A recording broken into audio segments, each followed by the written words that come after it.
The Sorrows of Young Werther by Johann Wolfgang von Goethe. Translated by R. Dillon Boylan. Preface. I have carefully collected whatever I have been able to learn of the story of poor Werther, and here present it to you, knowing that you will thank me for it. To his spirit and character you cannot refuse your admiration and love. To his fate you will not deny your tears. And thou, good soul, who sufferest the same distress as he endured once, draw comfort from his sorrows, and let this little book be thy friend, if, owing to fortune or through thine own fault, thou canst not find a dearer companion. Book 1. May 4th. How happy I am that I am gone. My dear friend, what a thing is the heart of man! To leave you, from whom I have been inseparable, whom I love so dearly, and yet to feel happy. I know you will forgive me. Have not other attachments been specially appointed by fate to torment a head like mine? Poor Leonora! And yet I was not to blame. Was it my fault that whilst the peculiar charms of her sister afforded me an agreeable entertainment, a passion for me was engendered in her feeble heart? And yet am I wholly blameless? Did I not encourage her emotions? Did I not feel charmed at those truly genuine expressions of nature, which, though but little mirthful in reality, so often amused us? Did I not? But oh, what is man, that he dares so to accuse himself? My dear friend, I promise you I will improve. I will no longer, as has ever been my habit, continue to ruminate on every petty vexation which fortune may dispense. I will enjoy the present, and the past shall be for me the past. No doubt you are right, my best of friends. There would be far less suffering amongst mankind if men, and God knows why they are so fashioned, did not employ their imaginations so assiduously in recalling the memory of past sorrow, instead of bearing their present lot with equanimity. Be kind enough to inform my mother that I shall attend to her business to the best of my ability, and shall give her the earliest information about it. I have seen my aunt, and find that she is very far from being the disagreeable person our friends allege her to be. She is a lively, cheerful woman, with the best of hearts. I explained to her my mother's wrongs with regard to that part of her portion which has been withheld from her. She told me the motives and reasons of her own conduct, and the terms on which she is willing to give up the whole, and to do more than we have asked. In short, I cannot write further upon this subject at present. Only assure my mother that all will go on well, and I have again observed, my dear friend, in this trifling affair, that misunderstandings and neglect occasion more mischief in the world than even malice and wickedness. At all events, the two latter are of less frequent occurrence. In other respects, I am very well off here. Solitude in this terrestrial paradise is as a genial balm to my mind, and the young spring cheers with its bounteous promises my oftentimes misgiving heart. Every tree, every bush, is full of flowers, and one might wish himself transformed into a butterfly to float about in this ocean of perfume, and find his whole existence in it. The town itself is disagreeable, but then, all around, you find an inexpressible beauty of nature. This induced the late Count M. to lay out a garden on one of the sloping hills, which here intersect each other with the most charming variety, and form the most lovely valleys. The garden is simple, and it is easy to perceive, even upon your first entrance, that the plan was not designed by a scientific gardener, but by a man who wished to give himself up here to the enjoyment of his own sensitive heart. Many a tear have I already shed to the memory of its departed master in a summer house which is now reduced to ruins, but was his favorite resort, and now is mine. I shall soon be master of the place. The gardener has become attached to me within the last few days, and he will lose nothing thereby. May 10th. A wonderful serenity has taken possession of my entire soul. like these sweet mornings of spring, which I enjoy with my whole heart. I am alone, and feel the charm of existence in this spot, which was created for the bliss of souls like mine. I am so happy, my dear friend, so absorbed in the exquisite sense of mere tranquil existence, that I neglect my talents. I should be incapable of drawing a single stroke at the present moment, and yet I feel that I never was a greater artist than now.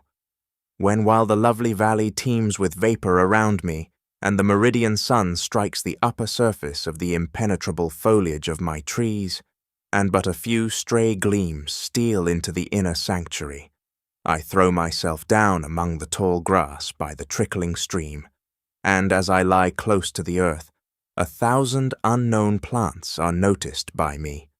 When I hear the buzz of the little world among the stalks, and grow familiar with the countless indescribable forms of the insects and flies, then I feel the presence of the Almighty, who formed us in His own image, and the breath of that universal love which bears and sustains us, as it floats around us in an eternity of bliss.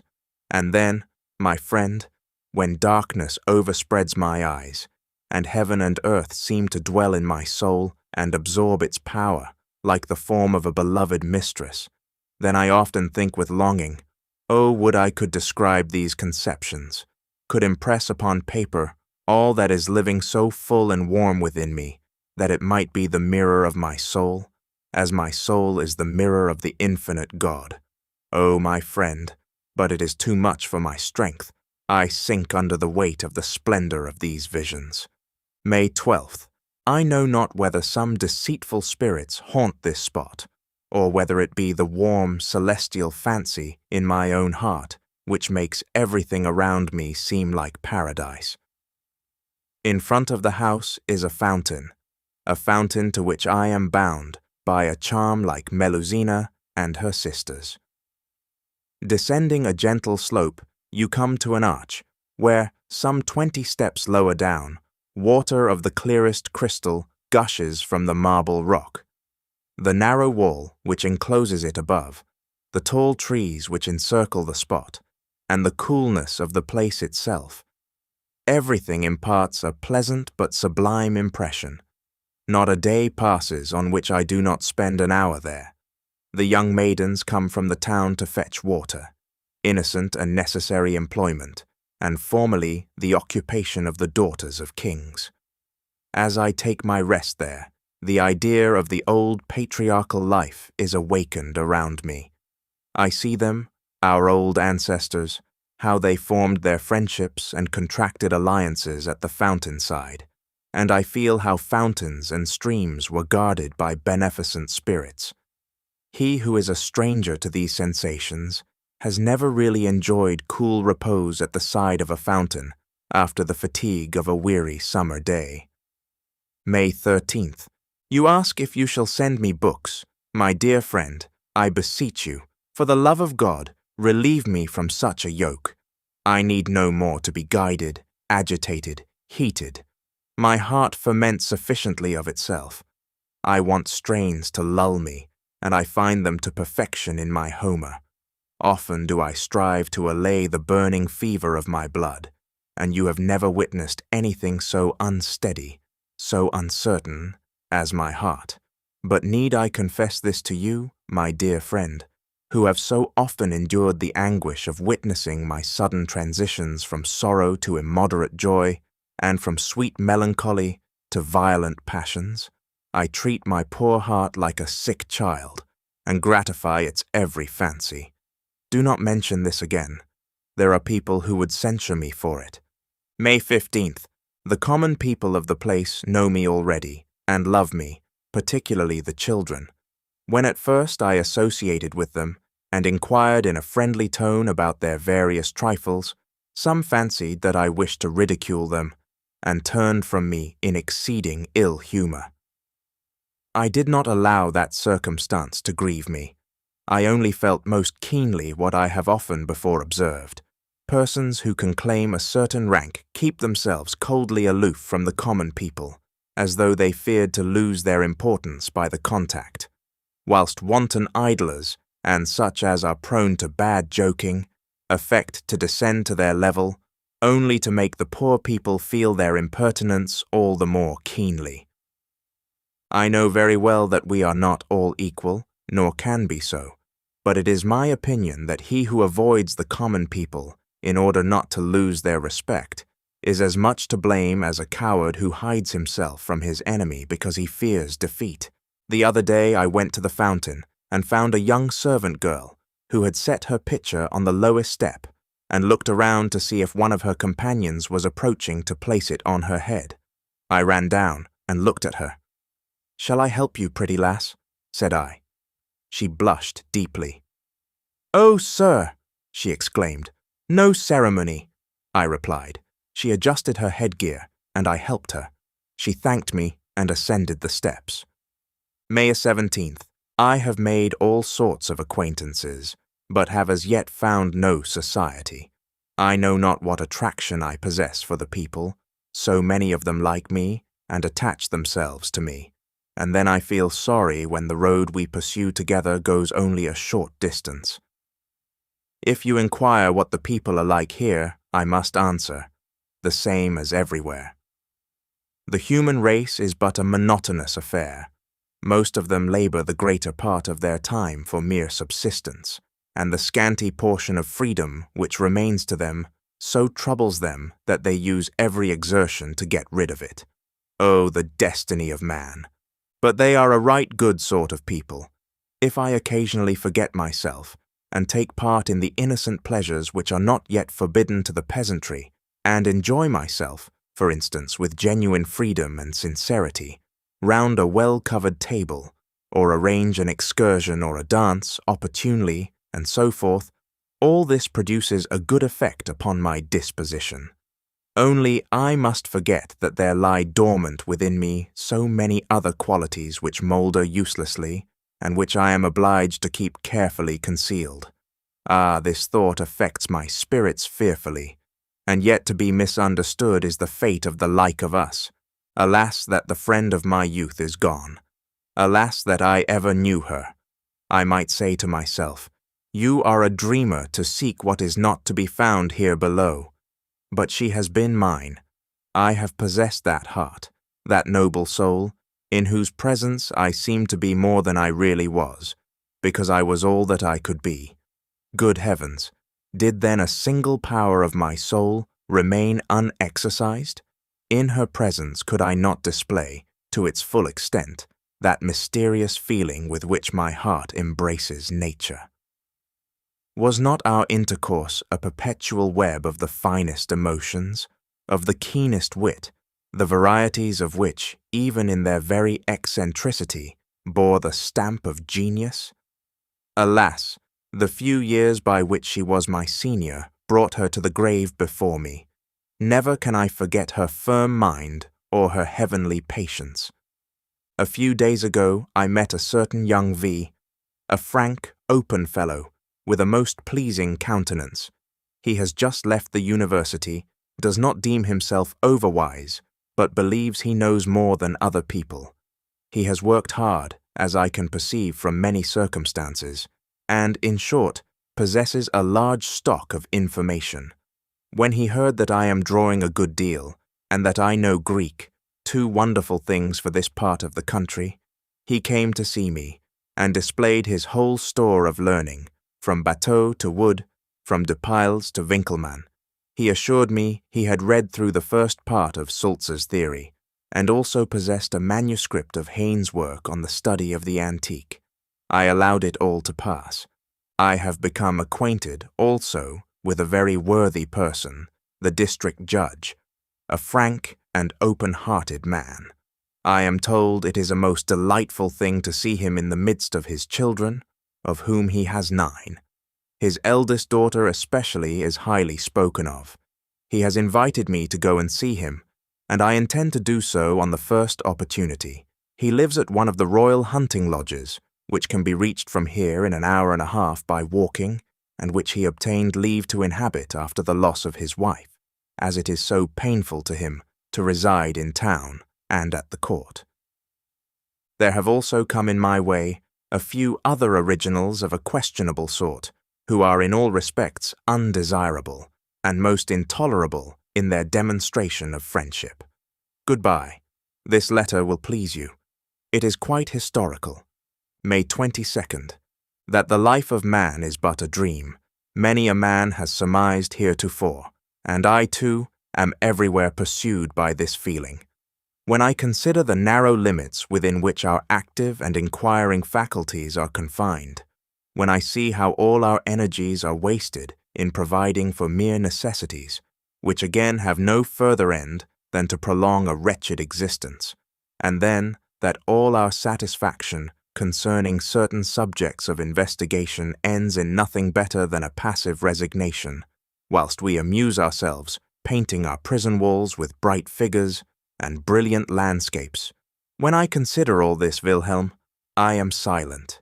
I examine my own being, and find there a world, but a world rather of imagination and dim desires than of distinctness and living power. Then everything swims before my senses, and I smile and dream while pursuing my way through the world. All learned professors and doctors are agreed that children do not comprehend the cause of their desires, but that the grown-up should wander about this earth like children, without knowing whence they come or whither they go, influenced as little by fixed motives, but guided like them by biscuits, sugar plums, and the rod.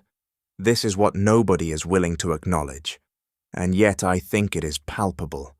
I know what you will say in reply, for I am ready to admit that they are happiest, who, like children, amuse themselves with their playthings, dress and undress their dolls, and attentively watch the cupboard where mamma has locked up her sweet things, and when at last they get a delicious morsel, eat it greedily and exclaim, "More!" These are certainly happy beings, but others also are objects of envy, who dignify their paltry employments, and sometimes even their passions, with pompous titles, representing them to mankind as gigantic achievements performed for their welfare and glory.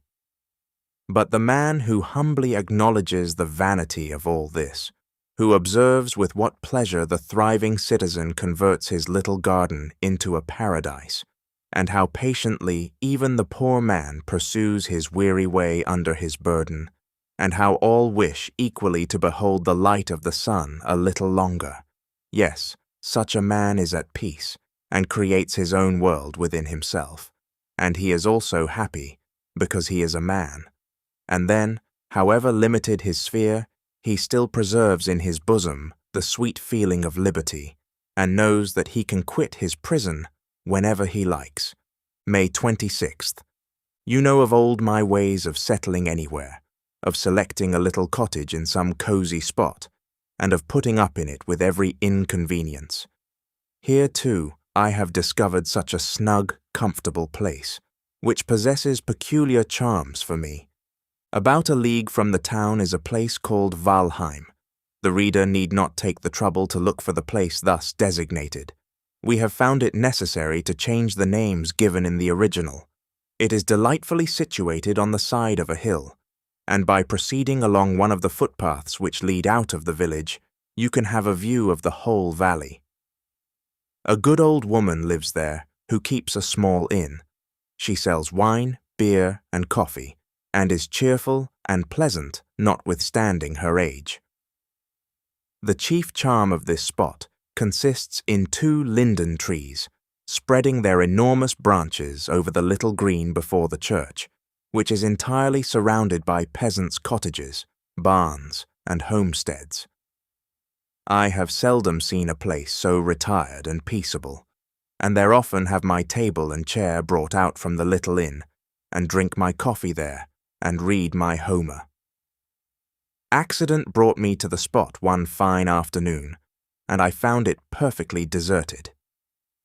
Everybody was in the fields except a little boy about 4 years of age, who was sitting on the ground and held between his knees a child about 6 months old. He pressed it to his bosom with both arms, which thus formed a sort of armchair, and notwithstanding the liveliness which sparkled in its black eyes, it remained perfectly still. The sight charmed me. I sat down upon a plough opposite and sketched with great delight this little picture of brotherly tenderness. I added the neighbouring hedge, the barn door, and some broken cart wheels, just as they happened to lie, and I found in about an hour that I had made a very correct and interesting drawing, without putting in the slightest thing of my own. This confirmed me in my resolution of adhering, for the future, entirely to nature. She alone is inexhaustible, and capable of forming the greatest masters. Much may be alleged in favour of rules, as much may be likewise advanced in favour of the laws of society. An artist formed upon them will never produce anything absolutely bad or disgusting, as a man who observes the laws and obeys decorum can never be an absolutely intolerable neighbour, nor a decided villain. But yet, say what you will of rules, they destroy the genuine feeling of nature, as well as its true expression. Do not tell me that this is too hard, that they only restrain and prune superfluous branches, etc. My good friend, I will illustrate this by an analogy. These things resemble love. A warm-hearted youth becomes strongly attached to a maiden. He spends every hour of the day in her company, wears out his health, and lavishes his fortune to afford continual proof that he is wholly devoted to her. Then comes a man of the world, a man of place and respectability, and addresses him thus: "My good young friend, love is natural, but you must love within bounds. Divide your time, devote a portion to business, and give the hours of recreation to your mistress. Calculate your fortune, and out of the superfluity you may make her a present, only not too often, on her birthday and such occasions." Pursuing this advice, he may become a useful member of society, and I should advise every prince to give him an appointment, but it is all up with his love, and with his genius if he be an artist. Oh, my friend, why is it that the torrent of genius so seldom bursts forth, so seldom rolls in full-flowing stream, overwhelming your astounded soul? Because on either side of this stream, cold and respectable persons have taken up their abodes, and, forsooth, their summer-houses and tulip-beds would suffer from the torrent, wherefore they dig trenches and raise embankments betimes, in order to avert the impending danger. May 27th. I find I have fallen into raptures, declamation, and similes, and have forgotten, in consequence, to tell you what became of the children. Absorbed in my artistic contemplations, which I briefly described in my letter of yesterday, I continued sitting on the plough for 2 hours. Toward evening, a young woman, with a basket on her arm, came running toward the children, who had not moved all that time. She exclaimed from a distance, "You are a good boy, Philip." She gave me greeting. I returned it, rose, and approached her. I inquired if she were the mother of those pretty children. "Yes," she said, and giving the eldest a piece of bread, she took the little one in her arms and kissed it with a mother's tenderness. "I left my child in Philip's care," she said, "whilst I went into the town with my eldest boy to buy some wheaten bread, some sugar, and an earthen pot." I saw the various articles in the basket from which the cover had fallen. "I shall make some broth tonight for my little Hans," which was the name of the youngest. "That wild fellow, the big one, broke my pot yesterday, whilst he was scrambling with Philip for what remained of the contents." I inquired for the eldest, and she had scarcely time to tell me that he was driving a couple of geese home from the meadow, when he ran up and handed Philip an osier twig. I talked a little longer with the woman, and found that she was the daughter of the schoolmaster, and that her husband was gone on a journey into Switzerland for some money a relation had left him. "They wanted to cheat him," she said, "and would not answer his letters, so he has gone there himself. I hope he has met with no accident, as I have heard nothing of him since his departure." I left the woman, with regret, giving each of the children a kreutzer, with an additional one for the youngest, to buy some wheaten bread for his broth when she went to town next, and so we parted. I assure you, my dear friend, when my thoughts are all in tumult, the sight of such a creature as this tranquilizes my disturbed mind. She moves in a happy thoughtlessness within the confined circle of her existence. She supplies her wants from day to day, and when she sees the leaves fall, they raise no other idea in her mind than that winter is approaching. Since that time I have gone out there frequently. The children have become quite familiar with me, and each gets a lump of sugar when I drink my coffee, and they share my milk and bread and butter in the evening. They always receive their kreutzer on Sundays, for the good woman has orders to give it to them when I do not go there after evening service. They are quite at home with me, tell me everything, and I am particularly amused with observing their tempers and the simplicity of their behavior when some of the other village children are assembled with them.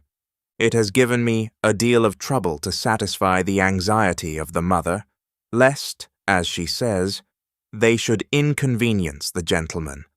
May 30. What I have lately said of painting is equally true with respect to poetry. It is only necessary for us to know what is really excellent and venture to give it expression, and that is saying much in few words. Today I have had a scene which, if literally related, would make the most beautiful idyll in the world. But why should I talk of poetry and scenes and idylls? Can we never take pleasure in nature without having recourse to art? If you expect anything grand or magnificent from this introduction, you will be sadly mistaken. It relates merely to a peasant lad who has excited in me the warmest interest. As usual, I shall tell my story badly, and you, as usual, will think me extravagant. It is Valheim once more, always Valheim, which produces these wonderful phenomena. A party had assembled outside the house under the linden trees to drink coffee. The company did not exactly please me, and under one pretext or another, I lingered behind.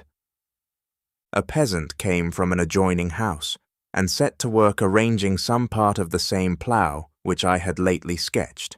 His appearance pleased me, and I spoke to him, inquired about his circumstances, made his acquaintance, and, as is my wont with persons of that class, was soon admitted into his confidence. He said he was in the service of a young widow who set great store by him. He spoke so much of his mistress, and praised her so extravagantly, that I could soon see he was desperately in love with her. She is no longer young, he said, and she was treated so badly by her former husband that she does not mean to marry again. From his account it was so evident what incomparable charms she possessed for him, and how ardently he wished she would select him to extinguish the recollection of her first husband's misconduct, that I should have to repeat his own words in order to describe the depth of the poor fellow's attachment, truth, and devotion. It would, in fact, require the gifts of a great poet to convey the expression of his features, the harmony of his voice, and the heavenly fire of his eye. No words can portray the tenderness of his every movement and of every feature. No effort of mine could do justice to the scene. His alarm lest I should misconceive his position with regard to his mistress, or question the propriety of her conduct, touched me particularly. The charming manner with which he described her form and person, which, without possessing the graces of youth, won and attached him to her, is inexpressible, and must be left to the imagination. I have never in my life witnessed or fancied or conceived the possibility of such intense devotion, such ardent affections, united with so much purity. Do not blame me if I say that the recollection of this innocence and truth is deeply impressed upon my very soul, that this picture of fidelity and tenderness haunts me everywhere, and that my own heart, as though enkindled by the flame, glows and burns within me. I mean now to try and see her as soon as I can, or perhaps, on second thoughts, I had better not, It is better I should behold her through the eyes of her lover. To my sight, perhaps, she would not appear as she now stands before me, and why should I destroy so sweet a picture? June 16th. Why do I not write to you? You lay claim to learning, and ask such a question. You should have guessed that I am well. That is to say, in a word, I have made an acquaintance who has won my heart. I know not. To give you a regular account of the manner in which I have become acquainted with the most amiable of women would be a difficult task. I am a happy and contented mortal, but a poor historian. An angel? Nonsense! Everybody so describes his mistress, and yet I find it impossible to tell you how perfect she is, or why she is so perfect. Suffice it to say she has captivated all my senses. So much simplicity with so much understanding, so mild and yet so resolute, a mind so placid, and a life so active. But all this is ugly balderdash, which expresses not a single character nor feature. Some other time, but no, not some other time. Now, this very instant, will I tell you all about it. Now or never. Well, between ourselves, since I commenced my letter, I have been 3 times on the point of throwing down my pen, of ordering my horse and riding out. And yet I vowed this morning that I would not ride today. And yet every moment I am rushing to the window to see how high the sun is. I could not restrain myself. Go to her I must. I have just returned, Wilhelm, and whilst I am taking supper, I will write to you. What a delight it was for my soul to see her in the midst of her dear, beautiful children, 8 brothers and sisters. But if I proceed thus, you will be no wiser at the end of my letter than you were at the beginning. Attend then, and I will compel myself to give you the details. I mentioned to you the other day that I had become acquainted with Artesig, the district judge, and that he had invited me to go and visit him in his retirement, or rather, in his little kingdom.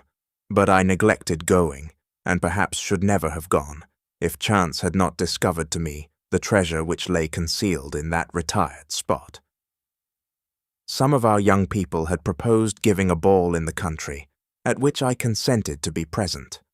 I offered my hand for the evening to a pretty and agreeable, but rather commonplace sort of girl from the immediate neighborhood, and it was agreed that I should engage a carriage and call upon Charlotte, with my partner and her aunt, to convey them to the ball. My companion informed me, as we drove along through the park to the hunting lodge, that I should make the acquaintance of a very charming young lady. "Take care," added the aunt, "that you do not lose your heart." "Why?" said I. "Because she is already engaged to a very worthy man," she replied, "who is gone to settle his affairs upon the death of his father, and will succeed to a very considerable inheritance." This information possessed no interest for me. When we arrived at the gate, the sun was setting behind the tops of the mountains. The atmosphere was heavy, and the ladies expressed their fears of an approaching storm as masses of low black clouds were gathering in the horizon. I relieved their anxieties by pretending to be weather-wise, although I myself had some apprehensions lest our pleasure should be interrupted. I alighted, and a maid came to the door and requested us to wait a moment for her mistress. I walked across the court to a well-built house, and ascending the flight of steps in front, opened the door and saw before me the most charming spectacle I had ever witnessed. 6 children, from 11 to 2 years old, were running about the hall and surrounding a lady of middle height with a lovely figure, dressed in a robe of simple white, trimmed with pink ribbons. She was holding a rye loaf in her hand, and was cutting slices for the little ones all around, in proportion to their age and appetite. She performed her task in a graceful and affectionate manner, each claimant awaiting his turn with outstretched hands and boisterously shouting his thanks. Some of them ran away at once to enjoy their evening meal, whilst others, of a gentler disposition, retired to the courtyard to see the strangers, and to survey the carriage in which their Charlotte was to drive away. "Pray forgive me for giving you the trouble to come for me, and for keeping the ladies waiting, but dressing and arranging some household duties before I leave had made me forget my children's supper, and they do not like to take it from anyone but me." I uttered some indifferent compliment, but my whole soul was absorbed by her air, her voice, her manner, and I had scarcely recovered myself when she ran into her room to fetch her gloves and fan. The young ones threw inquiring glances at me from a distance, whilst I approached the youngest, a most delicious little creature.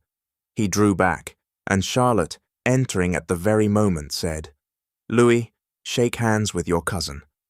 The little fellow obeyed willingly, and I could not resist giving him a hearty kiss, notwithstanding his rather dirty face. "Cousin," said I to Charlotte, as I handed her down, "do you think I deserve the happiness of being related to you?" She replied, with a ready smile, "Oh, I have such a number of cousins that I should be sorry if you were the most undeserving of them." In taking leave, she desired her next sister, Sophie, a girl about 11 years old, to take great care of the children, and to say goodbye to Papa for her when he came home from his ride. She enjoined to the little ones to obey their sister Sophie, as they would herself, upon which some promised that they would, but a little fair-haired girl, about 6 years old, looked discontented, and said, "But Sophie is not you, Charlotte, and we like you best." The 2 eldest boys had clambered up the carriage, and, at my request, she permitted them to accompany us a little way through the forest, upon their promising to sit very still and hold fast. We were hardly seated, and the ladies had scarcely exchanged compliments, making the usual remarks upon each other's dress and upon the company they expected to meet, when Charlotte stopped the carriage and made her brothers get down. They insisted upon kissing her hands once more, which the eldest did with all the tenderness of a youth of 15, but the other in a lighter and more careless manner. She desired them again to give her love to the children, and we drove off. The aunt inquired of Charlotte whether she had finished the book she had last sent her. "No," said Charlotte, "I did not like it. You can have it again, and the one before was not much better." I was surprised, upon asking the title, to hear that it was I Dacum. We feel obliged to suppress the passage in the letter, to prevent anyone from feeling aggrieved, although no author need pay much attention to the opinion of a mere girl, or that of an unsteady young man. I found penetration and character in everything she said. Every expression seemed to brighten her features with new charms, with new rays of genius, which unfolded by degrees as she felt herself understood. "When I was younger," she observed, "I loved nothing so much as romances. Nothing could equal my delight when on some holiday I could settle down quietly in a corner and enter with my whole heart and soul into the joys or sorrows of some fictitious Leonora. I do not deny that they even possess some charms for me yet, but I read so seldom that I prefer books suited exactly to my taste, and I like those authors best whose scenes describe my own situation in life, and the friends who are about me, whose stories touch me with interest, from resembling my own homely existence, which, without being absolutely paradise, is, on the whole, a source of indescribable happiness. I endeavored to conceal the emotion which these words occasioned, but it was of slight avail, for when she had expressed so truly her opinion of The Vicar of Wakefield and of other works, the names of which I omit. Though the names are omitted, yet the authors mentioned deserve Charlotte's approbation, and will feel it in their hearts when they read this passage. It concerns no other person. I could no longer contain myself, but gave full utterance to what I thought of it, and it was not until Charlotte had addressed herself to the 2 other ladies that I remembered their presence and observed them sitting mute with astonishment. The aunt looked at me several times with an air of raillery, which, however, I did not at all mind. We talked of the pleasures of dancing. "If it is a fault to love it," said Charlotte, "I am ready to confess that I prize it above all other amusements. If anything disturbs me, I go to the piano, play an air to which I have danced, and all goes right again directly. You, who know me, can fancy how steadfastly I gazed upon her rich dark eyes during these remarks, how my very soul gloated over her warm lips and fresh glowing cheeks, how I became quite lost in the delightful meaning of her words, so much so that I scarcely heard the actual expressions. In short, I alighted from the carriage like a person in a dream, and was so lost to the dim world around me that I scarcely heard the music which resounded from the illuminated ballroom. The two Messrs. Andran and a certain N, I cannot trouble myself with the names, who were the aunt's and Charlotte's partners, received us at the carriage door and took possession of their ladies, whilst I followed with mine. We commenced with a minuet. I led out one lady after another, and precisely those who were the most disagreeable could not bring themselves to leave off. Charlotte and her partner began an English country dance, and you must imagine my delight when it was their turn to dance the figure with us. You should see Charlotte dance. She dances with her whole heart and soul. Her figure is all harmony, elegance, and grace, as if she were conscious of nothing else, and had no other thought or feeling. And, doubtless, for the moment, every other sensation is extinct. She was engaged for the second country dance, but promised me the third, and assured me, with the most agreeable freedom, that she was very fond of waltzing. "It is the custom here," she said, "for the previous partners to waltz together, but my partner is an indifferent waltzer, and will feel delighted if I save him the trouble. Your partner is not allowed to waltz, and indeed is equally incapable, but I observed during the country dance that you waltz well.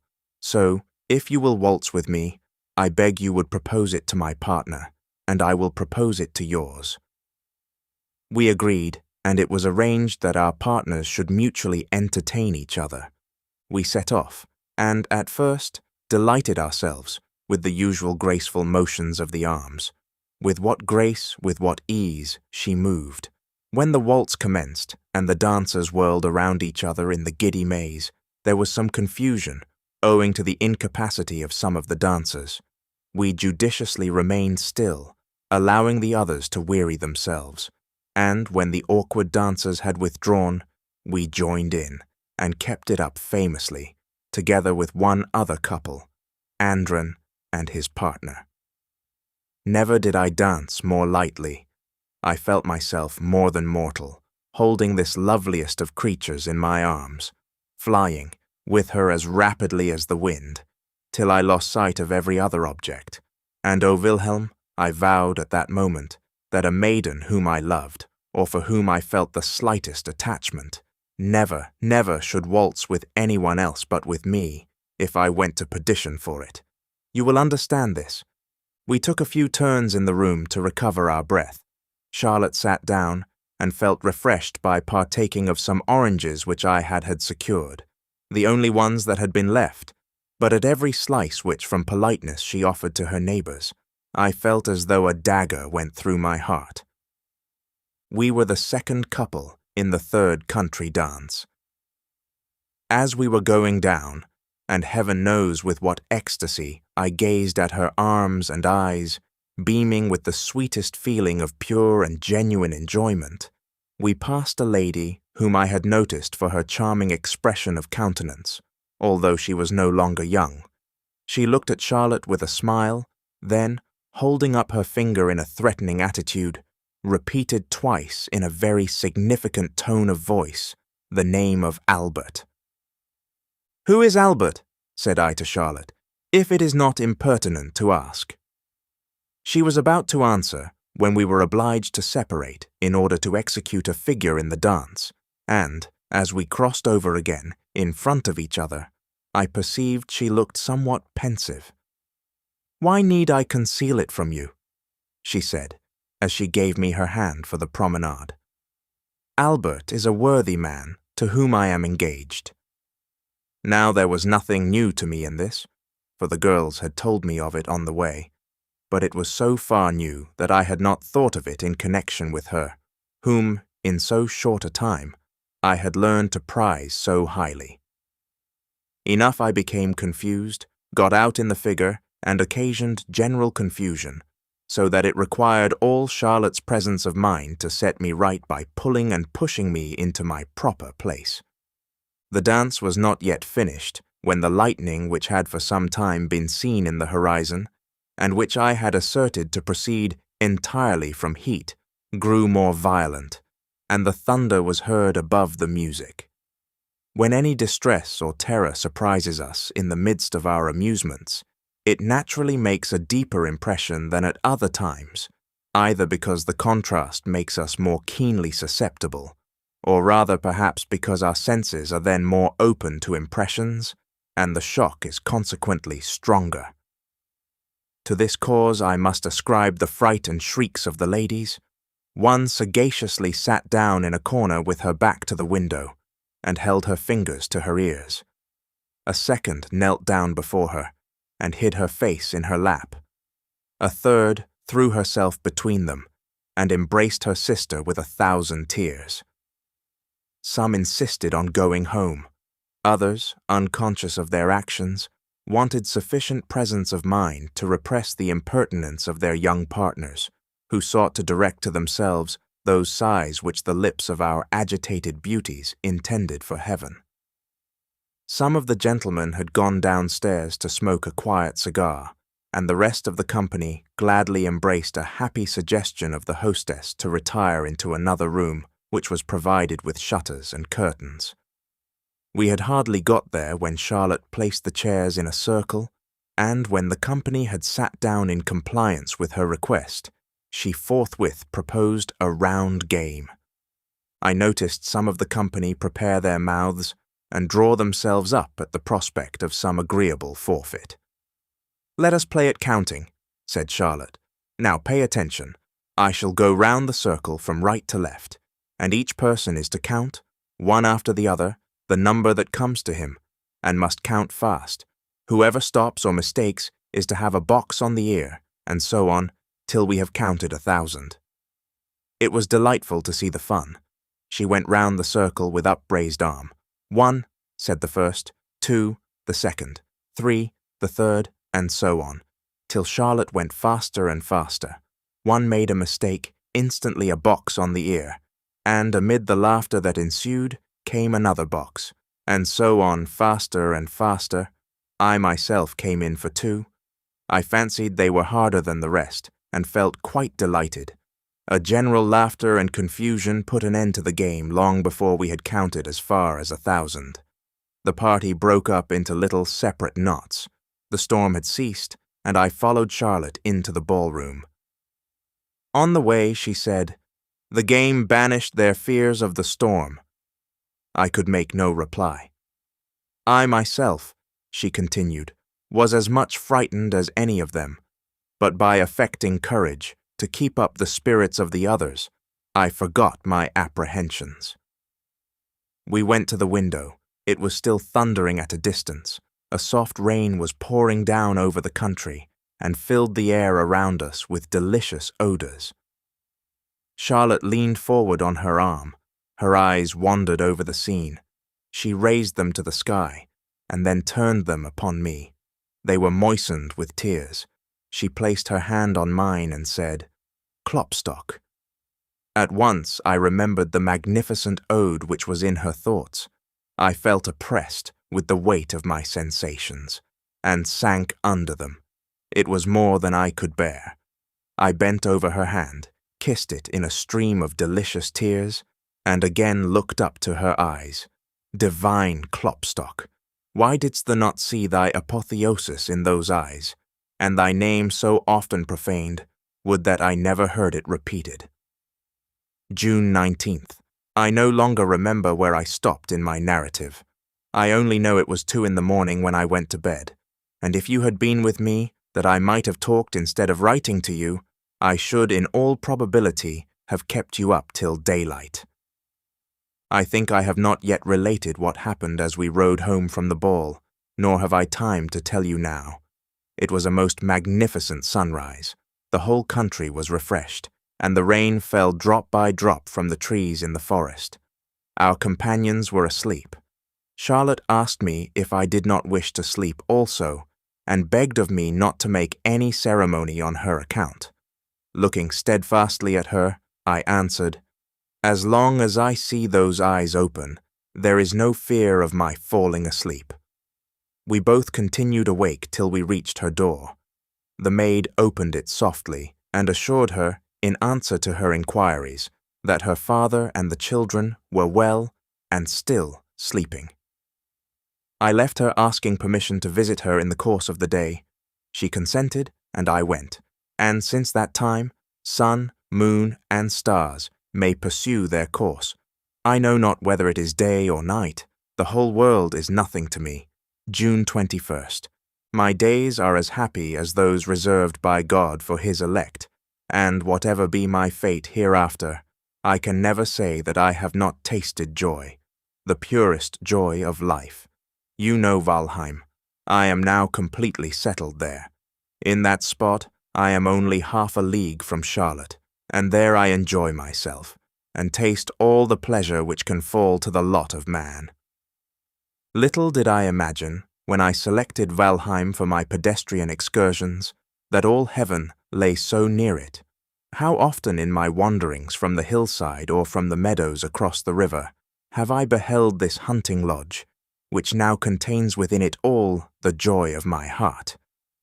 I have often, my dear Wilhelm, reflected on the eagerness men feel to wander and make new discoveries, and upon that secret impulse which afterward inclines them to return to their narrow circle, conform to the laws of custom, and embarrass themselves no longer with what passes around them.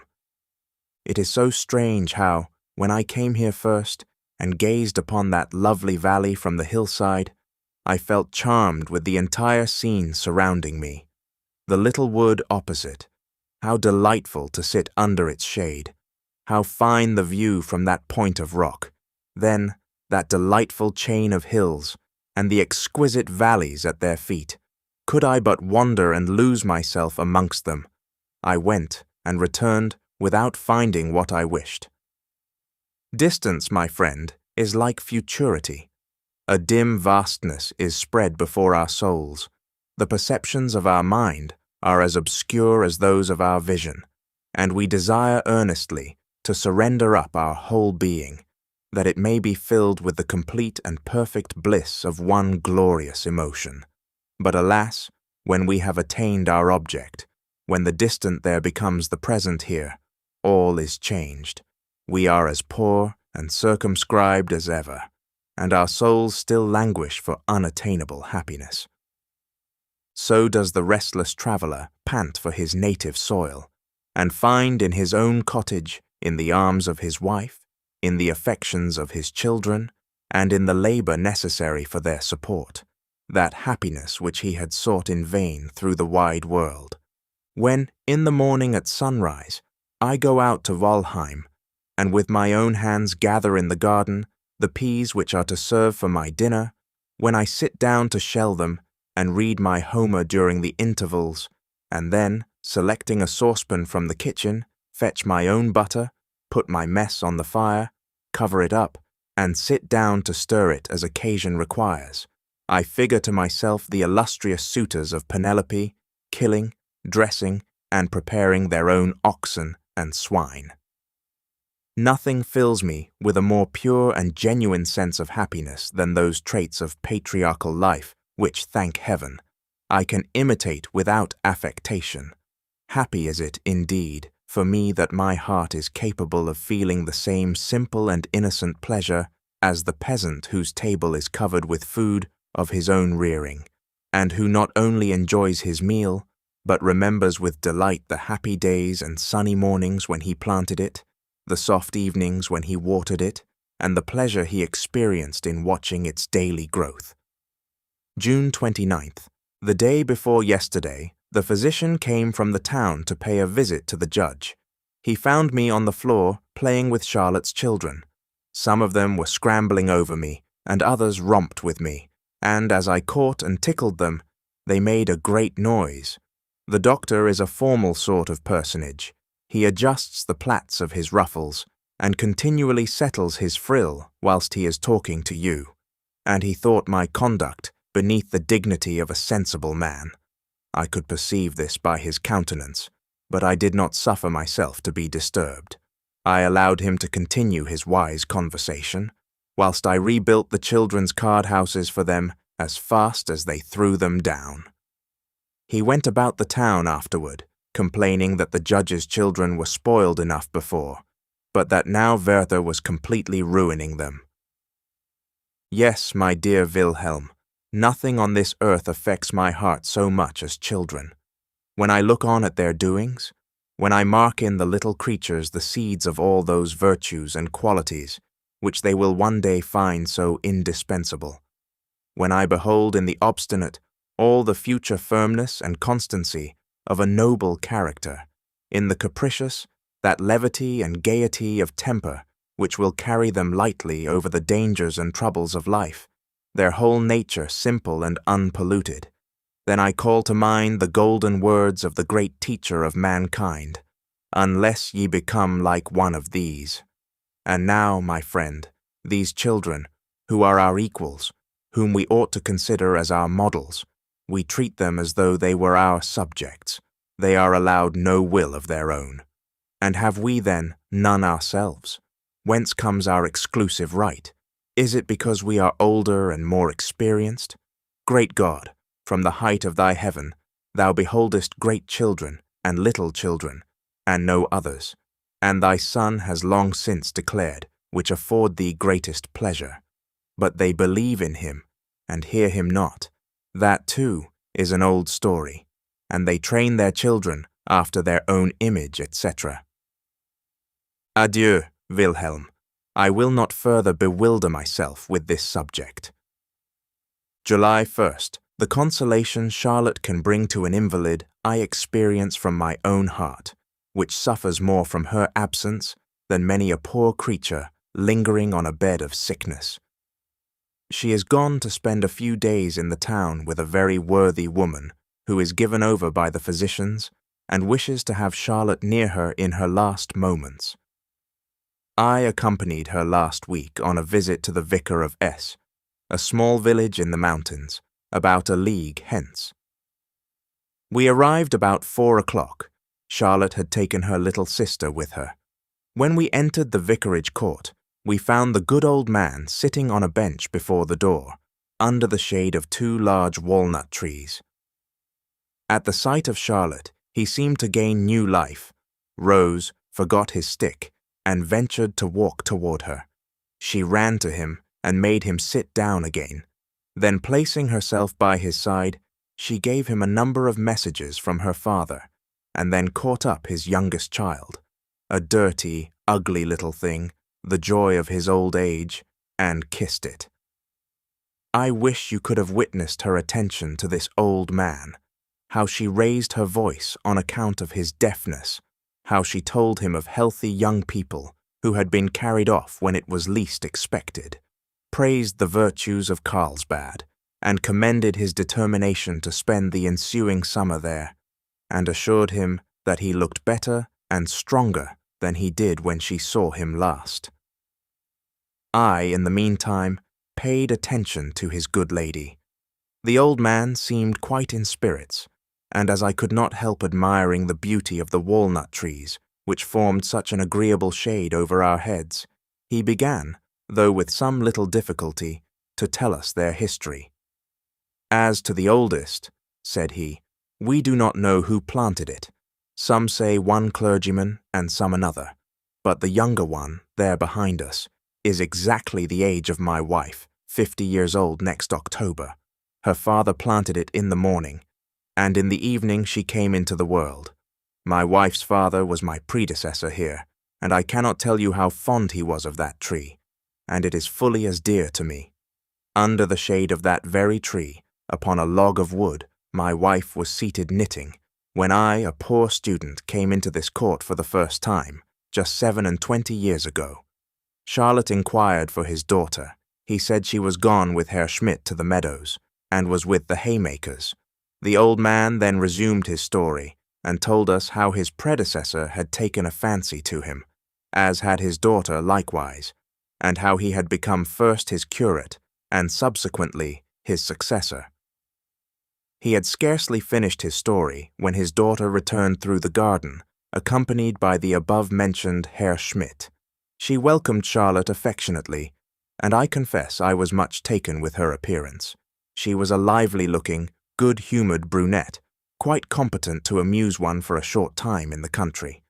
Her lover, for such Herr Schmidt evidently appeared to be, was a polite, reserved personage, and would not join our conversation, notwithstanding all Charlotte's endeavours to draw him out. I was much annoyed at observing, by his countenance, that his silence did not arise from want of talent, but from caprice and ill humour. This subsequently became very evident when we set out to take a walk, and Frederica joining Charlotte, with whom I was talking, the worthy gentleman's face, which was naturally rather sombre, became so dark and angry that Charlotte was obliged to touch my arm, and remind me that I was talking too much to Frederica. Nothing distresses me more than to see men torment each other, particularly when in the flower of their age, in the very season of pleasure, they waste their few short days of sunshine in quarrels and disputes, and only perceive their error when it is too late to repair it.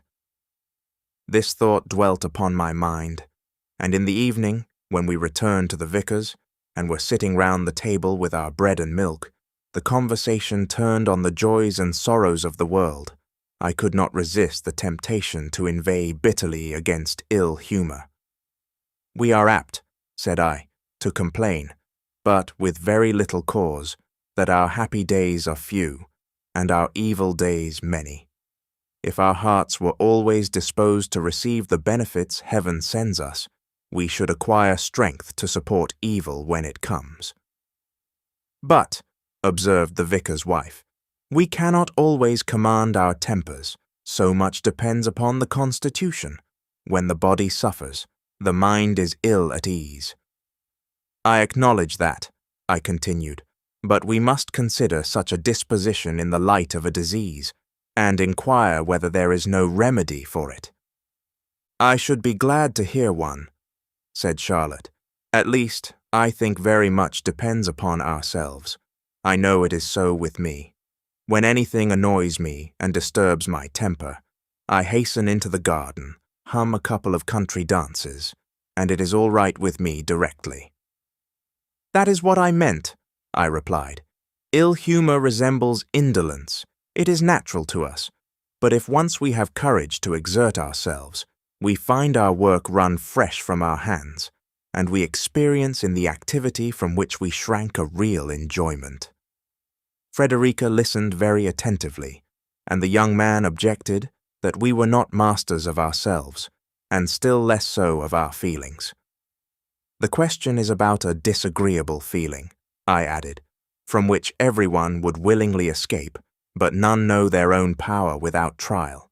Invalids are glad to consult physicians, and submit to the most scrupulous regimen, the most nauseous medicines, in order to recover their health." I observed that the good old man inclined his head, and exerted himself to hear our discourse, so I raised my voice and addressed myself directly to him. "We preach against a great many crimes," I observed, "but I never remember a sermon delivered against ill humour." "That may do very well for your town clergyman," said he. "Country people are never ill-humoured, though indeed it might be useful, occasionally, to my wife, for instance, and the judge." We all laughed, as did he likewise very cordially, till he fell into a fit of coughing, which interrupted our conversation for a time. Herr Schmidt resumed the subject. "You call ill humour a crime," he remarked, "but I think you use too strong a term." "Not at all," I replied, "if that deserves the name which is so pernicious to ourselves and our neighbours. Is it not enough that we want the power to make one another happy? Must we deprive each other of the pleasure which we can all make for ourselves? Show me the man who has the courage to hide his ill humor, who bears the whole burden himself, without disturbing the peace of those around him. No, ill humor arises from an inward consciousness of our own want of merit, from a discontent which ever accompanies that envy which foolish vanity engenders. We see people happy whom we have not made so, and cannot endure the sight. Charlotte looked at me with a smile. She observed the emotion with which I spoke, and a tear in the eyes of Frederica stimulated me to proceed. Woe unto those, I said, who use their power over a human heart to destroy the simple pleasures it would naturally enjoy. All the favors, all the attentions in the world cannot compensate for the loss of that happiness which a cruel tyranny has destroyed. My heart was full as I spoke. A recollection of many things which had happened pressed upon my mind and filled my eyes with tears. We should daily repeat to ourselves, I exclaimed, that we should not interfere with our friends, unless to leave them in possession of their own joys, and increase their happiness by sharing it with them. But when their souls are tormented by a violent passion, or their hearts rent with grief, is it in your power to afford them the slightest consolation? And when the last fatal malady seizes the being whose untimely grave you have prepared, when she lies languid and exhausted before you, her dim eyes raised to heaven, and the damp of death upon her pallid brow, there you stand at her bedside like a condemned criminal, with the bitter feeling that your whole fortune could not save her, and the agonizing thought wrings you that all your efforts are powerless to impart even a moment's strength to the departing soul, or quicken her with a transitory consolation. At these words, the remembrance of a similar scene at which I had been once present fell with full force upon my heart. I buried my face in my handkerchief and hastened from the room, and was only recalled to my recollection by Charlotte's voice, who reminded me that it was time to return home. With what tenderness she chid me on the way for the too eager interest I took in everything. She declared it would do me injury, and that I ought to spare myself. Yes, my angel, I will do so for your sake.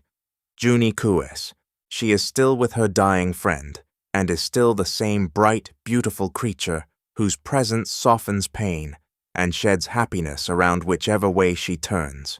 She went out yesterday with her little sisters. I knew it and went to meet them, and we walked together. In about an hour and a half we returned to the town. We stopped at the spring I am so fond of, and which is now 1,000 times dearer to me than ever. Charlotte seated herself upon the low wall, and we gathered about her. I looked around and recalled the time when my heart was unoccupied and free. Dear fountain, I said, since that time I have no more come to enjoy cool repose by thy fresh stream. I have passed thee with careless steps, and scarcely bestowed a glance upon thee. I looked down and observed Charlotte's little sister, Jane, coming up the steps with a glass of water. I turned toward Charlotte, and I felt her influence over me. Jane at the moment approached with the glass. Her sister, Marianne, wished to take it from her. "No," cried the child, with the sweetest expression of face. "Charlotte must drink first." The affection and simplicity with which this was uttered so charmed me that I sought to express my feelings by catching up the child and kissing her heartily. She was frightened and began to cry. "You should not do that," said Charlotte. I felt perplexed. "Come, Jane," she continued, taking her hand and leading her down the steps again. "It is no matter. Wash yourself quickly in the fresh water." I stood and watched them, and when I saw the little dear rubbing her cheeks with her wet hands, in full belief that all the impurities contracted from my ugly beard would be washed off by the miraculous water, and how, though Charlotte said it would do, she continued still to wash with all her might, as though she thought too much were better than too little, I assure you, Wilhelm, I never attended a baptism with greater reverence, and when Charlotte came up from the well, I could have prostrated myself as before the prophet of an Eastern nation.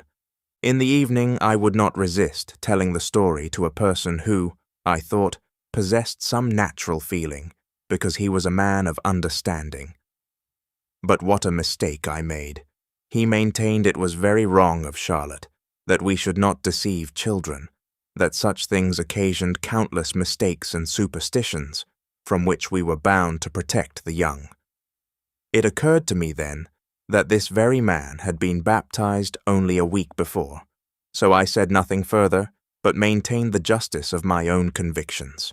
We should deal with children as God deals with us. We are happiest under the influence of innocent delusions. Augustus Octavus. What a child is man that he should be so solicitous about a look. What a child is man. We had been to Walheim. The ladies went in a carriage, but during our walk I thought I saw in Charlotte's dark eyes. I am a fool, but forgive me, you should see them, those eyes. However, to be brief, for my own eyes are weighed down with sleep, you must know, when the ladies stepped into their carriage again, young W. Seldstadt, Andran, and I were standing about the door. They are a merry set of fellows, and they were all laughing and joking together. I watched Charlotte's eyes. They wandered from one to the other, but they did not light on me, who stood there motionless, and who saw nothing but her. My heart bade her 1,000 times adieu, but she noticed me not. The carriage drove off, and my eyes filled with tears. I looked after her. Suddenly I saw Charlotte's bonnet leaning out of the window, and she turned to look back. Was it at me? My dear friend, I know not, and in this uncertainty I find consolation. Perhaps she turned to look at me. Perhaps. Good night. What a child I am. July 10th. You should see how foolish I look in company when her name is mentioned, particularly when I am asked plainly how I like her. How I like her, I detest the phrase. What sort of creature must he be who merely liked Charlotte, whose whole heart and senses were not entirely absorbed by her? Like her! Someone asked me lately how I liked Ossian. July 11th. Madame M. is very ill. I pray for her recovery, because Charlotte shares my sufferings. I see her occasionally at my friend's house, and today she has told me the strangest circumstance. Old M. is a covetous, miserly fellow who has long worried and annoyed the poor lady sadly, but she has borne her afflictions patiently.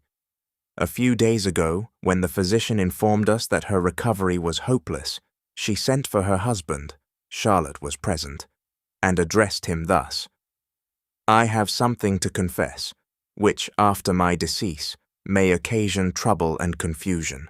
I have hitherto conducted your household as frugally and economically as possible, but you must pardon me for having defrauded you for 30 years. At the commencement of our married life, you allowed a small sum for the wants of the kitchen and the other household expenses. When our establishment increased and our property grew larger, I could not persuade you to increase the weekly allowance in proportion. In short, you know that when our wants were greatest, you required me to supply everything with 7 florins a week. I took the money from you without an observation, but made up the weekly deficiency from the money chest, as nobody would suspect your wife of robbing the household bank. But I have wasted nothing, and should have been content to meet my eternal judge without this confession, if she, upon whom the management of your establishment will devolve after my decease, would be free from embarrassment upon your insisting that the allowance made to me, your former wife, was sufficient. I talked with Charlotte of the inconceivable manner in which men allow themselves to be blinded, how anyone could avoid suspecting some deception, when 7 florins only were allowed to defray expenses twice as great. But I have myself known people who believed, without any visible astonishment, that their house possessed the prophet's never-failing cruse of oil. July 13th. No, I am not deceived. In her dark eyes, I read a genuine interest in me and in my fortunes. Yes, I feel it, and I may believe my own heart which tells me, dare I say it, dare I pronounce the divine words, that she loves me. That she loves me. How the idea exalts me in my own eyes, and as you can understand my feelings, I may say to you, how I honor myself since she loves me. Is this presumption, or is it a consciousness of the truth? I do not know a man able to supplant me in the heart of Charlotte, and yet when she speaks of her betrothed with so much warmth and affection, I feel like the soldier who has been stripped of his honors and titles, and deprived of his sword. July 16th. How my heart beats when by accident I touch her finger, or my feet meet hers under the table. I draw back as if from a furnace, but a secret force impels me forward again, and my senses become disordered. Her innocent, unconscious heart never knows what agony these little familiarities inflict upon me. Sometimes when we are talking, she lays her hand upon mine, and in the eagerness of conversation comes closer to me, and her balmy breath reaches my lips, when I feel as if lightning had struck me, and that I could sink into the earth. And yet, Wilhelm, with all this heavenly confidence, if I know myself, and should ever dare, you understand me. No, no, my heart is not so corrupt. It is weak, weak enough. But is not that a degree of corruption? She is to me a sacred being. All passion is still in her presence. I cannot express my sensations when I am near her. I feel as if my soul beat in every nerve of my body. There is a melody which she plays on the piano with angelic skill. So simple is it, and yet so spiritual. It is her favorite air, and when she plays the first note, all pain, care, and sorrow disappear from me in a moment. I believe every word that is said of the magic of ancient music, how her simple song enchants me. Sometimes, when I am ready to commit suicide, she sings that air, and instantly the gloom and madness which hung over me are dispersed, and I breathe freely again. July 18th. Wilhelm, what is the world to our hearts without love? What is a magic lantern without light? You have but to kindle the flame within, and the brightest figures shine on the white wall. And if love only show us fleeting shadows, we are yet happy when, like mere children, we behold them, and are transported with the splendid phantoms. I have not been able to see Charlotte today. I was prevented by company from which I could not disengage myself. What was to be done? I sent my servant to her house, that I might at least see somebody today who had been near her. Oh, the impatience with which I waited for his return! The joy with which I welcomed him! I should certainly have caught him in my arms, and kissed him, if I had not been ashamed. It is said that the Bonona stone, when placed in the sun, attracts the rays, and for a time appears luminous in the dark. So was it with me and this servant. The idea that Charlotte's eyes had dwelt on his countenance, his cheek, his very apparel, endeared them all inestimably to me, so that at the moment I would not have parted from him for 1,000 crowns. His presence made me so happy. Beware of laughing at me, Wilhelm. Can that be a delusion which makes us happy? July 19th. I shall see her today, I exclaim with delight, when I rise in the morning, and look out with gladness of heart at the bright, beautiful sun. I shall see her today, and then I have no further wish to form. All is included in that one thought. July 20th. I cannot assent to your proposal that I should accompany the ambassador to. I do not love subordination, and we all know that he is a rough, disagreeable person to be connected with. You say my mother wishes me to be employed. I could not help laughing at that. Am I not sufficiently employed? And is it not in reality the same, whether I shell peas or count lentils? The world runs on from one folly to another, and the man who, solely from regard to the opinion of others, and without any wish or necessity of his own, toils after gold, honor, or any other phantom, is no better than a fool. July 24th. You insist so much on my not neglecting my drawing that it would be as well for me to say nothing as to confess how little I have lately done. I never felt happier, I never understood nature better, even down to the veriest stem or smallest blade of grass, and yet I am unable to express myself. My powers of execution are so weak, everything seems to swim and float before me, so that I cannot make a clear, bold outline. But I fancy I should succeed better if I had some clay or wax to model. I shall try if this state of mind continues much longer, and will take to modeling if I only need dough. I have commenced Charlotte's portrait 3 times, and have as often disgraced myself. This is the more annoying, as I was formerly very happy in taking likenesses. I have since sketched her profile, and must content myself with that. July 25th. Yes, dear Charlotte, I will order and arrange everything. Only give me more commissions, the more the better. One thing, however, I must request. Use no more writing sand with the dear notes you send me. Today I raised your letter hastily to my lips, and it set my teeth on edge. July 26th. I have often determined not to see her so frequently, but who could keep such a resolution? Every day I am exposed to the temptation, and promise faithfully that tomorrow I will really stay away.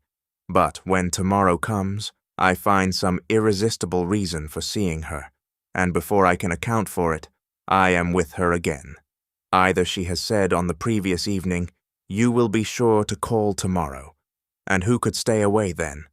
Or she gives me some commission, and I find it essential to take her the answer in person. Or the day is fine, and I walk to Walheim, and when I am there, it is only half a league farther to her. I am within the charmed atmosphere, and soon find myself at her side. My grandmother used to tell us a story of a mountain of lodestone. When any vessels came near it, they were instantly deprived of their ironwork. The nails flew to the mountain, and the unhappy crew perished amidst the disjointed planks. July 30. Albert is arrived, and I must take my departure. Were he the best and noblest of men, and I in every respect his inferior, I could not endure to see him in possession of such a perfect being. Possession! Enough, Wilhelm. Her betrothed is here, a fine, worthy fellow, whom one cannot help liking. Fortunately, I was not present at their meeting. It would have broken my heart, and he is so considerate. He has not given Charlotte one kiss in my presence. Heaven reward him for it. I must love him for the respect with which he treats her.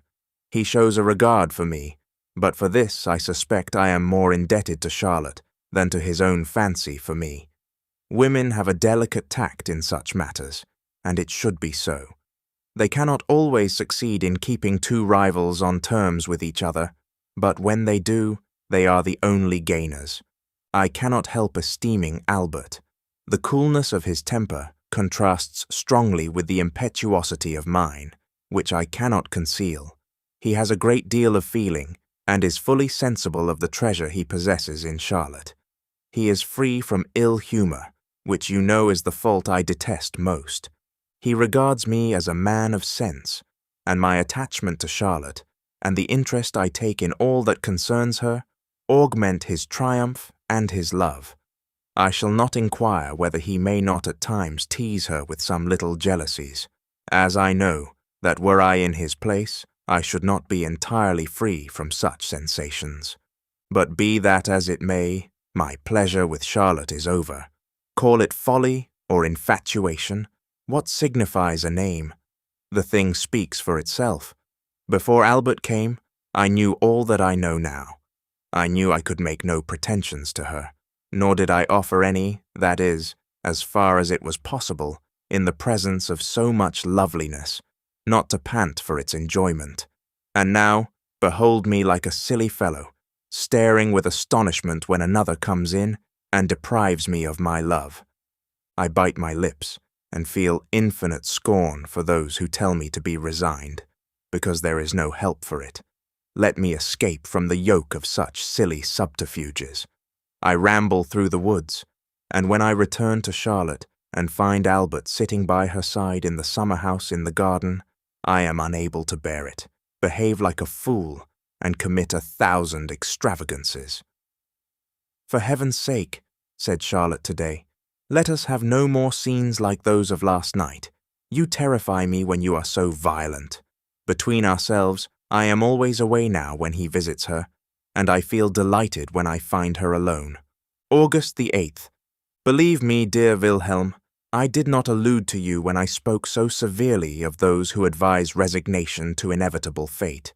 I did not think it possible for you to indulge such a sentiment. But in fact, you are right. I only suggest one objection. In this world, one is seldom reduced to make a selection between two alternatives. There are as many varieties of conduct and opinion as there are turns of feature between an aquiline nose and a flat one. You will, therefore, permit me to concede your entire argument and yet contrive means to escape your dilemma. Your position is this, I hear you say, either you have hopes of obtaining Charlotte, or you have none. Well, in the first case, pursue your course and press on to the fulfillment of your wishes. In the second, be a man, and shake off a miserable passion, which will enervate and destroy you. My dear friend, this is well and easily said, but would you require a wretched being, whose life is slowly wasting under a lingering disease, to dispatch himself at once by the stroke of a dagger? Does not the very disorder which consumes his strength deprive him of the courage to effect his deliverance? You may answer me, if you please, with a similar analogy. Who would not prefer the amputation of an arm to the periling of life by doubt and procrastination? But I know not if I am right, and let us leave these comparisons. Enough. There are moments, Wilhelm, when I could rise up and shake it all off, and when, if I only knew where to go, I could fly from this place. The same evening, my diary, which I have for some time neglected, came before me today, and I am amazed to see how deliberately I have entangled myself, step by step, to have seen my position so clearly, and yet to have acted so like a child. Even still, I behold the result plainly, and yet have no thought of acting with greater prudence. August Taki, if I were not a fool, I could spend the happiest and most delightful life here. So many agreeable circumstances, and of a kind to ensure a worthy man's happiness, are seldom united. Alas, I feel it too sensibly. The heart alone makes our happiness. To be admitted into this most charming family, to be loved by the father as a son, by the children as a father, and by Charlotte. Then the noble Albert, who never disturbs my happiness by any appearance of ill humor, receiving me with the heartiest affection, and loving me, next to Charlotte, better than all the world. Wilhelm, you would be delighted to hear us in our rambles and conversations about Charlotte. Nothing in the world can be more absurd than our connection, and yet the thought of it often moves me to tears. He tells me sometimes of her excellent mother, how upon her deathbed she had committed her house and children to Charlotte, and had given Charlotte herself in charge to him, how since that time a new spirit had taken possession of her, how in care and anxiety for their welfare she became a real mother to them, how every moment of her time was devoted to some labor of love in their behalf, and yet her mirth and cheerfulness had never forsaken her.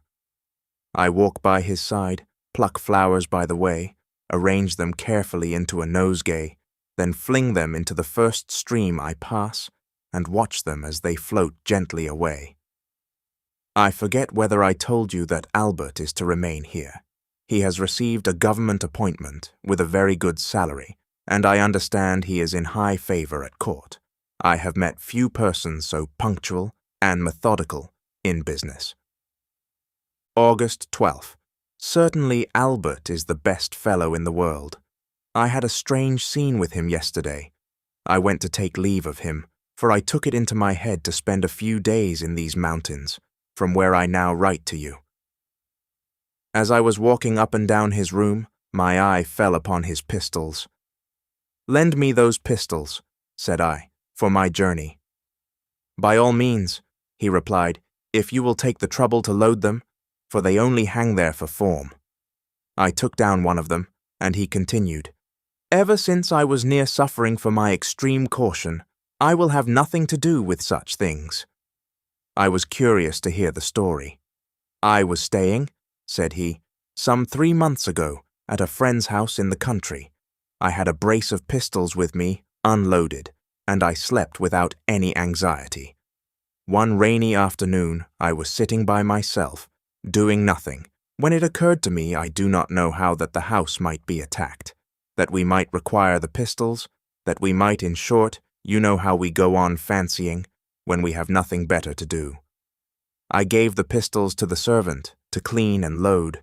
He was playing with the maid and trying to frighten her when the pistol went off. God knows how. The ramrod was in the barrel, and it went straight through her right hand and shattered the thumb. I had to endure all the lamentation and to pay the surgeon's bill. So, since that time, I have kept all my weapons unloaded. But my dear friend, what is the use of prudence? We can never be on our guard against all possible dangers. However, now you must know, I can tolerate all men till they come to... However, for it is self-evident that every universal rule must have its exceptions. But he is so exceedingly accurate that if he only fancies he has said a word too precipitate, or too general, or only half true, he never ceases to qualify, to modify, and extenuate, till at last he appears to have said nothing at all. Upon this occasion, Albert was deeply immersed in his subject. I ceased to listen to him, and became lost in reverie. With a sudden motion, I pointed the mouth of the pistol to my forehead, over the right eye. "What do you mean?" cried Albert, turning back the pistol. "It is not loaded," said I. "And even if not," he answered with impatience, "what can you mean? I cannot comprehend how a man can be so mad as to shoot himself, and the bare idea of it shocks me." "But why should anyone," said I, "in speaking of an action, venture to pronounce it mad or wise, or good or bad? What is the meaning of all this? Have you carefully studied the secret motives of our actions? Do you understand? Can you explain the causes which occasion them, and make them inevitable? If you can, you will be less hasty with your decision." "But you will allow," said Albert, "that some actions are criminal, let them spring from whatever motives they may." I granted it and shrugged my shoulders. "But still, my good friend," I continued, "there are some exceptions here too. Theft is a crime, but the man who commits it from extreme poverty, with no design but to save his family from perishing, is he an object of pity or of punishment? Who shall throw the first stone at a husband who, in the heat of just resentment, sacrifices his faithless wife and her perfidious seducer? Or at the young maiden who, in her weak hour of rapture, forgets herself in the impetuous joys of love? Even our laws, cold and cruel as they are, relent in such cases, and withhold their punishment." "That is quite another thing," said Albert, "because a man under the influence of violent passion loses all power of reflection, and is regarded as intoxicated or insane." "Oh, you people of sound understandings," I replied, smiling, "are ever ready to exclaim, extravagance and madness and intoxication. You moral men are so calm and so subdued. You abhor the drunken man and detest the extravagant. You pass by, like the Levite, and thank God, like the Pharisee, that you are not like one of them. I have been more than once intoxicated. My passions have always bordered on extravagance. I am not ashamed to confess it, for I have learned by my own experience that all extraordinary men, who have accomplished great and astonishing actions, have ever been decried by the world as drunken or insane. And in private life, too, is it not intolerable that no one can undertake the execution of a noble or generous deed without giving rise to the exclamation that the doer is intoxicated or mad? Shame upon you, ye sages! This is another of your extravagant humours, said Albert. You always exaggerate a case, and in this matter you are undoubtedly wrong, for we were speaking of suicide, which you compare with great actions, when it is impossible to regard it as anything but a weakness. It is much easier to die than to bear a life of misery with fortitude. I was on the point of breaking off the conversation, for nothing puts me so completely out of patience as the utterance of a wretched commonplace when I am talking from my inmost heart. However, I composed myself, for I had often heard the same observation with sufficient vexation, and I answered him, therefore, with a little warmth. You call this a weakness. Beware of being led astray by appearances. When a nation, which has long groaned under the intolerable yoke of a tyrant, rises at last and throws off its chains, do you call that weakness? The man who, to rescue his house from the flames, finds his physical strength redoubled so that he lifts burdens with ease, which, in the absence of excitement, he could scarcely move. He who, under the rage of an insult, attacks and puts to flight half a score of his enemies, are such persons to be called weak? My good friend, if resistance be strength, how can the highest degree of resistance be a weakness? Albert looked steadfastly at me and said, Pray forgive me, but I do not see that the examples you have adduced bear any relation to the question. Very likely, I answered, for I have often been told that my style of illustration borders a little on the absurd. But let us see if we cannot place the matter in another point of view, by inquiring what can be a man's state of mind who resolves to free himself from the burden of life, a burden often so pleasant to bear, for we cannot otherwise reason fairly upon the subject. Human nature, I continued, has its limits. It is able to endure a certain degree of joy, sorrow, and pain, but becomes annihilated as soon as this measure is exceeded. The question, therefore, is, not whether a man is strong or weak, but whether he is able to endure the measure of his sufferings.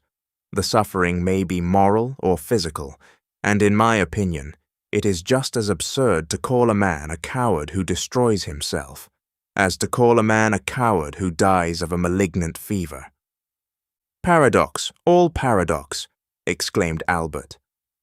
Not so paradoxical as you imagine, I replied. You allow that we designate a disease as mortal when nature is so severely attacked, and her strength so far exhausted, that she cannot possibly recover her former condition under any change that may take place. Now, my good friend, apply this to the mind. Observe a man in his natural, isolated condition.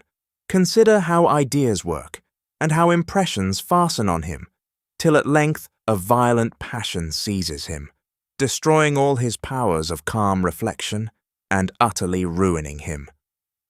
It is in vain that a man of sound mind and cool temper understands the condition of such a wretched being. In vain he counsels him. He can no more communicate his own wisdom to him than a healthy man can instill his strength into the invalid, by whose bedside he is seated. Albert thought this too general. I reminded him of a girl who had drowned herself a short time previously, and I related her history. She was a good creature who had grown up in the narrow sphere of household industry and weekly appointed labor, one who knew no pleasure beyond indulging in a walk on Sundays, arrayed in her best attire, accompanied by her friends, or perhaps joining in the dance now and then at some festival, and chatting away her spare hours with a neighbor, discussing the scandal or the quarrels of the village, trifles sufficient to occupy her heart. At length, the warmth of her nature is influenced by certain new and unknown wishes. Inflamed by the flatteries of men, her former pleasures become by degrees insipid till at length she meets with a youth to whom she is attracted by an indescribable feeling. Upon him she now rests all her hopes. She forgets the world around her. She sees, hears, desires nothing but him and him only. He alone occupies all her thoughts. Uncorrupted by the idle indulgence of an enervating vanity, her affection moving steadily toward its object, she hopes to become his, and to realize, in an everlasting union with him, all that happiness which she sought, all that bliss for which she longed. His repeated promises confirm her hopes, embraces and endearments, which increase the ardor of her desires, overmaster her soul. She floats in a dim, delusive anticipation of her happiness, and her feelings become excited to their utmost tension. She stretches out her arms, finally, to embrace the object of all her wishes, and her lover forsakes her. Stunned and bewildered, she stands upon a precipice. All is darkness around her. No prospect, no hope, no consolation. Forsaken by him, in whom her existence was centered. She sees nothing of the wide world before her, thinks nothing of the many individuals who might supply the void in her heart. She feels herself deserted, forsaken by the world, and blinded and impelled by the agony which wrings her soul. She plunges into the deep, to end her sufferings in the broad embrace of death. See here, Albert, the history of thousands, and tell me, is not this a case of physical infirmity? Nature has no way to escape from the labyrinth. Her powers are exhausted. She can contend no longer, and the poor soul must die. Shame upon him who can look on calmly and exclaim, "The foolish girl! She should have waited. She should have allowed time to wear off the impression. Her despair would have been softened, and she would have found another lover to comfort her." One might as well say, "The fool, to die of a fever, why did he not wait till his strength was restored, till his blood became calm? All would then have gone well, and he would have been alive now." Albert, who could not see the justice of the comparison, offered some further objections, and, amongst others, urged that I had taken the case of a mere ignorant girl. But how any man of sense, of more enlarged views and experience, could be excused, he was unable to comprehend. "My friend," I exclaimed, "man is but man, and whatever be the extent of his reasoning powers, they are of little avail when passion rages within, and he feels himself confined by the narrow limits of nature. It were better then, but we will talk of this some other time," I said, and caught up my hat. Alas, my heart was full, and we parted without conviction on either side. How rarely in this world do men understand each other. Augustu piexpads mitais. There can be no doubt that in this world nothing is so indispensable as love. I observe that Charlotte could not lose me without a pang, and the very children have but one wish, that is, that I should visit them again tomorrow.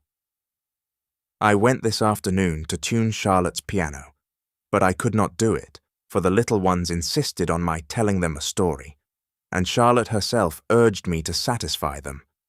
I waited upon them at tea, and they are now as fully contented with me as with Charlotte, and I told them my very best tale of the princess who was waited upon by dwarfs. I improve myself by this exercise, and am quite surprised at the impression my stories create. If I sometimes invent an incident which I forget upon the next narration, they remind one directly that the story was different before, so that I now endeavor to relate with exactness the same anecdote in the same monotonous tone, which never changes. I find by this how much an author injures his works by altering them, even though they be improved in a poetical point of view. The first impression is readily received. We are so constituted that we believe the most incredible things, and once they are engraved upon the memory, woe to him who would endeavor to efface them. August Agtanasig. Must it ever be thus, that the source of our happiness must also be the fountain of our misery? the full and ardent sentiment which animated my heart with the love of nature, overwhelming me with a torrent of delight, and which brought all paradise before me, has now become an insupportable torment, a demon which perpetually pursues and harasses me. When in bygone days I gazed from these rocks upon yonder mountains across the river, and upon the green, flowery valley before me, and saw all nature budding and bursting around, the hills clothed from foot to peak with tall, thick forest trees, the valleys in all their varied windings, shaded with the loveliest woods, and the soft river gliding along amongst the lisping reeds, mirroring the beautiful clouds which the soft evening breeze wafted across the sky. When I heard the groves about me melodious with the music of birds, and saw the million swarms of insects dancing in the last golden beams of the sun, whose setting rays awoke the humming beetles from their grassy beds, whilst the subdued tumult around directed my attention to the ground, and I there observed the arid rock compelled to yield nutriment to the dry moss, whilst the heath flourished upon the barren sands below me, all this displayed to me the inner warmth which animates all nature, and filled and glowed within my heart. I felt myself exalted by this overflowing fullness to the perception of the Godhead, and the glorious forms of an infinite universe became visible to my soul. Stupendous mountains encompassed me, abysses yawned at my feet, and cataracts fell headlong down before me. Impetuous rivers rolled through the plain, and rocks and mountains resounded from afar. In the depths of the earth I saw innumerable powers in motion and multiplying to infinity, whilst upon its surface and beneath the heavens there teemed 10,000 varieties of living creatures. Everything around is alive with an infinite number of forms, while mankind fly for security to their petty houses, from the shelter of which they rule in their imaginations over the wide-extended universe. Poor fool, in whose petty estimation all things are little, from the inaccessible mountains, across the desert which no mortal foot has trod, far as the confines of the unknown ocean, breathes the spirit of the eternal Creator, and every atom to which he has given existence finds favor in his sight. Ah, how often at that time has the flight of a bird, soaring above my head, inspired me with the desire of being transported to the shores of the immeasurable waters, there to quaff the pleasures of life from the foaming goblet of the infinite, and to partake, if but for a moment even, with the confined powers of my soul, the beatitude of that Creator who accomplishes all things in himself and through himself. My dear friend, the bare recollection of those hours still consoles me. Even this effort to recall those ineffable sensations and give them utterance exalts my soul above itself and makes me doubly feel the intensity of my present anguish. It is as if a curtain had been drawn from before my eyes, and instead of prospects of eternal life, the abyss of an ever-open grave yawned before me. Can we say of anything that it exists when all passes away, when time, with the speed of a storm, carries all things onward, and our transitory existence, hurried along by the torrent, is either swallowed up by the waves or dashed against the rocks? There is not a moment but praise upon you, and upon all around you, not a moment in which you do not yourself become a destroyer. The most innocent walk deprives of life thousands of poor insects. One step destroys the fabric of the industrious ant and converts a little world into chaos. No, it is not the great and rare calamities of the world, the floods which sweep away whole villages, the earthquakes which swallow up our towns, that affect me. My heart is wasted by the thought of that destructive power which lies concealed in every part of universal nature. Nature has formed nothing that does not consume itself, and every object near it, so that surrounded by earth and air and all the active powers, I wander on my way with aching heart, and the universe is to me a fearful monster, forever devouring its own offspring. August 21st. In vain do I stretch out my arms toward her when I awaken in the morning from my weary slumbers. In vain do I seek for her at night in my bed, when some innocent dream has happily deceived me and placed her near me in the fields, when I have seized her hand and covered it with countless kisses, and when I feel for her in the half-confusion of sleep, with the happy sense that she is near, tears flow from my oppressed heart, and bereft of all comfort, I weep over my future woes. August 22nd. What a misfortune, Wilhelm! My active spirits have degenerated into contented indolence. I cannot be idle, and yet I am unable to set to work. I cannot think. I have no longer any feeling for the beauties of nature, and books are distasteful to me. Once we give ourselves up, we are totally lost. Many a time and oft I wish I were a common laborer, that, awakening in the morning, I might have but one prospect, one pursuit, one hope for the day which has dawned. I often envy Albert when I see him buried in a heap of papers and parchments, and I fancy I should be happy were I in his place. Often impressed with this feeling, I have been on the point of writing to you and to the minister for the appointment at the embassy, which you think I might obtain. I believe I might procure it. The minister has long shown a regard for me, and has frequently urged me to seek employment. It is the business of an hour only. Now and then the fable of the horse recurs to me. Weary of liberty, he suffered himself to be saddled and bridled, and was ridden to death for his pains. I know not what to determine upon, for is not this anxiety for change the consequence of that restless spirit which would pursue me equally in every situation of life? August 28. If my ills would admit of any cure, they would certainly be cured here. This is my birthday, and early in the morning I received a packet from Albert. Upon opening it, I found one of the pink ribbons which Charlotte wore in her dress the first time I saw her, and which I had several times asked her to give me. With it were 2 volumes in 12mo of Wetstein's Homer, a book I had often wished for, to save me the inconvenience of carrying the large Ernestine edition with me upon my walks. You see how they anticipate my wishes, how well they understand all those little attentions of friendship, so superior to the costly presents of the great, which are humiliating. I kissed the ribbon 1,000 times, and in every breath inhaled the remembrance of those happy and irrevocable days which filled me with the keenest joy.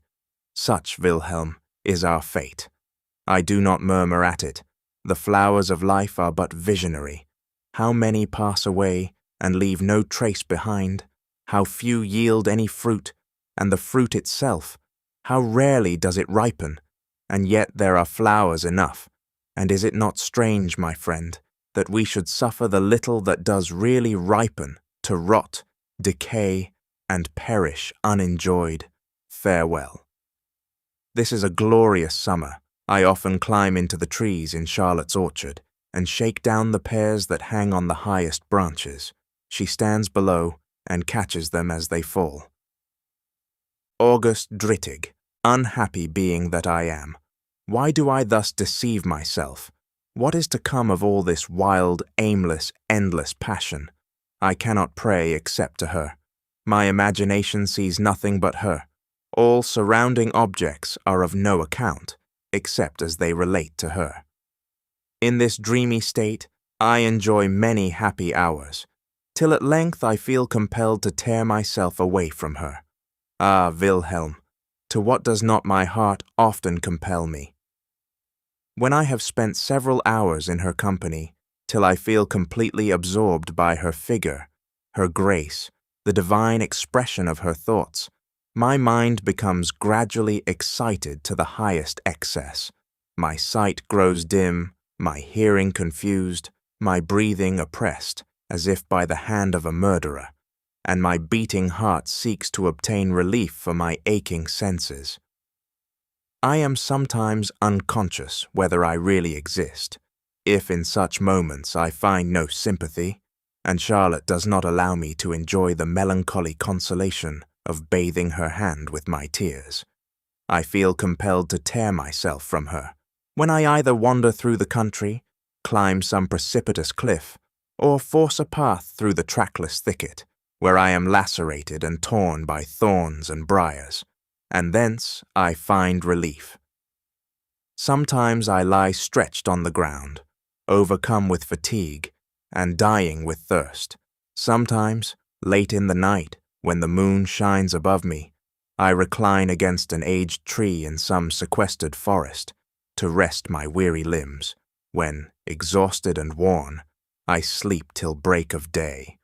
O Wilhelm, the hermit's cell, his sackcloth, and girdle of thorns would be luxury and indulgence compared with what I suffer. Adieu. I see no end to this wretchedness except the grave. Septiembre 3. I must away. Thank you, Wilhelm, for determining my wavering purpose. For a whole fortnight I have thought of leaving her. I must away. She has returned to town, and is at the house of a friend. And then, Albert. Yes, I must go. Septiembre 10. Oh, what a night, Wilhelm. I can henceforth bear anything. I shall never see her again. Oh, why cannot I fall on your neck, and with floods of tears and raptures give utterance to all the passions which distract my heart?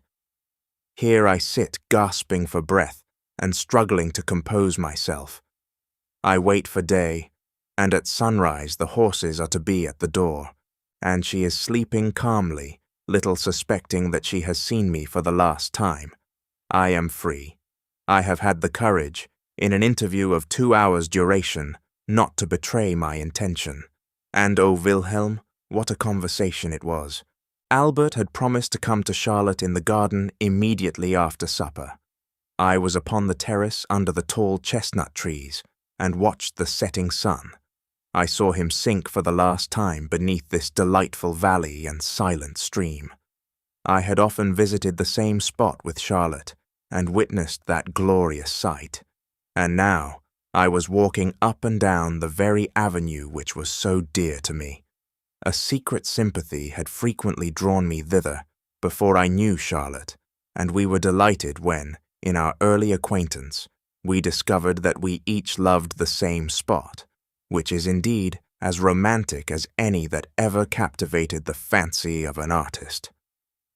From beneath the chestnut trees there is an extensive view, but I remember that I have mentioned all this in a former letter, and have described the tall mass of beech trees at the end, and how the avenue grows darker and darker as it winds its way among them, till it ends in a gloomy recess, which has all the charm of a mysterious solitude.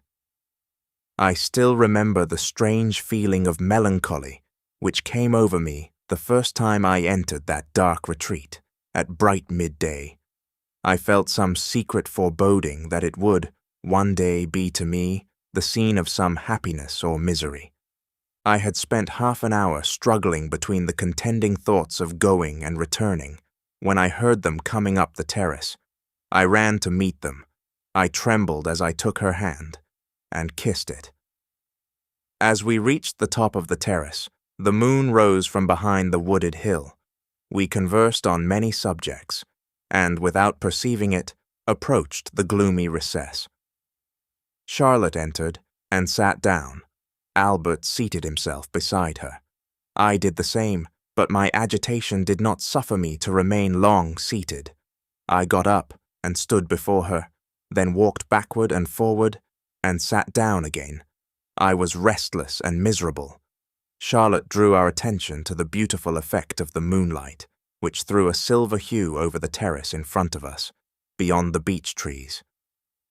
It was a glorious sight, and was rendered more striking by the darkness which surrounded the spot where we were. We remained for some time silent, when Charlotte observed, "Whenever I walk by moonlight, it brings to my remembrance all my beloved and departed friends, and I am filled with thoughts of death and futurity. We shall live again, Werther," she continued, with a firm but feeling voice. "But shall we know one another again? What do you think? What do you say?" "Charlotte," I said, as I took her hand in mine and my eyes filled with tears, "we shall see each other again. Here and hereafter we shall meet again." I could say no more. Why Wilhelm should she put this question to me, just at the moment when the fear of our cruel separation filled my heart? And oh, do those departed ones know how we are employed here? Do they know when we are well and happy? Do they know when we recall their memories with the fondest love? In the silent hour of evening, the shade of my mother hovers around me. When seated in the midst of my children, I see them assembled near me, as they used to assemble near her, and then I raise my anxious eyes to heaven, and wish she could look down upon us, and witness how I fulfill the promise I made to her in her last moments, to be a mother to her children.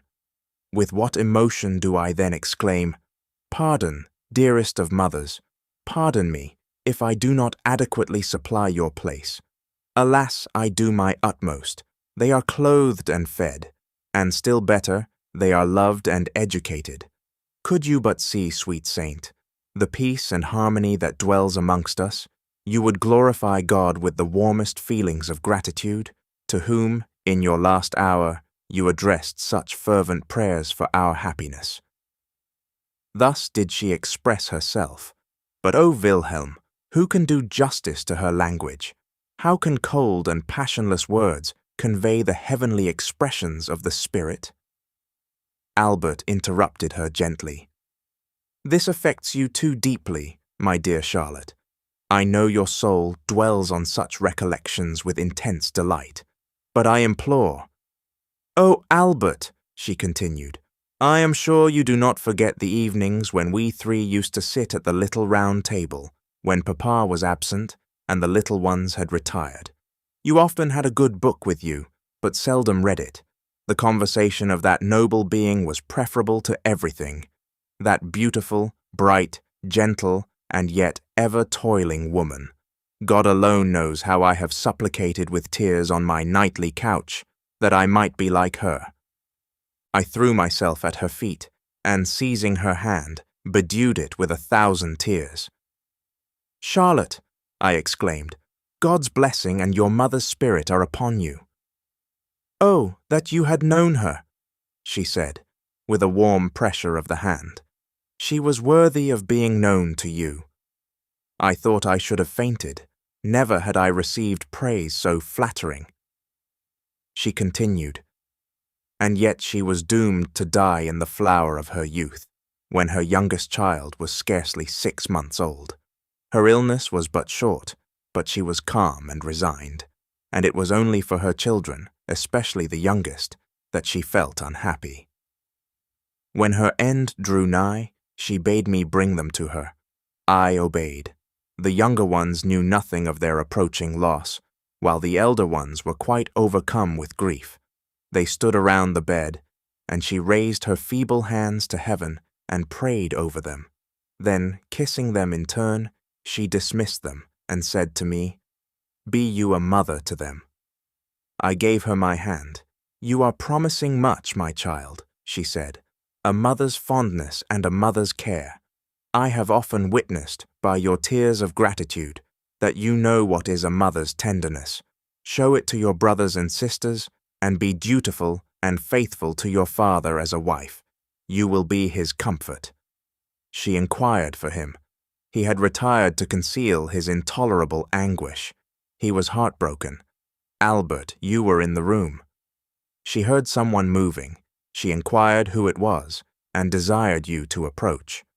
She surveyed us both with a look of composure and satisfaction, expressive of her conviction that we should be happy with one another. Albert fell upon her neck, and kissed her, and exclaimed, "We are so, and we shall be so." Even Albert, generally so tranquil, had quite lost his composure, and I was excited beyond expression. "And such a being," she continued, "was to leave us, Werther. Great God, must we thus part with everything we hold dear in this world? Nobody felt this more acutely than the children. They cried and lamented for a long time afterward, complaining that men had carried away their dear mamma. Charlotte rose. It aroused me, but I continued sitting and held her hand. "Let us go," she said. "It grows late." She attempted to withdraw her hand. I held it still. "We shall see each other again," I exclaimed. "We shall recognize each other under every possible change. I am going," I continued, "going willingly, but should I say forever, perhaps I may not keep my word. Adieu, Charlotte. Adieu, Albert. We shall meet again." "Yes, tomorrow, I think," she answered with a smile. Tomorrow, how I felt the word. Ah, she little thought when she drew her hand away from mine. They walked down the avenue. I stood gazing after them in the moonlight. I threw myself upon the ground and wept. I then sprang up and ran out upon the terrace, and saw, under the shade of the linden trees, her white dress disappearing near the garden gate. I stretched out my arms, and she vanished. This concludes Book 1 of The Sorrows of Young Werther.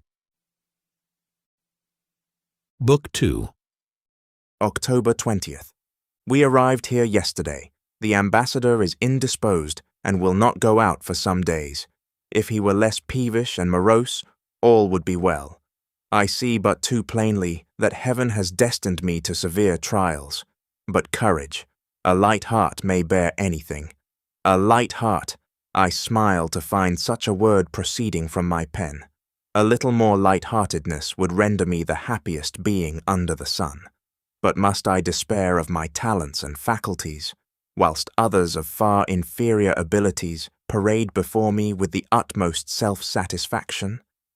Gracious Providence, to whom I owe all my powers, why didst thou not withhold some of those blessings I possess, and substitute in their place a feeling of self-confidence and contentment? But patience, all will yet be well, for I assure you, my dear friend, you were right. Since I have been obliged to associate continually with other people, and observe what they do and how they employ themselves, I have become far better satisfied with myself. For we are so constituted by nature that we are ever prone to compare ourselves with others, and our happiness or misery depends very much on the objects and persons around us. On this account, nothing is more dangerous than solitude.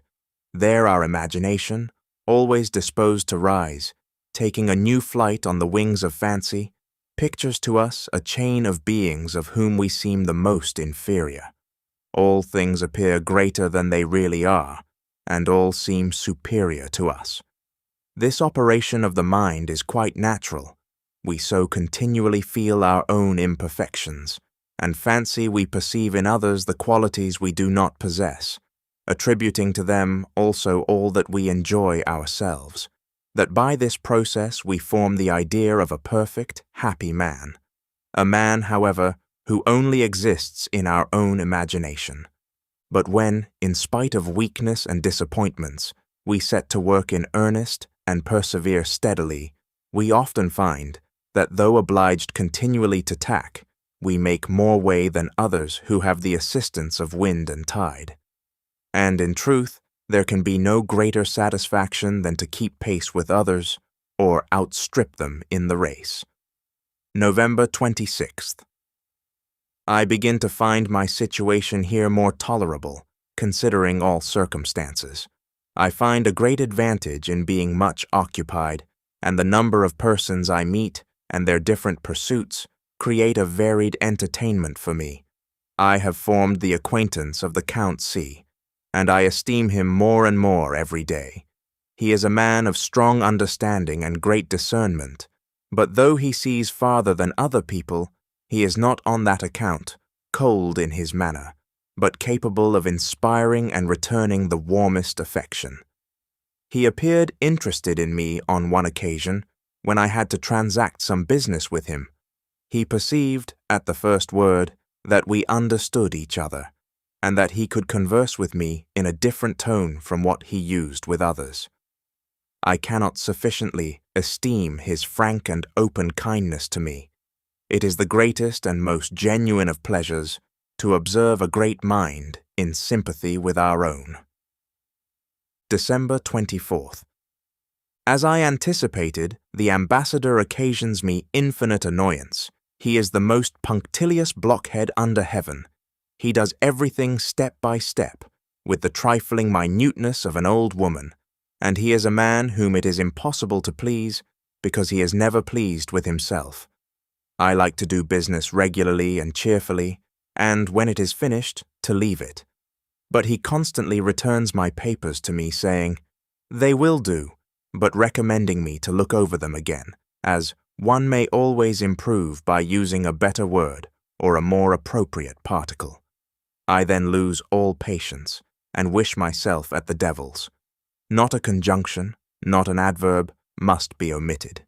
He has a deadly antipathy to all those transpositions of which I am so fond, and if the music of our periods is not tuned to the established official key, he cannot comprehend our meaning.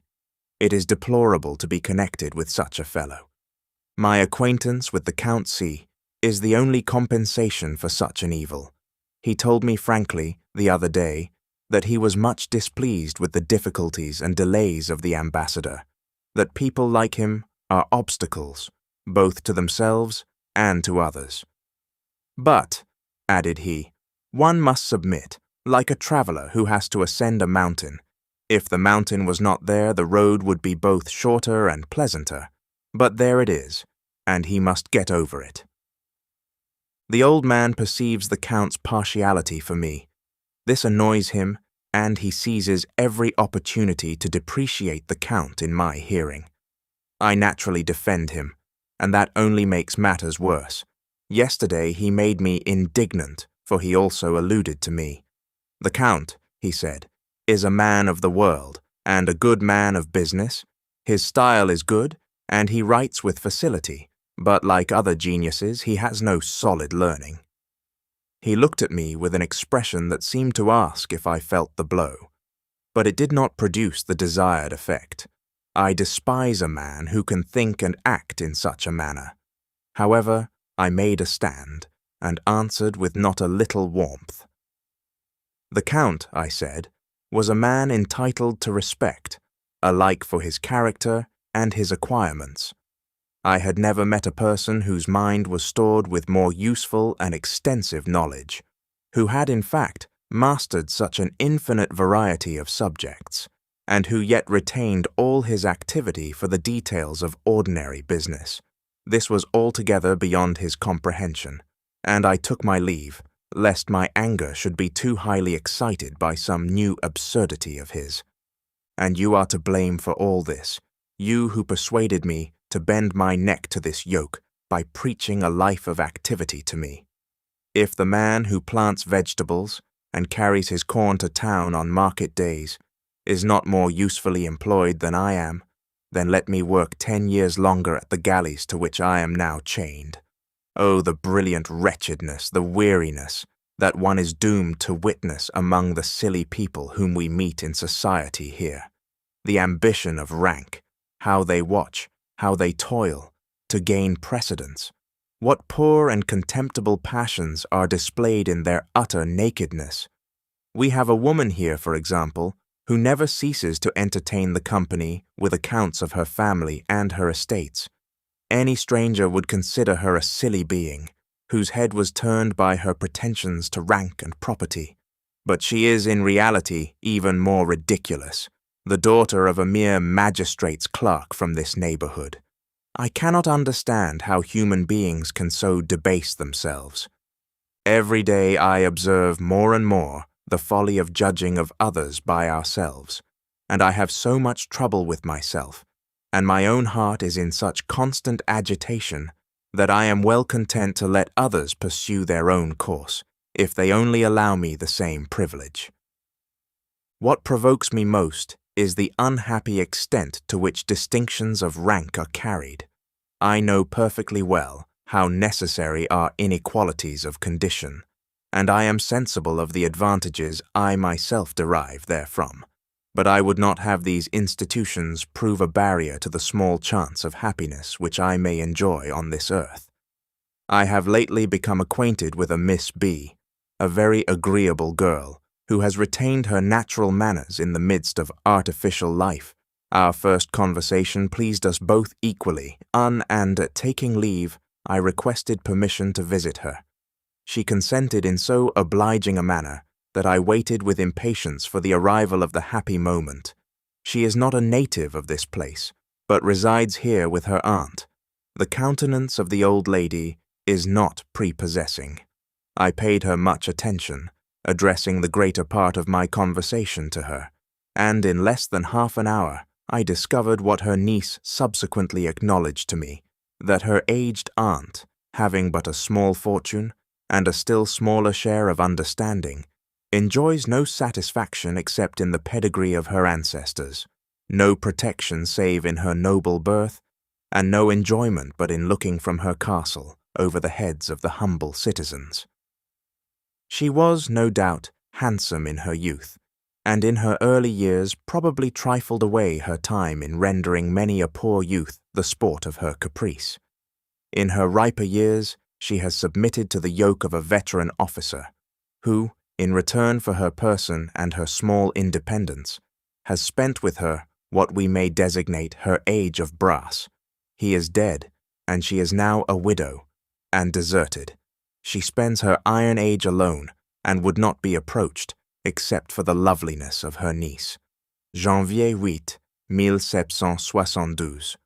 What beings are men, whose whole thoughts are occupied with form and ceremony, who for years together devote their mental and physical exertions to the task of advancing themselves but one step, and endeavoring to occupy a higher place at the table?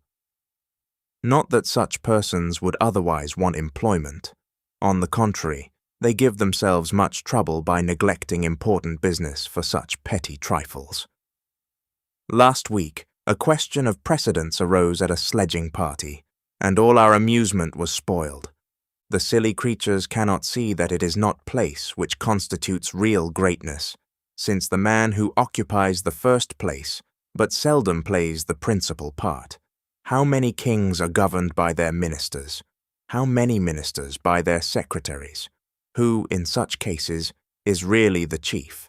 He, as it seems to me, who can see through the others, and possesses strength or skill enough to make their power or passions subservient to the execution of his own designs. January 2. I must write to you from this place, my dear Charlotte, from a small room in a country inn, where I have taken shelter from a severe storm. During my whole residence in that wretched place D, where I lived amongst strangers indeed, to this heart, I never at any time felt the smallest inclination to correspond with you, but in this cottage, in this retirement, in this solitude, with the snow and hail beating against my lattice pane, you are my first thought. The instant I entered, your figure rose up before me, and the remembrance, O my Charlotte, the sacred, tender remembrance. Gracious Heaven, restore to me the happy moment of our first acquaintance. Could you but see me, my dear Charlotte, in the whirl of dissipation, how my senses are dried up, but my heart is at no time full. I enjoy no single moment of happiness. All is vain, nothing touches me. I stand, as it were, before the Raree show. I see the little puppets move, and I ask whether it is not an optical illusion. I am amused with these puppets, or rather, I am myself one of them. But when I sometimes grasp my neighbor's hand, I feel that it is not natural, and I withdraw mine with a shudder. In the evening, I say I will enjoy the next morning's sunrise, and yet I remain in bed. In the day I promise to ramble by moonlight, and I, nevertheless, remain at home. I know not why I rise, nor why I go to sleep. The leaven which animated my existence is gone. The charm which cheered me in the gloom of night and aroused me from my morning slumbers is forever fled. I have found but one being here to interest me, a Miss B. She resembles you, my dear Charlotte, if anyone can possibly resemble you. Ah, You will say, he has learned how to pay fine compliments, and this is partly true. I have been very agreeable lately, as it was not in my power to be otherwise. I have, moreover, a deal of wit, and the ladies say that no one understands flattery better, or falsehoods you will add, since the one accomplishment invariably accompanies the other. But I must tell you of Miss B. She has abundance of soul, which flashes from her deep blue eyes. Her rank is a torment to her, and satisfies no one desire of her heart. She would gladly retire from this whirl of fashion, and we often picture to ourselves a life of undisturbed happiness in distant scenes of rural retirement. And then we speak of you, my dear Charlotte, for she knows you, and renders homage to your merits. But her homage is not exacted, but voluntary. She loves you, and delights to hear you made the subject of conversation. Oh, that I were sitting at your feet in your favourite little room, with the dear children playing around us. If they became troublesome to you, I would tell them some appalling goblin story, and they would crowd round me with silent attention. The sun is setting in glory.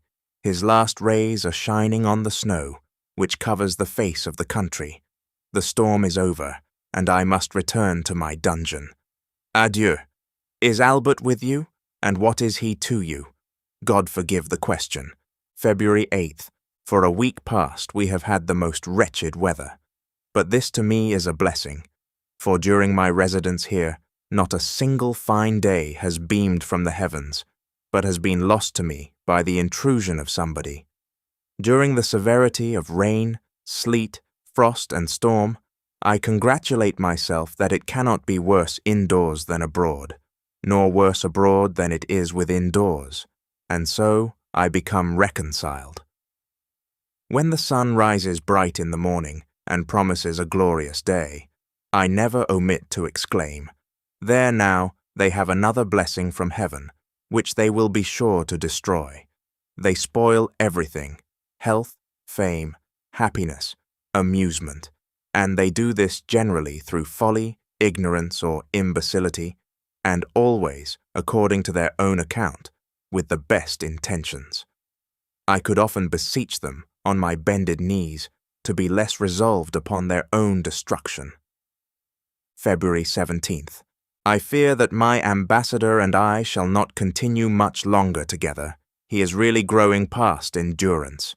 He transacts his business in so ridiculous a manner that I am often compelled to contradict him and do things my own way, and then, of course, he thinks them very ill done.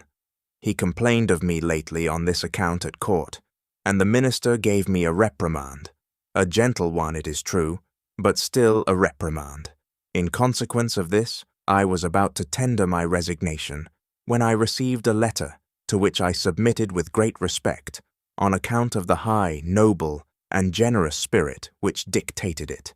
He endeavoured to soothe my excessive sensibility, paid a tribute to my extreme ideas of duty, of good example, and of perseverance in business, as the fruit of my youthful ardour, an impulse which he did not seek to destroy, but only to moderate, that it might have proper play and be productive of good. So now I am at rest for another week, and no longer at variance with myself. Content and peace of mind are valuable things. I could wish, my dear friend, that these precious jewels were less transitory. February 20th. God bless you, my dear friends, and may he grant you that happiness which he denies to me. I thank you, Albert, for having deceived me. I waited for the news that your wedding day was fixed, and I intended on that day, with solemnity, to take down Charlotte's profile from the wall, and to bury it with some other papers I possess. You are now united, and her picture still remains here. Well, let it remain. Why should it not? I know that I am still one of your society, that I still occupy a place uninjured in Charlotte's heart, that I hold the second place therein, and I intend to keep it. Oh, I should become mad if she could forget. Albert, that thought is hell. Farewell, Albert. Farewell, angel of heaven. Farewell, Charlotte. March 15th. I have just had a sad adventure, which will drive me away from here. I lose all patience.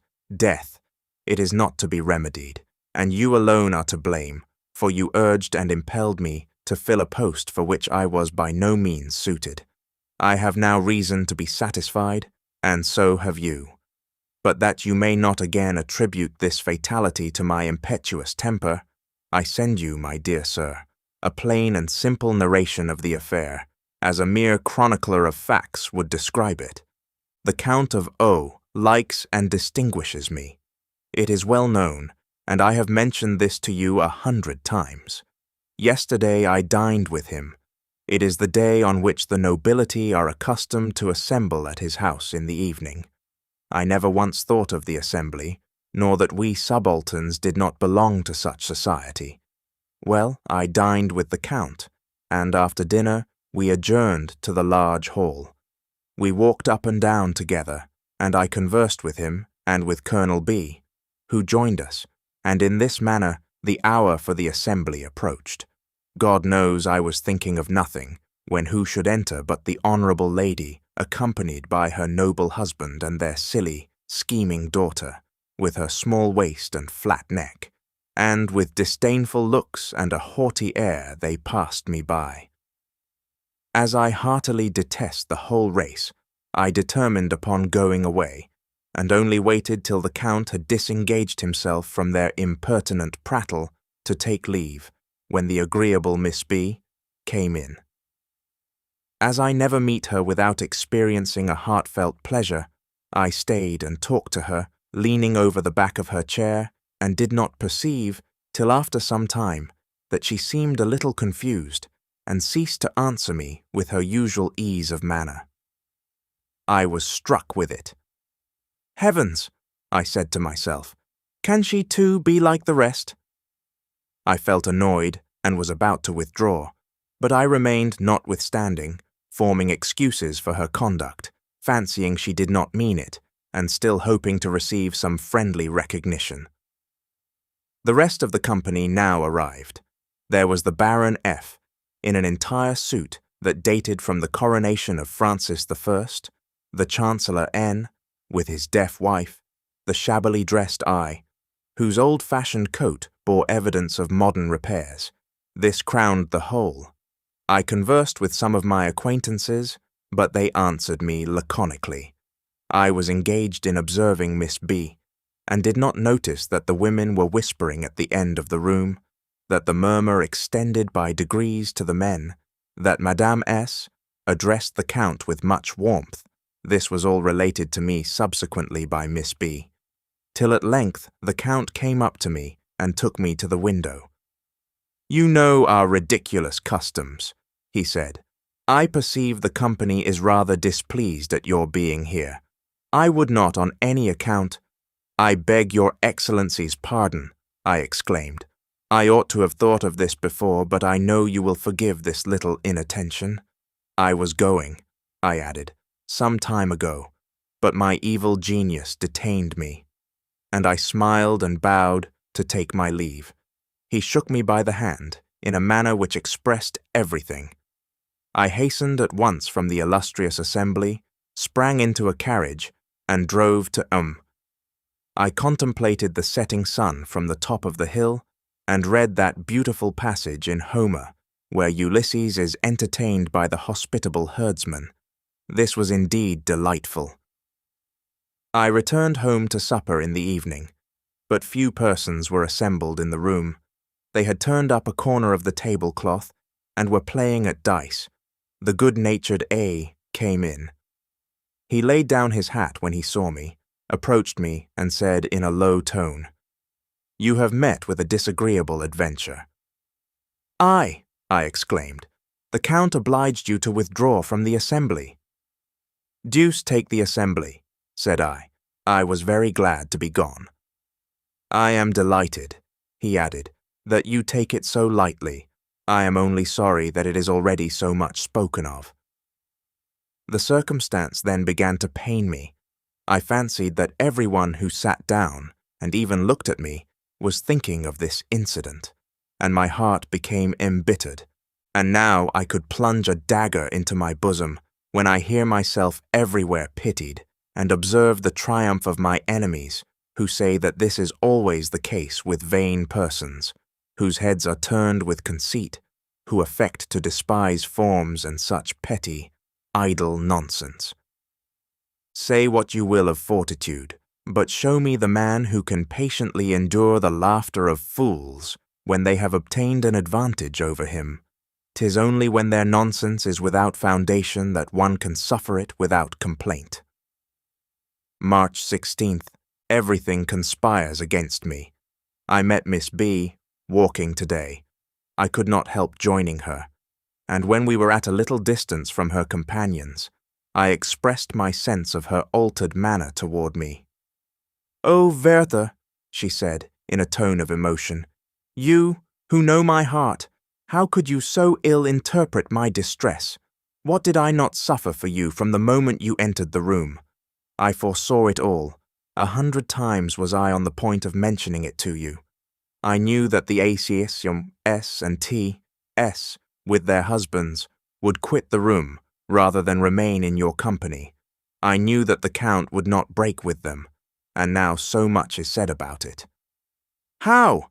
I exclaimed, and endeavored to conceal my emotion, for all that Adeline had mentioned to me yesterday recurred to me painfully at that moment. "Oh, how much it has already cost me," said this amiable girl, while her eyes filled with tears.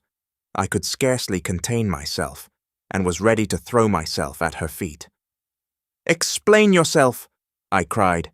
Tears flowed down her cheeks. I became quite frantic. She wiped them away, without attempting to conceal them. "You know my aunt," she continued. "She was present, and in what light does she consider the affair? Last night and this morning, Werther, I was compelled to listen to a lecture upon my acquaintance with you.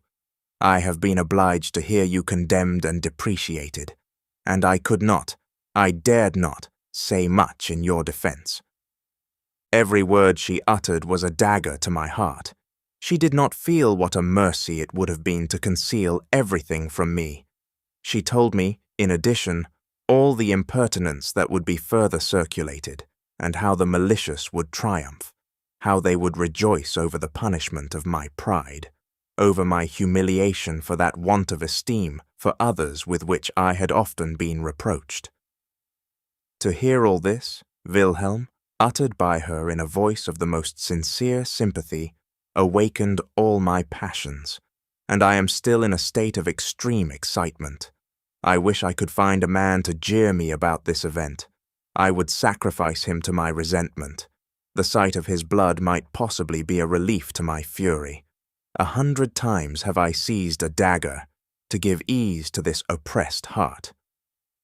Naturalists tell of a noble race of horses that instinctively open a vein with their teeth when heated and exhausted by a long course in order to breathe more freely. I am often tempted to open a vein to procure for myself everlasting liberty. I have tendered my resignation to the court.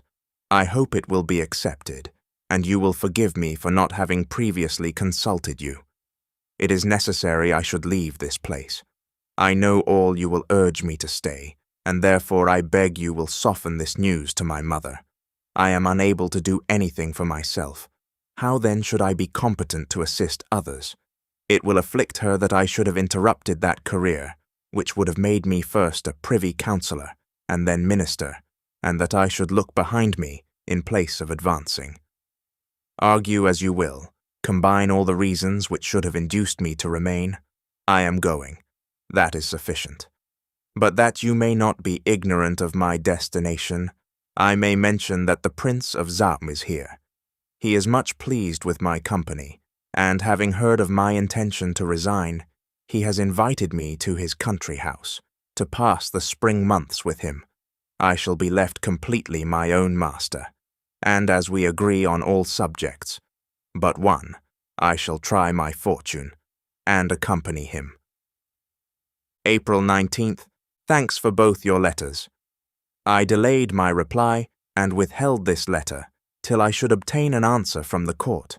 I feared my mother might apply to the minister to defeat my purpose, but my request is granted, my resignation is accepted. I shall not recount with what reluctance it was accorded, nor relate what the minister has written. You would only renew your lamentations. The Crown Prince has sent me a present of 25 ducats, and, indeed, such goodness has affected me to tears.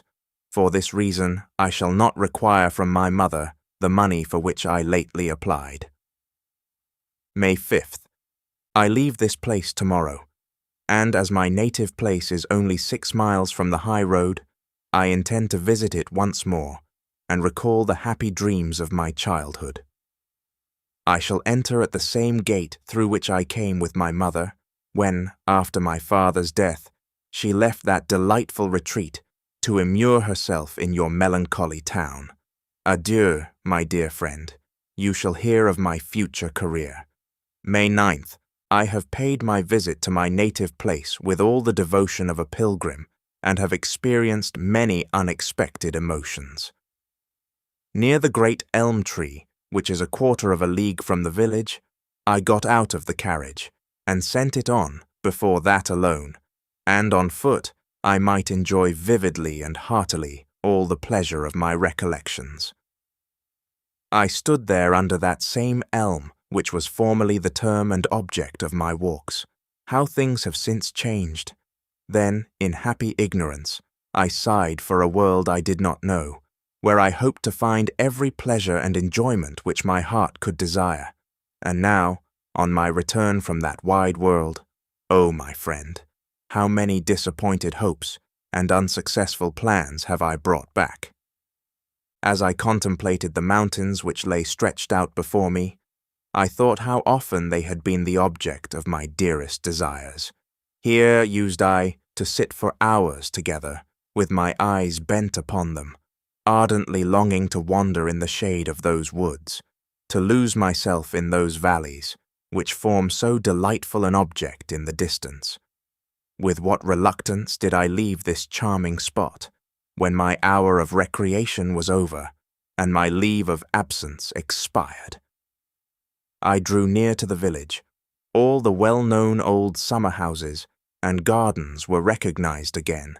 I disliked the new ones, and all other alterations which had taken place. I entered the village, and all my former feelings returned. I cannot, my dear friend, enter into details, charming as were my sensations. They would be dull in the narration. I had intended to lodge in the marketplace, near our old house. As soon as I entered, I perceived that the schoolroom, where our childhood had been taught by that good old woman, was converted into a shop. I called to mind the sorrow, the heaviness, the tears, and oppression of heart which I experienced in that confinement. Every step produced some particular impression. A pilgrim in the Holy Land does not meet so many spots pregnant with tender recollections, and his soul is hardly moved with greater devotion. One incident will serve for illustration. I followed the course of a stream to a farm, formerly a delightful walk of mine, and paused at the spot, where, when boys, we used to amuse ourselves making ducks and drakes upon the water. I recollected so well how I used formerly to watch the course of that same stream, following it with inquiring eagerness, forming romantic ideas of the countries it was to pass through. But my imagination was soon exhausted, while the water continued flowing farther and farther on, till my fancy became bewildered by the contemplation of an invisible distance. Exactly such, my dear friend, so happy and so confined, were the thoughts of our good ancestors. Their feelings and their poetry were fresh as childhood. And when Ulysses talks of the immeasurable sea and boundless earth, his epithets are true, natural, deeply felt, and mysterious. Of what importance is it that I have learned, with every schoolboy, that the world is round? Man needs but little earth for enjoyment, and still less for his final repose. I am at present with the prince at his hunting lodge. He is a man with whom one can live happily. He is honest and unaffected. There are, however, some strange characters about him, whom I cannot at all understand. They do not seem vicious, and yet they do not carry the appearance of thoroughly honest men. Sometimes I am disposed to believe them honest, and yet I cannot persuade myself to confide in them. It grieves me to hear the prince occasionally talk of things which he has only read or heard of, and always with the same view in which they have been represented by others. He values my understanding and talents more highly than my heart, but I am proud of the latter only. It is the sole source of everything of our strength, happiness, and misery. All the knowledge I possess everyone else can acquire, but my heart is exclusively my own.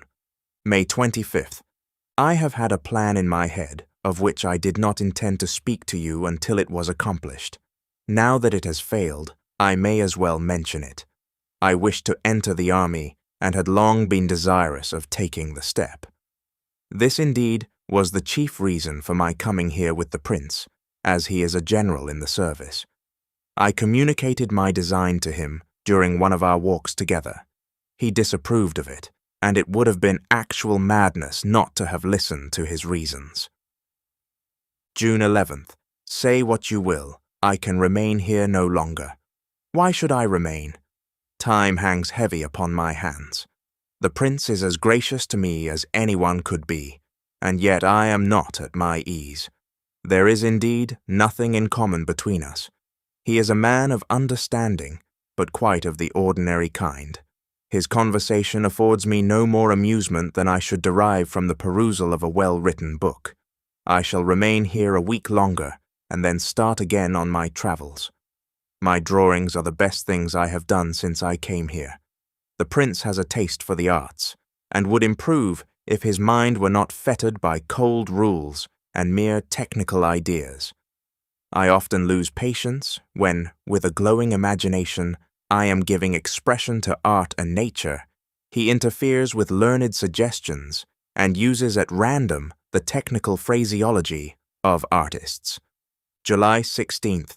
Once more I am a wanderer, a pilgrim, through the world. But what else are you? July 18th. Whither am I going? I will tell you in confidence. I am obliged to continue a fortnight longer here, and then I think it would be better for me to visit the mines in... But I am only deluding myself thus. The fact is, I wish to be near Charlotte again. That is all. I smile at the suggestions of my heart, and obey its dictates. July 29th. No, no, it is yet well, all is well. I, her husband. O God, who gave me being, if thou hadst destined this happiness for me, my whole life would have been one continual thanksgiving. But I will not murmur. Forgive these tears, forgive these fruitless wishes. She, my wife. Oh, the very thought of folding that dearest of heaven's creatures in my arms. Dear Wilhelm, my whole frame feels convulsed when I see Albert put his arms around her slender waist. And shall I avow it? Why should I not, Wilhelm? She would have been happier with me than with him. Albert is not the man to satisfy the wishes of such a heart. He wants a certain sensibility. He wants, in short, their hearts do not beat in unison. How often, my dear friend, I'm reading a passage from some interesting book, when my heart and Charlotte's seemed to meet, and in 100 other instances, when our sentiments were unfolded by the story of some fictitious character, have I felt that we were made for each other. But dear Wilhelm, he loves her with his whole soul, and what does not such a love deserve? I have been interrupted by an insufferable visit. I have dried my tears and composed my thoughts. Adieu, my best friend. August Vier. I am not alone, unfortunate. All men are disappointed in their hopes and deceived in their expectations. I have paid a visit to my good old woman under the lime trees. The eldest boy ran out to meet me. His exclamation of joy brought out his mother, but she had a very melancholy look. Her first word was, "Alas, dear sir, my little John is dead." He was the youngest of her children. I was silent. and my husband has returned from Switzerland without any money, and if some kind people had not assisted him, he must have begged his way home. He was taken ill with fever on his journey." I could answer nothing, but made the little one a present. She invited me to take some fruit. I complied and left the place with a sorrowful heart. August 21st. My sensations are constantly changing. Sometimes a happy prospect opens before me, but alas, it is only for a moment, and then, when I am lost in reverie, I cannot help saying to myself, if Albert were to die, yes, she would become, and I should be. And so I pursue a chimera, till it leads me to the edge of a precipice at which I shudder. When I pass through the same gate and walk along the same road, which first conducted me to Charlotte, my heart sinks within me at the change that has since taken place. All is altered. No sentiment, no pulsation of my heart is the same. My sensations are such as would occur to some departed prince whose spirit should return to visit the superb palace which he had built in happy times, adorned with costly magnificence, and left to a beloved son, but whose glory he should find departed, and its halls deserted and in ruins. Septiembre 3. I sometimes cannot understand how she can love another, how she dares love another, when I love nothing in this world so completely, so devotedly as I love her, when I know only her, and have no other possession. Septembri 4. It is even so. As nature puts on her autumn tints, it becomes autumn with me and around me. My leaves are seary and yellow, and the neighboring trees are divested of their foliage. Do you remember my writing to you about a peasant boy shortly after my arrival here? I have just made inquiries about him in Walheim. They say he has been dismissed from his service, and is now avoided by everyone. I met him yesterday on the road, going to a neighboring village. I spoke to him, and he told me his story. It interested me exceedingly, as you will easily understand when I repeat it to you. But why should I trouble you? Why should I not reserve all my sorrow for myself? Why should I continue to give you occasion to pity and blame me? But no matter, this also is part of my destiny. At first, the peasant lad answered my inquiries with a sort of subdued melancholy, which seemed to me the mark of a timid disposition. But as we grew to understand each other, he spoke with less reserve, and openly confessed his faults, and lamented his misfortune. I wish, my dear friend, I could give proper expression to his language. He told me, with a sort of pleasurable recollection, that after my departure, his passion for his mistress increased daily, until at last he neither knew what he did, nor what he said, nor what was to become of him. He could neither eat, nor drink, nor sleep. He felt a sense of suffocation. He disobeyed all orders, and forgot all commands involuntarily. He seemed as if pursued by an evil spirit, till one day, knowing that his mistress had gone to an upper chamber, he had followed, or, rather, been drawn after her. As she proved deaf to his entreaties, he had recourse to violence. He knows not what happened, but he called God to witness that his intentions to her were honorable, and that he desired nothing more sincerely than that they should marry and pass their lives together. When he had come to this point, he began to hesitate, as if there was something which he had not courage to utter, till at length he acknowledged with some confusion certain little confidences she had encouraged, and liberties she had allowed. He broke off 2 or 3 times in his narration, and assured me most earnestly that he had no wish to make her bad, as he termed it, for he loved her still as sincerely as ever, that the tale had never before escaped his lips, and was only now told to convince me that he was not utterly lost and abandoned. And here, my dear friend, I must commence the old song which you know I utter eternally.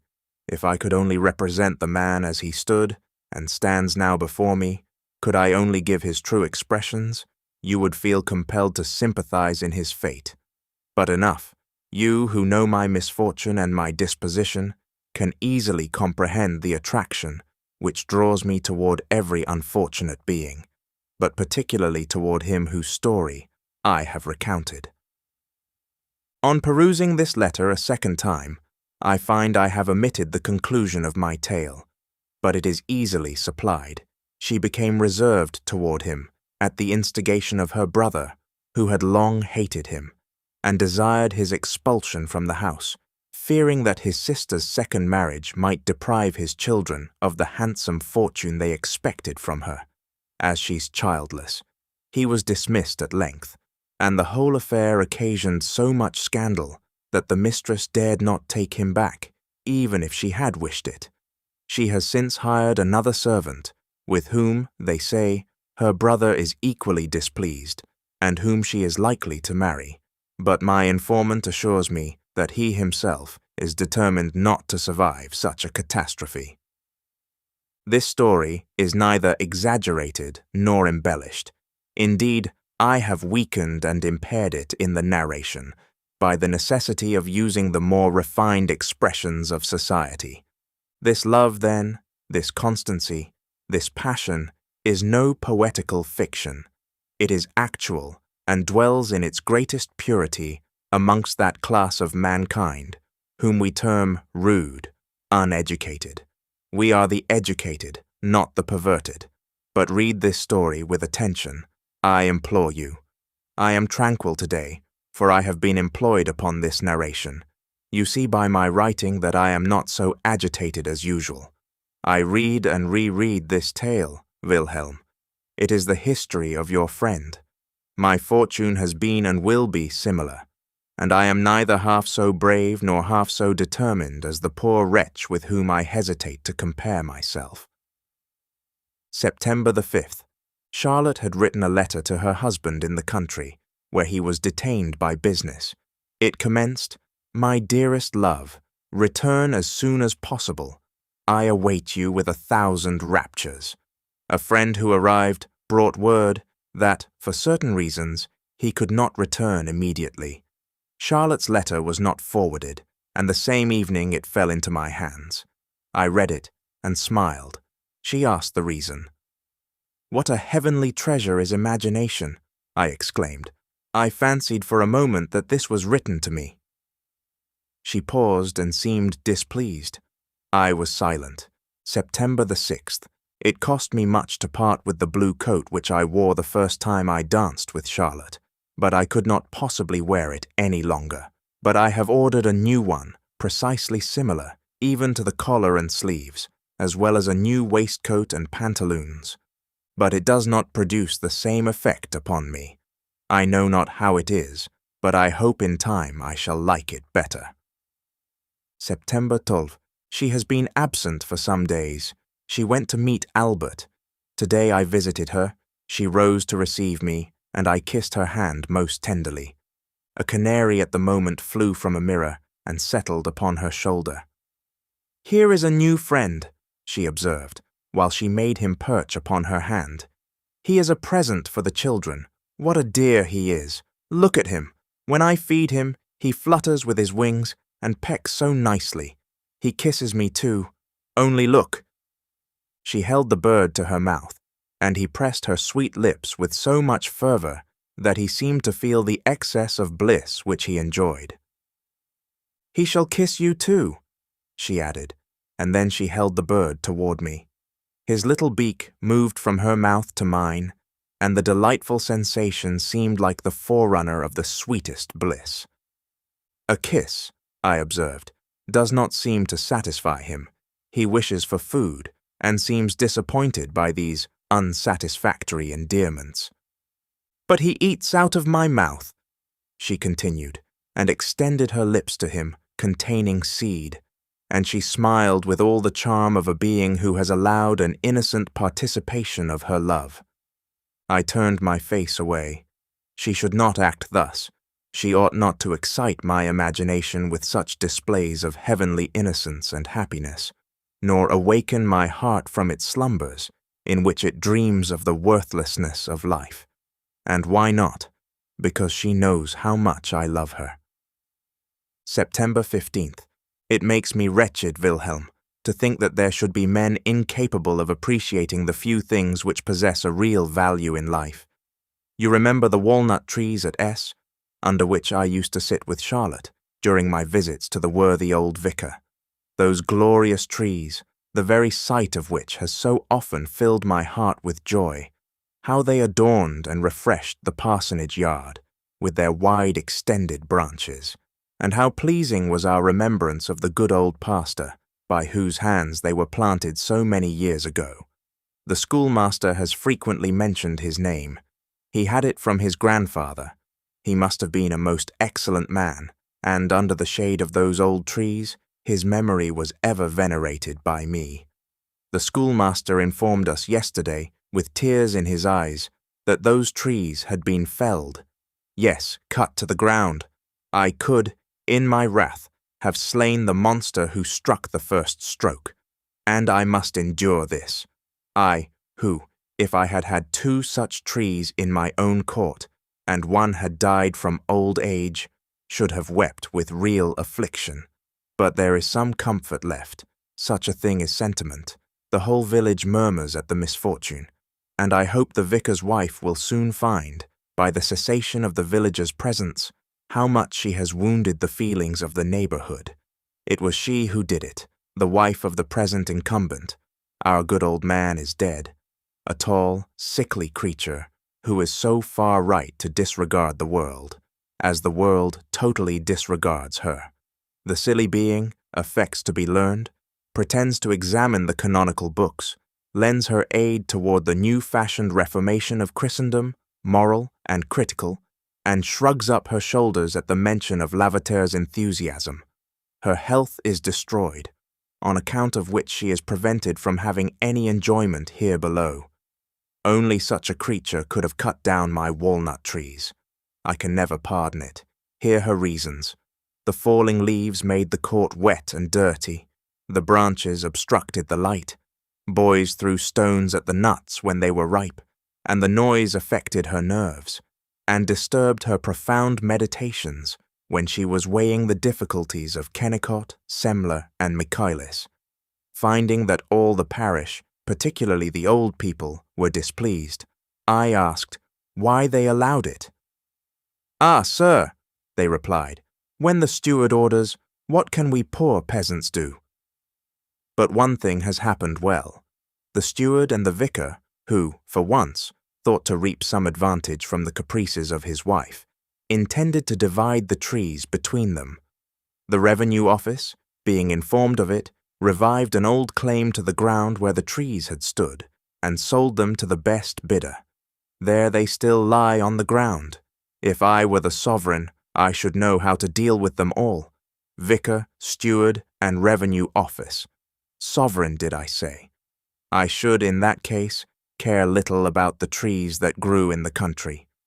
October 10th, only to gaze upon her dark eyes is to me a source of happiness, and what grieves me is that Albert does not seem so happy as he hoped to be, as I should have been, if I am no friend to these pauses, but here I cannot express it otherwise, and probably I am explicit enough. October 12th, Ossian has superseded Homer in my heart. To what a world does the illustrious bard carry me? To wander over pathless wilds, surrounded by impetuous whirlwinds, where by the feeble light of the moon we see the spirits of our ancestors. To hear from the mountain tops, mid the roar of torrents, their plaintive sounds issuing from deep caverns, and the sorrowful lamentations of a maiden who sighs and expires on the mossy tomb of the warrior by whom she was adored. I meet this bard with silver hair. He wanders in the valley. He seeks the footsteps of his fathers, and alas, he finds only their tombs. Then, contemplating the pale moon, as she sinks beneath the waves of the rolling sea, the memory of bygone days strikes the mind of the hero, days when approaching danger invigorated the brave, and the moon shone upon his bark, laden with spoils, and returning in triumph. When I read in his countenance deep sorrow, when I see his dying glory sink exhausted into the grave, as he inhales new and heart-thrilling delight from his approaching union with his beloved, and he casts a look on the cold earth and the tall grass, which is so soon to cover him, and then exclaims, "The traveller will come. He will come who has seen my beauty, and he will ask, where is the bard? Where is the illustrious son of Fingal? He will walk over my tomb, and will seek me in vain. Then, O my friend, I could instantly, like a true and noble knight, draw my sword, and deliver my prince from the long and painful languor of a living death, and dismiss my own soul to follow the demigod whom my hand had set free." October 19th. Alas, the void, the fearful void, which I feel in my bosom. Sometimes I think, if I could only once but once press her to my heart, this dreadful void would be filled. October 26th. Yes, I feel certain, Wilhelm, and every day I become more certain, that the existence of any being whatever is of very little consequence. A friend of Charlotte's called to see her just now. I withdrew into a neighboring apartment and took up a book, but finding I could not read, I sat down to write. I heard them converse in an undertone. They spoke upon indifferent topics and retailed the news of the town. One was going to be married, another was ill, very ill. She had a dry cough, her face was growing thinner daily, and she had occasional fits. Is very unwell too, said Charlotte. His limbs begin to swell already, answered the other, and my lively imagination carried me at once to the beds of the infirm. There I see them struggling against death, with all the agonies of pain and horror, and these women, Wilhelm, talk of all this with as much indifference as one would mention the death of a stranger. And when I look around the apartment where I now am, when I see Charlotte's apparel lying before me, and Albert's writings, and all those articles of furniture which are so familiar to me, even to the very inkstand which I am using, when I think what I am to this family, everything. My friends esteem me, I often contribute to their happiness, and my heart seems as if it could not beat without them. And yet, if I were to die, if I were to be summoned from the midst of this circle, would they feel, or how long would they feel the void which my loss would make in their existence? How long? Yes, such is the frailty of man, that even there where he has the greatest consciousness of his own being, where he makes the strongest and most forcible impression, even in the memory, in the heart of his beloved, there also he must perish, vanish, and that quickly. October 27th. I could tear open my bosom with vexation to think how little we are capable of influencing the feelings of each other. No one can communicate to me those sensations of love, joy, rapture, and delight which I do not naturally possess, and though my heart may glow with the most lively affection, I cannot make the happiness of one in whom the same warmth is not inherent. But 27th. Evening. I possess so much, but my love for her absorbs it all. I possess so much, but without her, I have nothing. October 30th. 100 times have I been on the point of embracing her. Heavens, what a torment it is to see so much loveliness passing and repassing before us, and yet not dare to lay hold of it. And laying hold is the most natural of human instincts. Do not children touch everything they see? And I. November dry. Witness, heaven, how often I lie down in my bed, with a wish, and even a hope, that I may never awaken again. And in the morning, when I open my eyes, I behold the sun once more, and am wretched. If I were whimsical, I might blame the weather, or an acquaintance, or some personal disappointment, for my discontented mind, and then this insupportable load of trouble would not rest entirely upon myself. But alas, I feel it too sadly. I am alone the cause of my own woe. Am I not? Truly, My own bosom contains the source of all my sorrow, as it previously contained the source of all my pleasure. Am I not the same being who once enjoyed an excess of happiness, who, at every step, saw paradise open before him, and whose heart was ever expanded toward the whole world? And this heart is now dead. No sentiment can revive it. My eyes are dry, and my senses, no more refreshed by the influence of soft tears, wither and consume my brain. I suffer much, for I have lost the only charm of life, that active, sacred power which created worlds around me. It is no more. When I look from my window at the distant hills, and behold the morning sun breaking through the mists and illuminating the country around, which is still wrapped in silence, whilst the soft stream winds gently through the willows, which have shed their leaves, when glorious nature displays all her beauties before me, and her wondrous prospects are ineffectual to extract one tear of joy from my withered heart, I feel that in such a moment I stand like a reprobate before heaven, hardened, insensible, and unmoved. Oftentimes do I then bend my knee to the earth and implore God for the blessing of tears, as the desponding laborer in some scorching climate prays for the dews of heaven to moisten his parched corn. But I feel that God does not grant sunshine or rain to our importunate entreaties, and oh, those bygone days, whose memory now torments me. Why were they so fortunate? Because I then waited with patience for the blessings of the Eternal, and received his gifts with the grateful feelings of a thankful heart. November Act. Charlotte has reproved me for my excesses with so much tenderness and goodness. I have lately been in the habit of drinking more wine than heretofore. "Don't do it," she said. "Think of Charlotte." "Think of you," I answered. "Need you bid me do so? Think of you. I do not think of you. You are ever before my soul. This very morning I sat on the spot where, a few days ago, you descended from the carriage and—" She immediately changed the subject to prevent me from pursuing it farther. My dear friend, my energies are all prostrated. She can do with me what she pleases. November 15th. I thank you, Wilhelm, for your cordial sympathy, for your excellent advice, and I implore you to be quiet. Leave me to my sufferings. In spite of my wretchedness, I have still strength enough for endurance. I revere religion. You know I do. I feel that it can impart strength to the feeble and comfort to the afflicted. But does it affect all men equally?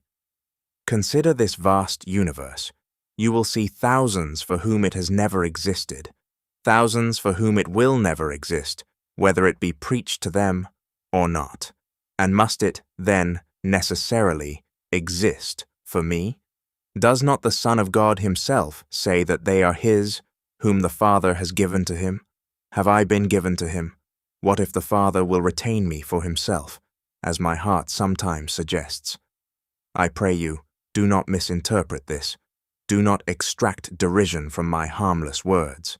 I pour out my whole soul before you.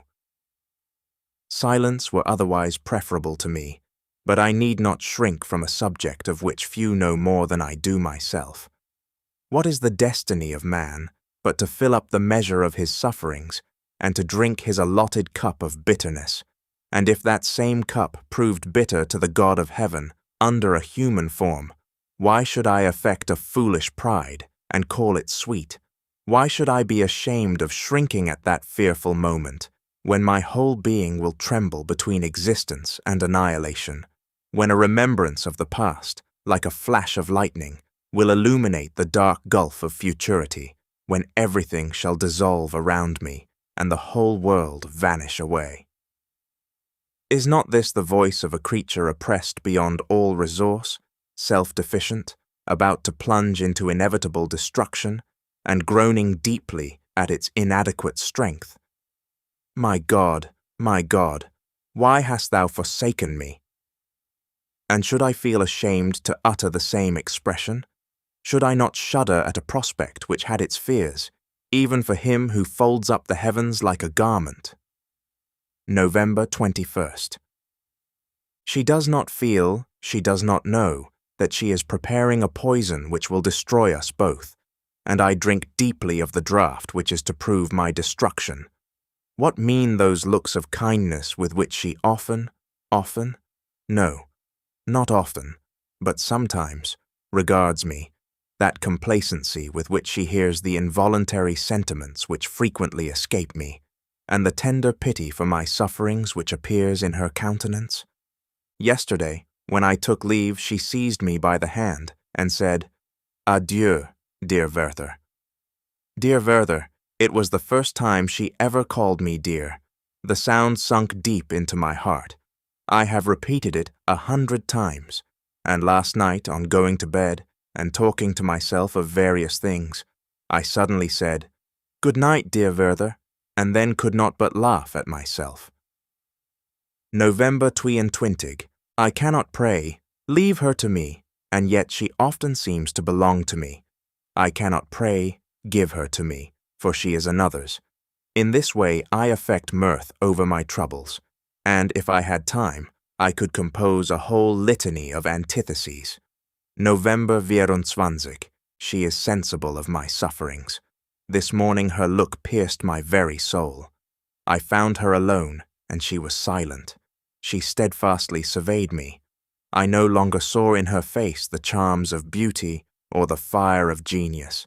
These had disappeared, but I was affected by an expression much more touching, a look of the deepest sympathy and of the softest pity. Why was I afraid to throw myself at her feet?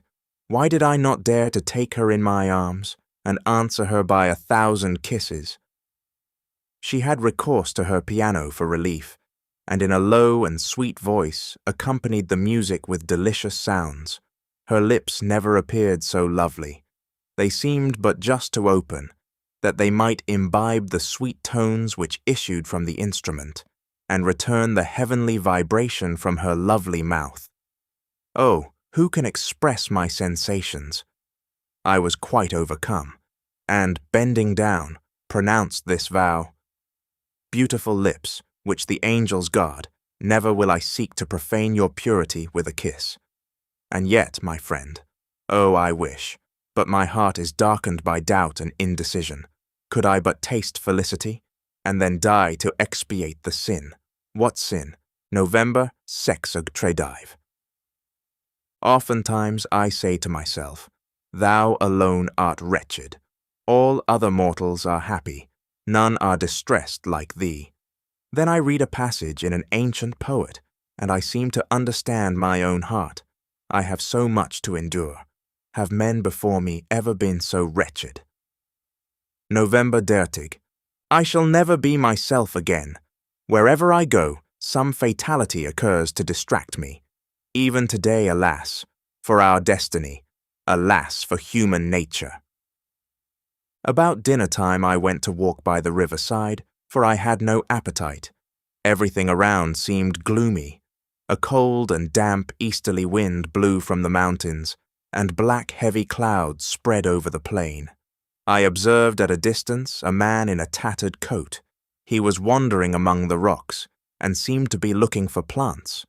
When I approached, he turned round at the noise, and I saw that he had an interesting countenance in which a settled melancholy, strongly marked by benevolence, formed the principal feature. His long black hair was divided and flowed over his shoulders.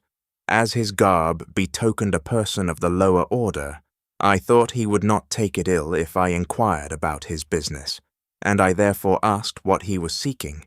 He replied, with a deep sigh, that he was looking for flowers, and could find none. But it is not the season, I observed, with a smile. Oh, there are so many flowers, he answered, as he came nearer to me. In my garden there are roses and honeysuckles of two sorts. One sort was given to me by my father. They grow as plentifully as weeds. I have been looking for them these 2 days and cannot find them. There are flowers out there, yellow, blue, and red, and that centaury has a very pretty blossom, but I can find none of them.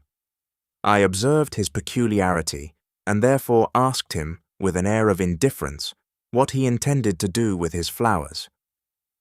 A strange smile overspread his countenance.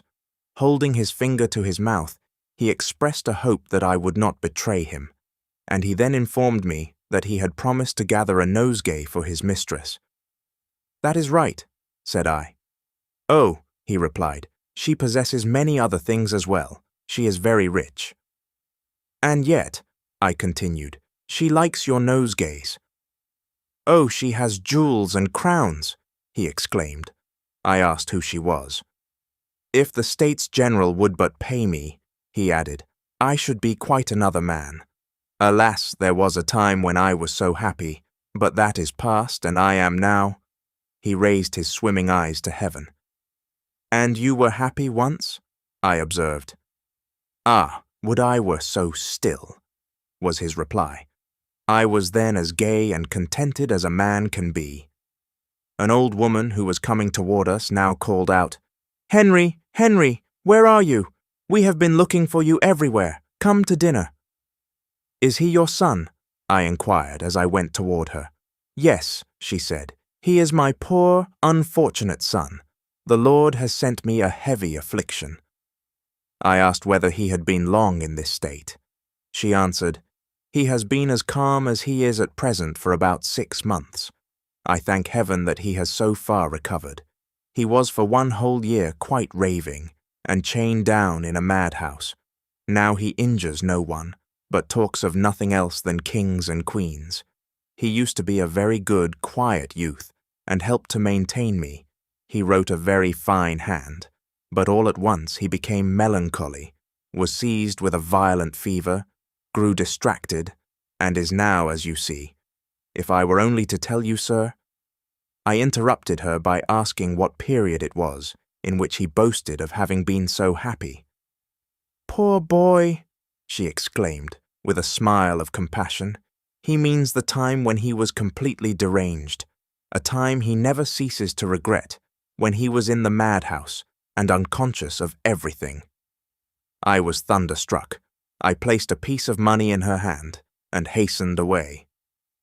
"You were happy," I exclaimed, as I returned quickly to the town, "as gay and contented as a man can be. God of heaven, and is this the destiny of man? Is he only happy before he has acquired his reason, or after he has lost it? Unfortunate being! And yet I envy your fate. I envy the delusion to which you are a victim. You go forth with joy to gather flowers for your princess, in winter, and grieve when you can find none, and cannot understand why they do not grow. But I wander forth without joy, without hope, without design, and I return as I came. You fancy what a man you would be if the States General paid you. Happy mortal, who can ascribe your wretchedness to an earthly cause. You do not know, you do not feel, that in your own distracted heart and disordered brain dwells the source of that unhappiness which all the potentates on earth cannot relieve. Let that man die unconsoled who can deride the invalid for undertaking a journey to distant, healthful springs, where he often finds only a heavier disease and a more painful death, or who can exult over the despairing mind of a sinner, who, to obtain peace of conscience and an alleviation of misery, makes a pilgrimage to the Holy Sepulchre. Each laborious step which galls his wounded feet in rough and untrodden paths pours a drop of balm into his troubled soul, and the journey of many a weary day brings a nightly relief to his anguished heart. Will you dare call this enthusiasm, ye crowd of pompous declaimers? Enthusiasm! O God, thou seest my tears. Thou hast allotted us our portion of misery. Must we also have brethren to persecute us, to deprive us of our consolation, of our trust in thee, and in thy love and mercy? For our trust in the virtue of the healing root, or in the strength of the vine, what is it else than a belief in thee, from whom all that surrounds us derives its healing and restoring powers? Father, whom I know not, who wert once wont to fill my soul, but who now hidest thy face from me, call me back to thee. Be silent no longer. Thy silence shall not delay a soul which thirsts after thee. What man, what father, could be angry with a son for returning to him suddenly, for falling on his neck and exclaiming, "I am here again, my father! Forgive me if I have anticipated my journey and returned before the appointed time. The world is everywhere the same, a scene of labor and pain, of pleasure and reward. But what does it all avail? I am happy only where thou art, and in thy presence am I content to suffer or enjoy. And wouldst thou, Heavenly Father, banish such a child from thy presence? December the 1st. Wilhelm, the man about whom I wrote to you, that man so enviable in his misfortunes, was secretary to Charlotte's father, and an unhappy passion for her, which he cherished, concealed, and at length discovered, caused him to be dismissed from his situation. This made him mad. Think, whilst you peruse this plain narration, what an impression the circumstance has made upon me. But it was related to me by Albert with as much calmness as you will probably peruse it. December 4th. I implore your attention. It is all over with me. I can support this state no longer. Today I was sitting by Charlotte. She was playing upon her piano a succession of delightful melodies, with such intense expression. Her little sister was dressing her doll upon my lap. The tears came into my eyes. I leaned down and looked intently at her wedding ring. My tears fell. Immediately she began to play that favorite, that divine air which has so often enchanted me. I felt comfort from a recollection of the past, of those bygone days when that air was familiar to me, and then I recalled all the sorrows and the disappointments which I had since endured. I paced with hasty strides through the room. My heart became convulsed with painful emotions. At length I went up to her and exclaimed with eagerness, "For heaven's sake, play that air no longer!" She stopped and looked steadfastly at me.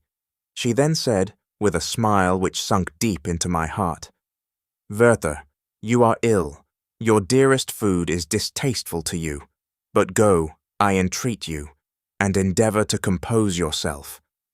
I tore myself away. God, thou seest my torments, and wilt end them. December the 6th. How her image haunts me. Waking or asleep, she fills my entire soul. Soon as I close my eyes, here in my brain, where all the nerves of vision are concentrated, her dark eyes are imprinted. Here, I do not know how to describe it, but if I shut my eyes, hers are immediately before me. Dark as an abyss, they open upon me and absorb my senses. And what is man, that boasted demigod? Do not his powers fail when he most requires their use? And whether he soar in joy or sink in sorrow, is not his career in both inevitably arrested? And whilst he fondly dreams that he is grasping at infinity, does he not feel compelled to return to a consciousness of his cold, monotonous existence? The Editor, to the Reader. It is a matter of extreme regret that we want original evidence of the last remarkable days of our friend, and we are, therefore, obliged to interrupt the progress of his correspondence, and to supply the deficiency by a connected narration. I have felt it my duty to collect accurate information from the mouths of persons well acquainted with his history. The story is simple, and all the accounts agree, except in some unimportant particulars. It is true that, with respect to the characters of the persons spoken of, opinions and judgments vary. We have only, then, to relate conscientiously the facts which our diligent labor has enabled us to collect, to give the letters of the deceased, and to pay particular attention to the slightest fragment from his pen, more especially as it is so difficult to discover the real and correct motives of men who are not of the common order. Sorrow and discontent had taken deep root in Werther's soul, and gradually imparted their character to his whole being. The harmony of his mind became completely disturbed. A perpetual excitement and mental irritation, which weakened his natural powers, produced the saddest effects upon him, and rendered him, at length, the victim of an exhaustion against which he struggled with still more painful efforts than he had displayed, even in contending with his other misfortunes. His mental anxiety weakened his various good qualities, and he was soon converted into a gloomy companion, always unhappy and unjust in his ideas, the more wretched he became. This was, at least, the opinion of Albert's friends. They assert, moreover, that the character of Albert himself had undergone no change in the meantime. He was still the same being whom Werther had loved, honored, and respected from the commencement. His love for Charlotte was unbounded. He was proud of her, and desired that she should be recognized by everyone as the noblest of created beings. Was he, however, to blame for wishing to avert from her every appearance of suspicion, or for his unwillingness to share his rich prize with another, even for a moment and in the most innocent manner? It is asserted that Albert frequently retired from his wife's apartment during Werther's visits, but this did not arise from hatred or aversion to his friend, but only from a feeling that his presence was oppressive to Werther. Charlotte's father, who was confined to the house by indisposition, was accustomed to send his carriage for her, that she might make excursions in the neighborhood. One day the weather had been unusually severe, and the whole country was covered with snow. Werther went for Charlotte the following morning in order that, if Albert were absent, he might conduct her home. The beautiful weather produced but little impression on his troubled spirit. A heavy weight lay upon his soul, deep melancholy had taken possession of him, and his mind knew no change save from one painful thought to another. As he now never enjoyed internal peace, the condition of his fellow creatures was to him a perpetual source of trouble and distress. He believed he had disturbed the happiness of Albert and his wife, and whilst he censured himself strongly for this, he began to entertain a secret dislike to Albert. His thoughts were occasionally directed to this point. Yes, he would repeat to himself, with ill-concealed dissatisfaction, yes, this is, after all, the extent of that confiding, dear, tender, and sympathetic love, that calm and eternal fidelity. What do I behold but satiety and indifference? Does not every frivolous engagement attract him more than his charming and lovely wife? Does he know how to prize his happiness? Can he value her as she deserves? He possesses her, it is true, I know that, as I know much more, and I have become accustomed to the thought that he will drive me mad, or perhaps murder me. Is his friendship toward me unimpaired? Does he not view my attachment to Charlotte as an infringement upon his rights, and consider my attention to her as a silent rebuke to himself? I know, and indeed feel, that he dislikes me, that he wishes for my absence, that my presence is hateful to him. He would often pause when on his way to visit Charlotte, stand still, as though in doubt, and seem desirous of returning, but would nevertheless proceed, and, engaged in such thoughts and soliloquies as we have described, he finally reached the hunting lodge with a sort of involuntary consent. Upon one occasion he entered the house, and, inquiring for Charlotte, he observed that the inmates were in a state of unusual confusion. The eldest boy informed him that a dreadful misfortune had occurred at Walheim, that a peasant had been murdered, but this made little impression upon him. Entering the apartment, he found Charlotte engaged reasoning with her father, who, in spite of his infirmity, insisted on going to the scene of the crime in order to institute an inquiry. The criminal was unknown. The victim had been found dead at his own door that morning.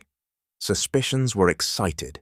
The murdered man had been in the service of a widow, and the person who had previously filled the situation had been dismissed from her employment. As soon as Werther heard this, he exclaimed with great excitement, "Is it possible? I must go to the spot. I cannot delay a moment." He hastened to Walheim. Every incident returned vividly to his remembrance, and he entertained not the slightest doubt that that man was the murderer to whom he had so often spoken, and for whom he entertained so much regard. His way took him past the well-known lime trees, to the house where the body had been carried, and his feelings were greatly excited at the sight of the fondly recollected spot. That threshold where the neighbours' children had so often played together was stained with blood. Love and attachment, the noblest feelings of human nature, had been converted into violence and murder. The huge trees stood there leafless and covered with hoarfrost. The beautiful hedgerows which surrounded the old churchyard wall were withered, and the gravestones, half covered with snow, were visible through the openings. As he approached the inn, in front of which the whole village was assembled, screams were suddenly heard. A troop of armed peasants was seen approaching, and everyone exclaimed that the criminal had been apprehended.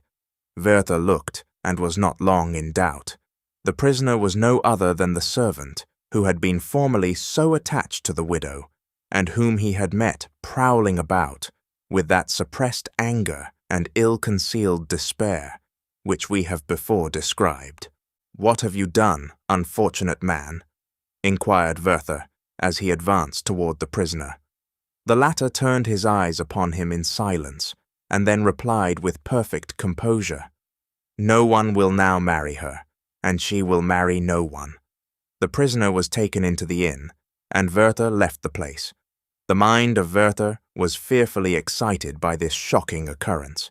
He ceased, however, to be oppressed by his usual feeling of melancholy, moroseness, and indifference to everything that passed around him.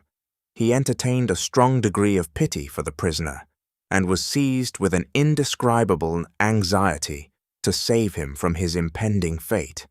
He considered him so unfortunate, he deemed his crime so excusable, and thought his own condition so nearly similar, that he felt convinced he could make everyone else view the matter in the light in which he saw it himself. He now became anxious to undertake his defence, and commenced composing an eloquent speech for the occasion, and, on his way to the hunting lodge, he could not refrain from speaking aloud the statement which he resolved to make to the judge. Upon his arrival, he found Albert had been before him, and he was a little perplexed by this meeting, but he soon recovered himself, and expressed his opinion with much warmth to the judge. The latter shook his head doubtingly, and although Werther urged his case with the utmost zeal, feeling and determination in defence of his client, yet, as we may easily suppose, the judge was not much influenced by his appeal. On the contrary, he interrupted him in his address, reasoned with him seriously, and even administered a rebuke to him for becoming the advocate of a murderer. He demonstrated that, according to this precedent, every law might be violated, and the public security utterly destroyed.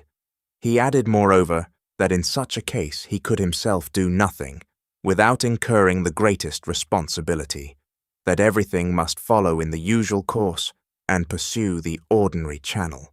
Werther, however, did not abandon his enterprise, and even besought the judge to connive at the flight of the prisoner. But this proposal was peremptorily rejected.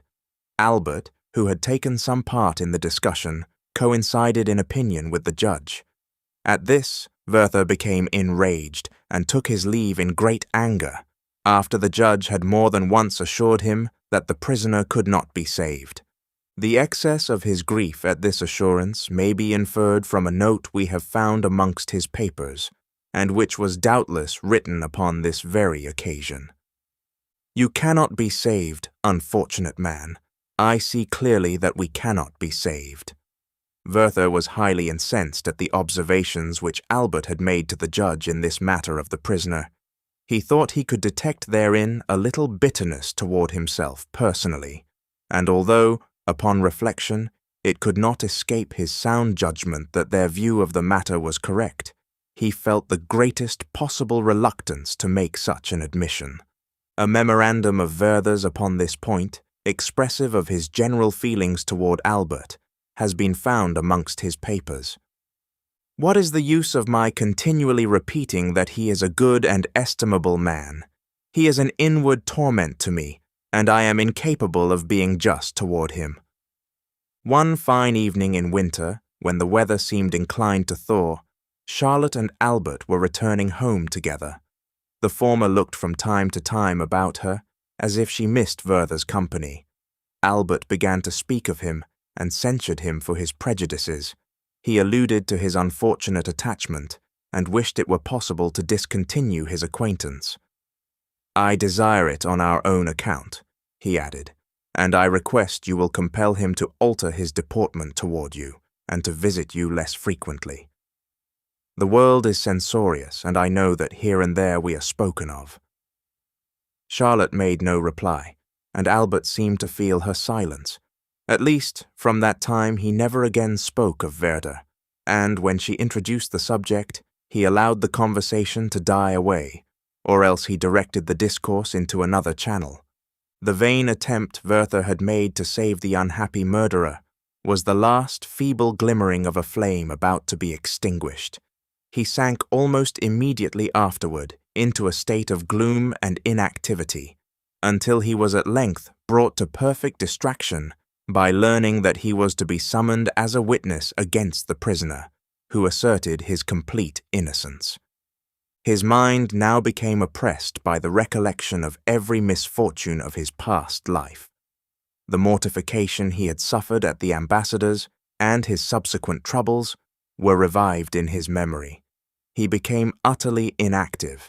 Destitute of energy, he was cut off from every pursuit and occupation which composed the business of common life, and he became a victim to his own susceptibility and to his restless passion for the most amiable and beloved of women, whose peace he destroyed.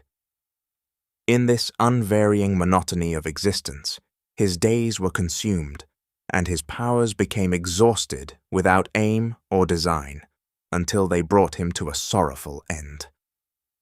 A few letters which he left behind, and which we here subjoin, afford the best proofs of his anxiety of mind and of the depth of his passion, as well as of his doubts and struggles, and of his weariness of life. December 12th. Dear Wilhelm, I am reduced to the condition of those unfortunate wretches who believe they are pursued by an evil spirit. Sometimes I am oppressed, not by apprehension or fear, but by an inexpressible internal sensation which weighs upon my heart and impedes my breath. Then I wander forth at night, even in this tempestuous season, and feel pleasure in surveying the dreadful scenes around me. Yesterday evening I went forth. A rapid thaw had suddenly set in. I had been informed that the river had risen, that the brooks had all overflowed their banks, and that the whole vale of Walheim was under water.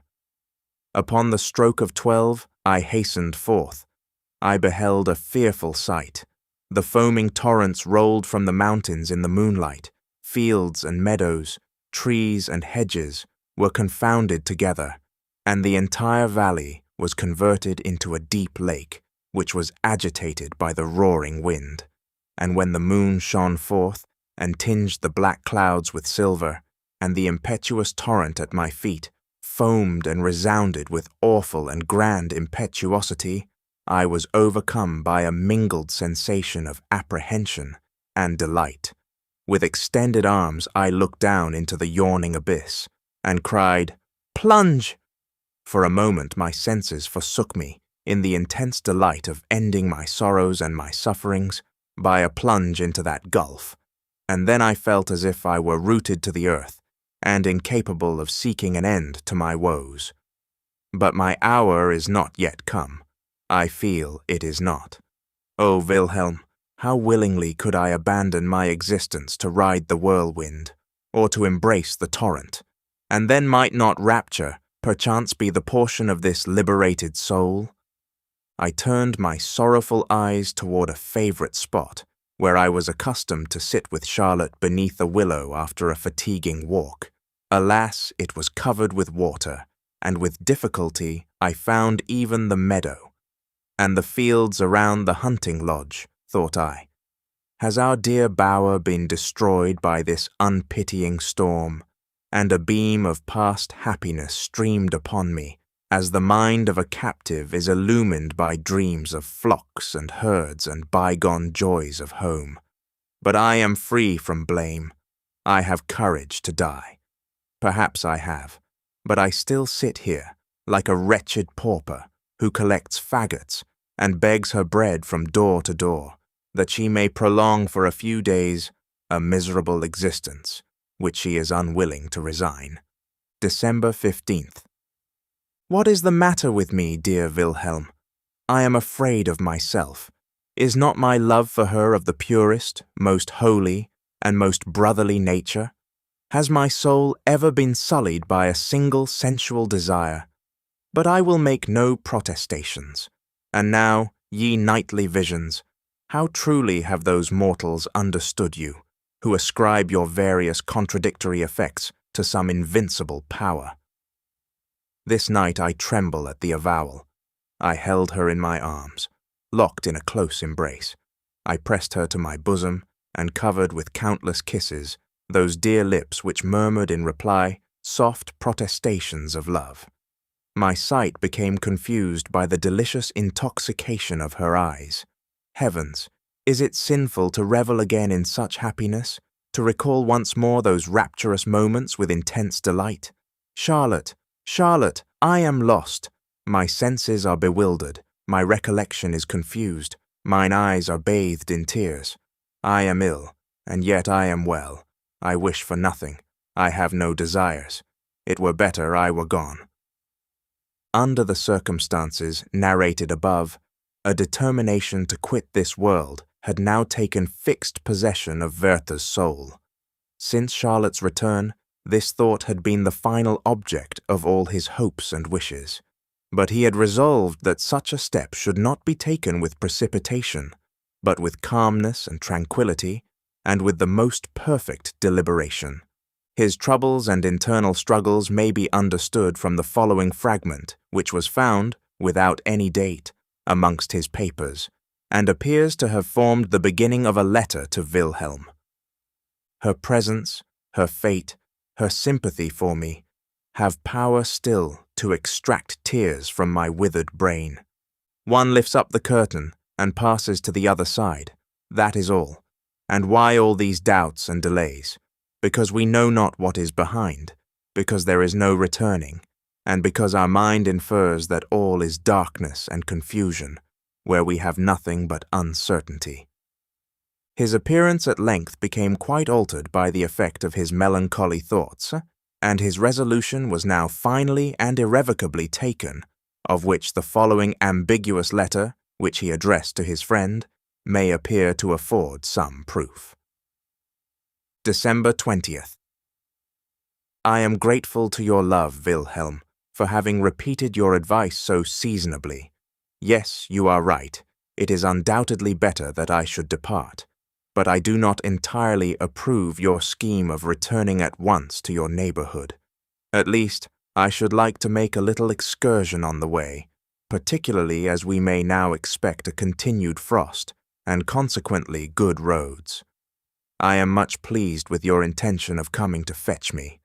Only delay your journey for a fortnight, and wait for another letter from me. One should gather nothing before it is ripe, and a fortnight sooner or later makes a great difference. Entreat my mother to pray for her son, and tell her I beg her pardon for all the unhappiness I have occasioned her. It has ever been my fate to give pain to those whose happiness I should have promoted. Adieu, my dearest friend. May every blessing of heaven attend you. Farewell.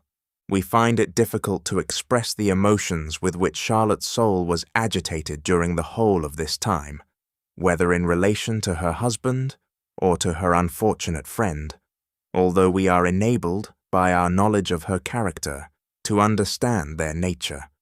It is certain that she had formed a determination by every means in her power to keep Werther at a distance, and if she hesitated in her decision, it was from a sincere feeling of friendly pity, knowing how much it would cost him, indeed, that he would find it almost impossible to comply with her wishes.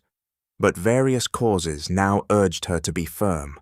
Her husband preserved a strict silence about the whole matter, and she never made it a subject of conversation, feeling bound to prove to him by her conduct that her sentiments agreed with his. The same day, which was the Sunday before Christmas, after Werther had written the last mentioned letter to his friend, he came in the evening to Charlotte's house and found her alone. She was busy preparing some little gifts for her brothers and sisters, which were to be distributed to them on Christmas Day.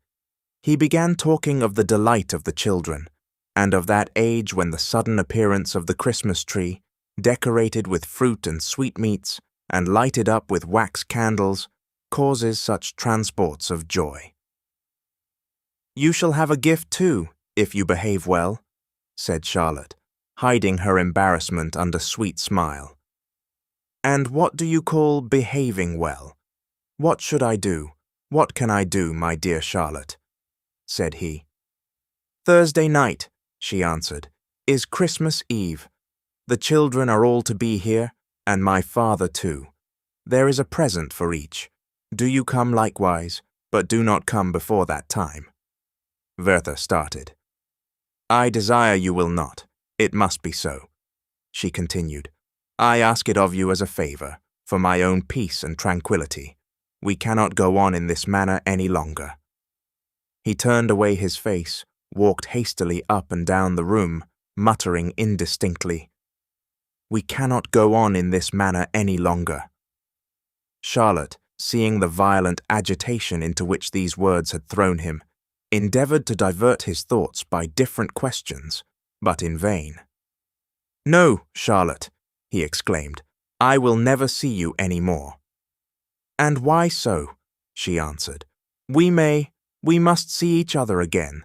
Only let it be with more discretion. Oh, why were you born with that excessive, that ungovernable passion for everything that is dear to you?" Then taking his hand, she said, "I entreat of you to be more calm. Your talents, your understanding, your genius, will furnish you with 1,000 resources. Be a man, and conquer an unhappy attachment toward a creature who can do nothing but pity you." He bit his lips, and looked at her with a gloomy countenance. She continued to hold his hand. "Grant me but a moment's patience, Werther," she said. "Do you not see that you are deceiving yourself, that you are seeking your own destruction? Why must you love me only, who belong to another?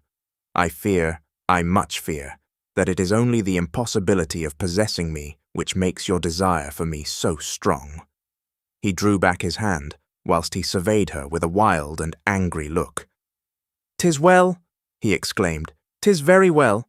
Did not Albert furnish you with this reflection? It is profound, a very profound remark. A reflection that anyone might easily make," she answered. "And is there not a woman in the whole world who is at liberty and has the power to make you happy? Conquer yourself, look for such a being, and believe me when I say that you will certainly find her.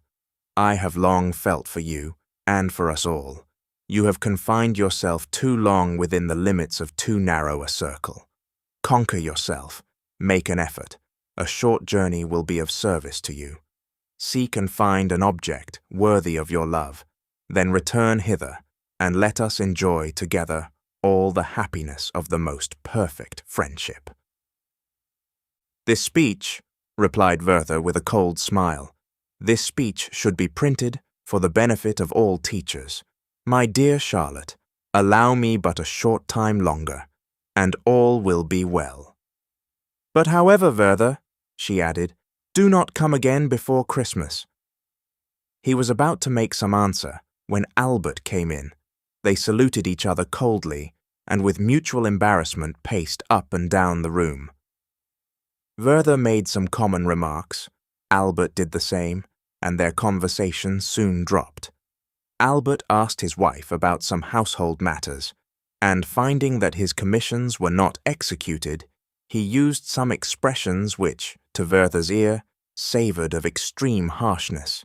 He wished to go, but had not power to move, and in this situation he remained till 8 o'clock, his uneasiness and discontent continually increasing. At length the cloth was laid for supper, and he took up his hat and stick. Albert invited him to remain, but Werther, fancying that he was merely paying a formal compliment, thanked him coldly and left the house. Werther returned home, took the candle from his servant, and retired to his room alone. He talked for some time with great earnestness to himself, wept aloud, walked in a state of great excitement through his chamber, till at length, without undressing, he threw himself on the bed, where he was found by his servant at 11 o'clock, when the latter ventured to enter the room and take off his boots. Werther did not prevent him, but forbade him to come in the morning till he should ring. On Monday morning, the 21st of December, he wrote to Charlotte the following letter, which was found, sealed, on his bureau after his death, and was given to her. I shall insert it in fragments, as it appears from several circumstances to have been written in that manner. It is all over, Charlotte. I am resolved to die. I make this declaration deliberately and coolly, without any romantic passion, on this morning of the day when I am to see you for the last time. At the moment you read these lines, O best of women, the cold grave will hold the inanimate remains of that restless and unhappy being, who, in the last moments of his existence, knew no pleasure so great as that of conversing with you. I have passed a dreadful night, or rather, let me say, a propitious one, for it has given me resolution, it has fixed my purpose. I am resolved to die. When I tore myself from you yesterday, my senses were in tumult and disorder. My heart was oppressed, hope and pleasure had fled from me forever, and a petrifying cold had seized my wretched being. I could scarcely reach my room. I threw myself on my knees, and heaven, for the last time, granted me the consolation of shedding tears. 1,000 ideas, 1,000 schemes arose within my soul, till at length one last, fixed, final thought took possession of my heart. It was to die. I lay down to rest, and in the morning, in the quiet hour of awakening, the same determination was upon me. To die. It is not despair. It is conviction that I have filled up the measure of my sufferings, that I have reached my appointed term, and must sacrifice myself for thee. Yes, Charlotte, why should I not avow it? One of us three must die. It shall be Werther. O beloved Charlotte, this heart, excited by rage and fury, has often conceived the horrid idea of murdering your husband, you, myself. The lot is cast at length, and in the bright, quiet evenings of summer, when you sometimes wander toward the mountains, let your thoughts then turn to me. Recollect how often you have watched me coming to meet you from the valley. Then bend your eyes upon the churchyard which contains my grave, and by the light of the setting sun, mark how the evening breeze waves the tall grass which grows above my tomb. I was calm when I began this letter, but the recollection of these scenes makes me weep like a child. About 10 in the morning, Werther called his servant, and, whilst he was dressing, told him that in a few days he intended to set out upon a journey, and bade him therefore lay his clothes in order, and prepare them for packing up, call in all his accounts, fetch home the books he had lent, and give 2 months' pay to the poor dependents who were accustomed to receive from him a weekly allowance. He breakfasted in his room, and then mounted his horse, and went to visit the steward, who, however, was not at home. He walked pensively in the garden, and seemed anxious to renew all the ideas that were most painful to him. The children did not suffer him to remain alone long. They followed him, skipping and dancing before him, and told him that after tomorrow, and 1 day more, they were to receive their Christmas gift from Charlotte, and they then recounted all the wonders of which they had formed ideas in their child imaginations. Tomorrow, said he, and 1 day more, and he kissed them tenderly. He was going, but the younger boy stopped him, to whisper something in his ear. He told him that his elder brothers had written splendid New Year's wishes so large, one for Papa and another for Albert and Charlotte, and one for Werther, and they were to be presented early in the morning on New Year's Day. This quite overcame him. He made each of the children a present, mounted his horse, left his compliments for Papa and Mamma, and with tears in his eyes, rode away from the place. He returned home about 5 o'clock, ordered his servant to keep up his fire, desired him to pack his books and linen at the bottom of the trunk, and to place his coats at the top. He then appears to have made the following addition to the letter addressed to Charlotte. "You do not expect me. You think I will obey you, and not visit you again till Christmas Eve. Oh, Charlotte, today or never. On Christmas Eve, you will hold this paper in your hand. You will tremble and moisten it with your tears. I will. I must. Oh, how happy I feel to be determined." In the meantime, Charlotte was in a pitiable state of mind. After her last conversation with Werther, she found how painful to herself it would be to decline his visits, and knew how severely he would suffer from their separation. She had, in conversation with Albert, mentioned casually that Werther would not return before Christmas Eve, and soon afterward Albert went on horseback to see a person in the neighborhood with whom he had to transact some business which would detain him all night. Charlotte was sitting alone. None of her family were near, and she gave herself up to the reflections that silently took possession of her mind. She was forever united to a husband whose love and fidelity she had proved, to whom she was heartily devoted, and who seemed to be a special gift from heaven to ensure her happiness. On the other hand, Werther had become dear to her. There was a cordial unanimity of sentiment between them from the very first hour of their acquaintance, and their long association and repeated interviews had made an indelible impression upon her heart. She had been accustomed to communicate to him every thought and feeling which interested her, and his absence threatened to open a void in her existence which it might be impossible to fill. How heartily she wished that she might change him into her brother, that she could induce him to marry one of her own friends, or could re-establish his intimacy with Albert. She passed all her intimate friends in review before her mind, but found something objectionable in each, and could decide upon none to whom she would consent to give him. Amid all these considerations, she felt deeply but indistinctly that her own real but unexpressed wish was to retain him for herself, and her pure and amiable heart felt from this thought a sense of oppression which seemed to forbid a prospect of happiness. She was wretched. A dark cloud obscured her mental vision. It was now 6:30 o'clock, and she heard Werther's step on the stairs. She at once recognized his voice as he inquired if she were at home. Her heart beat audibly, we could almost say for the first time, at his arrival. It was too late to deny herself, and as he entered she exclaimed with a sort of ill-concealed confusion, "You have not kept your word." "I promised nothing," he answered, "but you should have complied, at least for my sake," she continued. "I implore you, for both our sakes."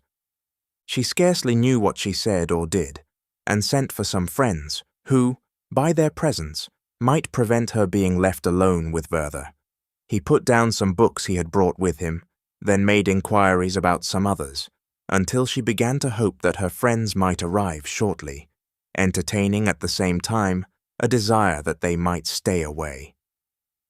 At one moment she felt anxious that the servant should remain in the adjoining room. Then she changed her mind. Werther, meanwhile, walked impatiently up and down.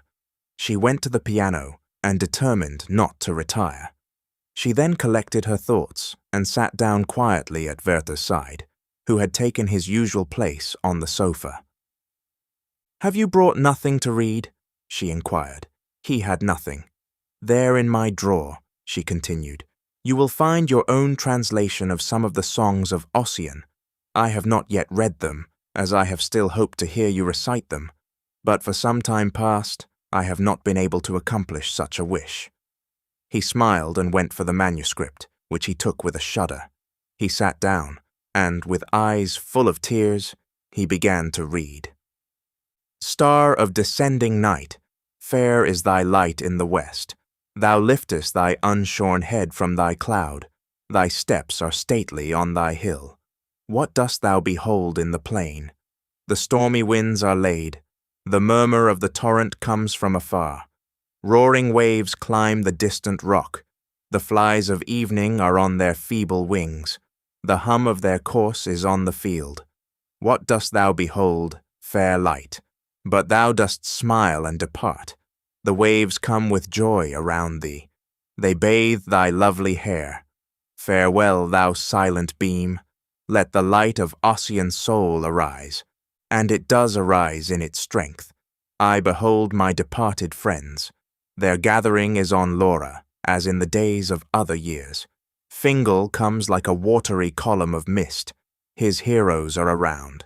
And see the bards of song, grey-haired Ulin, stately Rhino, Alpin with the tuneful voice, the soft complaint of Minona. How are ye changed, my friends, since the days of Selma's feast, when we contended, like gales of spring as they fly along the hill, and bend by turns the feebly whistling grass. Minona came forth in her beauty, with downcast look and tearful eye. Her hair was flying slowly with the blast that rushed unfrequent from the hill. The souls of the heroes were sad when she raised the tuneful voice. Oft had they seen the grave of Salga, the dark dwelling of white-bosomed Colma. Colma left alone on the hill with all her voice of song. Salga promised to come, but the night descended around. Hear the voice of Colma when she sat alone on the hill. Colma, it is night. I am alone, forlorn on the hill of storms. The wind is heard on the mountain. The torrent is howling down the rock. No hut receives me from the rain, forlorn on the hill of winds. Rise, moon, from behind thy clouds, stars of the night, arise. Lead me, some light, to the place where my love rests from the chase alone. His bow near him unstrung, his dogs panting around him. But here I must sit alone by the rock of the mossy stream. The stream and the wind roar aloud. I hear not the voice of my love. Why delays my Salga? Why the chief of the hill his promise? Here is the rock and here the tree. Here is the roaring stream. Thou didst promise with night to be here. Ah, whither is my Salga gone? With thee I would fly from my father, with thee from my brother of pride. Our race have long been foes. We are not foes, O Salga. Cease a little while, O wind. Stream, be thou silent a while. Let my voice be heard around. Let my wanderer hear me. Salga, it is Colma who calls. Here is the tree and the rock. Salga, my love, I am here.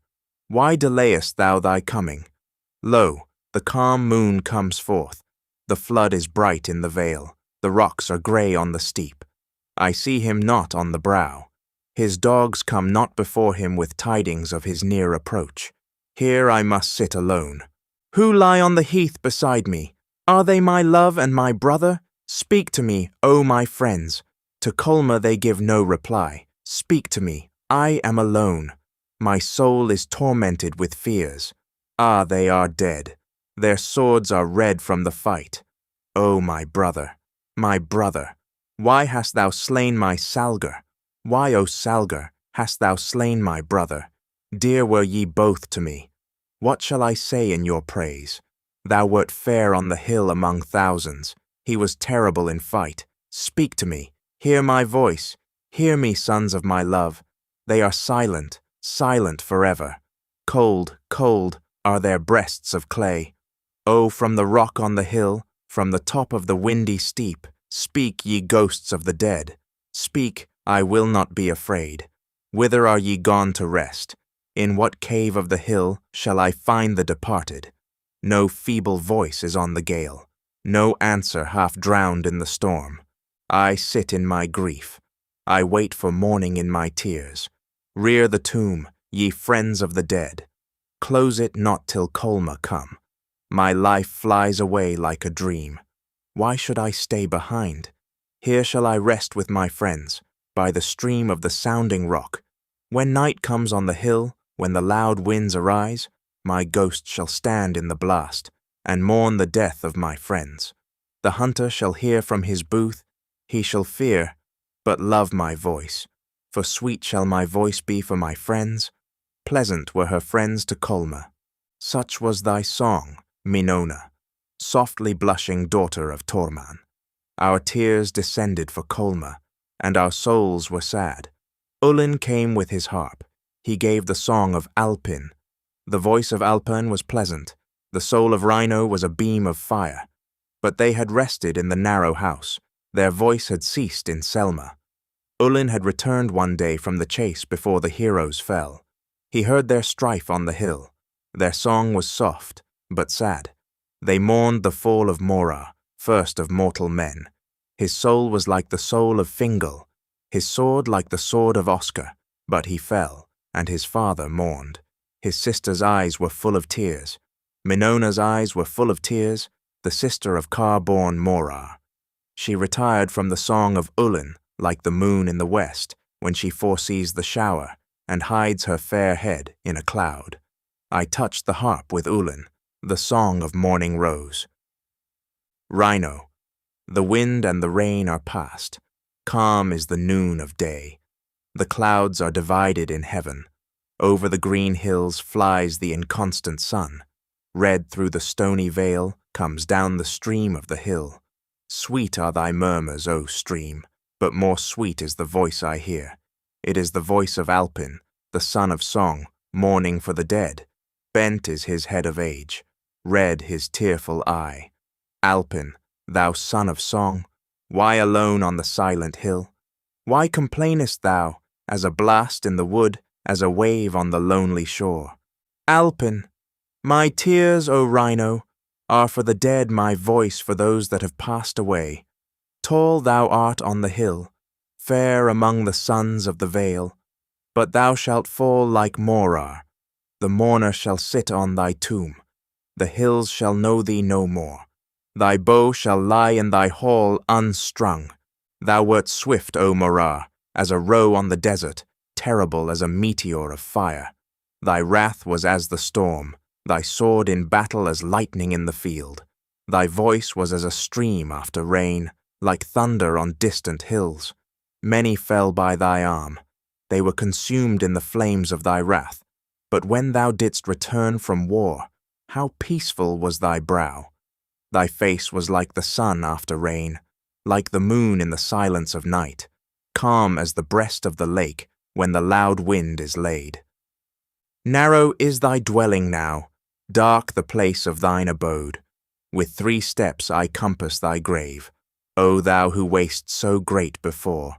4 stones, with their heads of moss, are the only memorial of thee. A tree with scarce a leaf, long grass which whistles in the wind, mark to the hunter's eye the grave of the mighty Morar. Morar, thou art low indeed. Thou hast no mother to mourn thee, no maid with her tears of love. Dead is she that brought thee forth. Fallen is the daughter of Morglan. Who on his staff is this?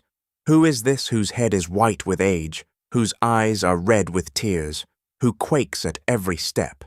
It is thy father, O Morar, the father of no son but thee. He heard of thy fame in war. He heard of foes dispersed. He heard of Morar's renown. Why did he not hear of his wound? Weep, thou father of Morar. Weep, but thy son heareth thee not. Deep is the sleep of the dead. Lo, their pillow of dust. No more shall he hear thy voice, no more awake at thy call. When shall it be morn in the grave to bid the slumberer awake? Farewell, thou bravest of men, thou conqueror in the field. But the field shall see thee no more, nor the dark wood be lightened with the splendor of thy steel. Thou hast left no son. The song shall preserve thy name. Future times shall hear of thee, they shall hear of the fallen Morar.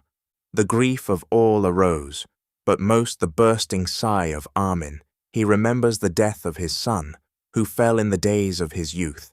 Carmor was near the hero, the chief of the echoing Galmal. Why burst the sigh of Armin? He said. Is there a cause to mourn? The song comes with its music to melt and please the soul. It is like soft mist that, rising from a lake, pours on the silent vale. The green flowers are filled with dew, but the sun returns in his strength, and the mist is gone. Why art thou sad, O Armin, chief of sea-surrounded Gorma? Sad I am, nor small is my cause of woe. Carmor, thou hast lost no son. Thou hast lost no daughter of beauty. Colgar the valiant lives, and Anira, fairest maid. The boughs of thy house ascend, O Carmor, but Armin is the last of his race. Dark is thy bed, O Dora, deep thy sleep in the tomb. When shalt thou wake with thy songs, with all thy voice of music? Arise, winds of autumn, arise, blow along the heath, streams of the mountains, roar, roar, tempests in the groves of my oaks. Walk through broken clouds, O moon. Show thy pale face at intervals. Bring to my mind the night when all my children fell, when Arindal the mighty fell, when Dora the lovely failed. Dora, my daughter, thou wert fair, fair as the moon on Fura, white as the driven snow, sweet as the breathing gale. Arindal, thy bow was strong, thy spear was swift on the field, thy look was like mist on the wave, thy shield a red cloud in a storm. Armor, renowned in war, came and sought Dora's love. He was not long refused. Fair was the hope of their friends. Erath, son of Odgal, repined. His brother had been slain by Armor. He came disguised like a son of the sea. Fair was his cliff on the wave, white his locks of age, calm his serious brow. Fairest of women, he said, lovely daughter of Armin. A rock not distant in the sea bears a tree on its side. Red shines the fruit afar. There Armar waits for Dora. I come to carry his love. She went, she called on Armar. Naught answered but the son of the rock. Armar, my love, why tormentest thou me with fear? Hear, son of Arnart, hear. It is Dora who calleth thee. Erath the traitor fled laughing to the land. She lifted up her voice. She called for her brother and her father. Arindal! Armin, none to relieve you, Dora. Her voice came over the sea. Arindal, my son, descended from the hill, rough in the spoils of the chase. His arrows rattled by his side. His bow was in his hand. 5 dark grey dogs attended his steps. He saw fierce Erath on the shore. He seized and bound him to an oak. Thick wind the thongs of the hide around his limbs. He loads the winds with his groans. Arindal ascends the deep in his boat to bring Dora to land. Armar came in his wrath and let fly the grey feathered shaft. It sung, it sunk in thy heart, O Arindal, my son. For Erath the traitor thou diest. The oar is stopped at once. He panted on the rock and expired. What is thy grief, O Dora, when round thy feet is poured thy brother's blood? The boat is broken in twain. Armar plunges into the sea to rescue his Dora, or die. Sudden a blast from a hill came over the waves. He sank, and he rose no more. Alone on the sea-beat rock, my daughter was heard to complain. Frequent and loud were her cries. What could her father do? All night I stood on the shore. I saw her by the faint beam of the moon. All night I heard her cries. Loud was the wind. The rain beat hard on the hill. Before morning appeared, her voice was weak. It died away like the evening breeze among the grass of the rocks. Spent with grief, she expired, and left thee, Armin, alone. Gone is my strength in war, fallen my pride among women. When the storms aloft arise, when the north lifts the wave on high, I sit by the sounding shore and look on the fatal rock. Often by the setting moon, I see the ghosts of my children. Half viewless, they walk in mournful conference together. A torrent of tears which streamed from Charlotte's eyes and gave relief to her bursting heart stopped Werther's recitation. He threw down the book, seized her hand, and wept bitterly. Charlotte leaned upon her hand and buried her face in her handkerchief. The agitation of both was excessive. They felt that their own fate was pictured in the misfortunes of Ossian's heroes. They felt this together, and their tears redoubled. Werther supported his forehead on Charlotte's arm. She trembled, she wished to be gone. But sorrow and sympathy lay like a leaden weight upon her soul. She recovered herself shortly, and begged Werther, with broken sobs, to leave her, implored him with the utmost earnestness to comply with her request. He trembled, his heart was ready to burst. Then, taking up the book again, he recommenced reading, in a voice broken by sobs. "Why dost thou waken me, O spring? Thy voice woos me, exclaiming, I refresh thee with heavenly dews. But the time of my decay is approaching. The storm is nigh that shall wither my leaves. Tomorrow the traveller shall come, he shall come, who beheld me in beauty. His eye shall seek me in the field around, but he shall not find me." The whole force of these words fell upon the unfortunate Werther. Full of despair, he threw himself at Charlotte's feet, seized her hands, and pressed them to his eyes and to his forehead. An apprehension of his fatal project now struck her for the first time. Her senses were bewildered.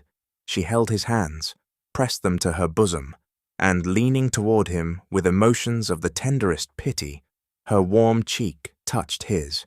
They lost sight of everything. The world disappeared from their eyes.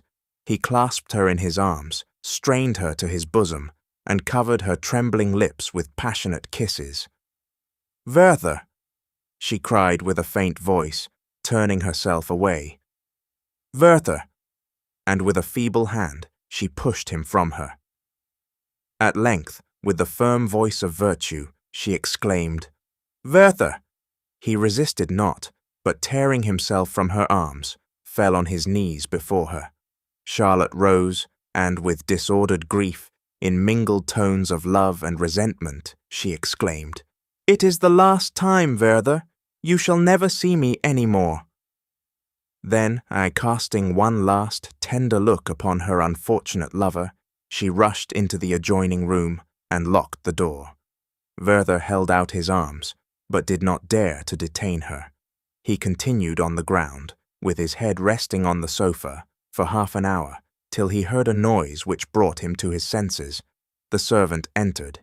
He then walked up and down the room, and when he was again left alone, he went to Charlotte's door, and in a low voice said, "Charlotte, Charlotte, but one word more, one last adieu." She returned no answer. He stopped, and listened and entreated, but all was silent. At length he tore himself from the place, crying, "Adieu, Charlotte, adieu forever." Werther ran to the gate of the town. The guards, who knew him, let him pass in silence. The night was dark and stormy. It rained and snowed. He reached his own door about 11.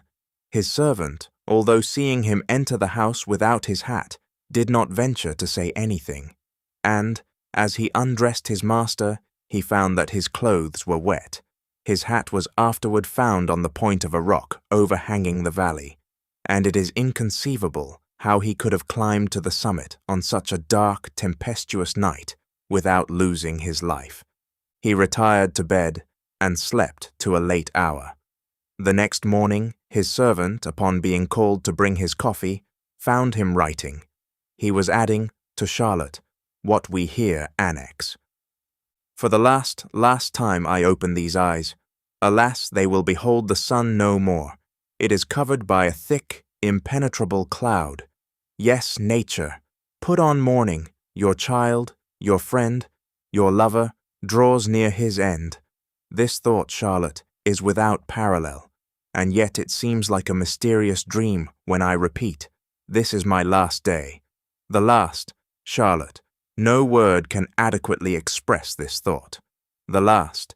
Today I stand erect in all my strength tomorrow. Cold and stark, I shall lie extended upon the ground.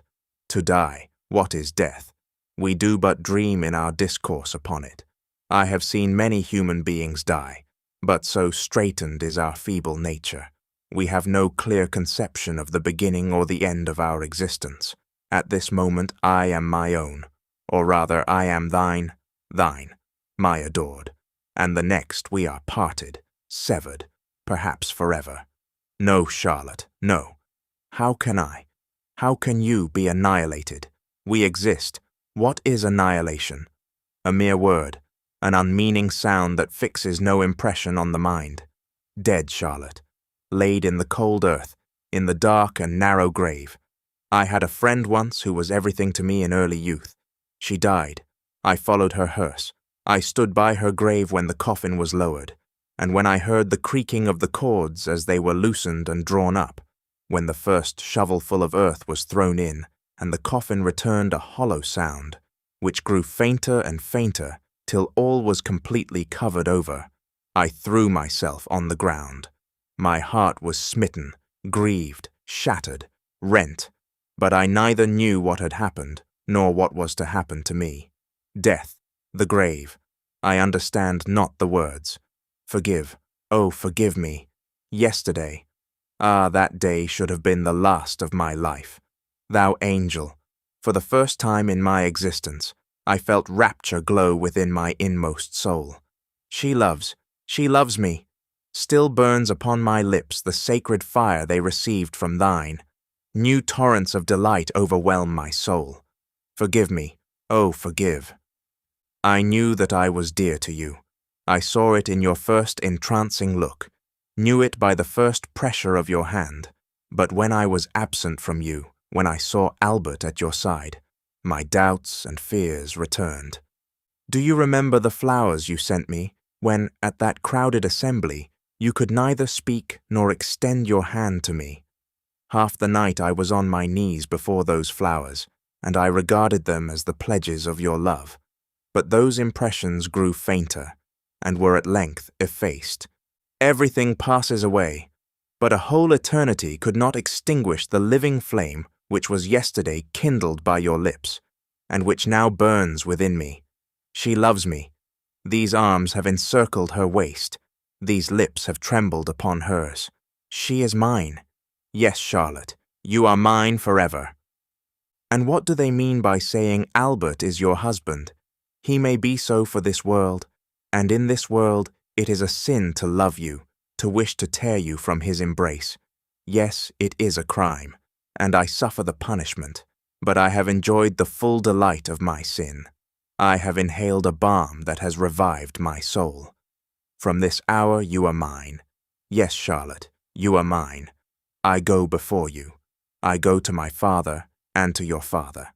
I will pour out my sorrows before him, and he will give me comfort till you arrive. Then will I fly to meet you.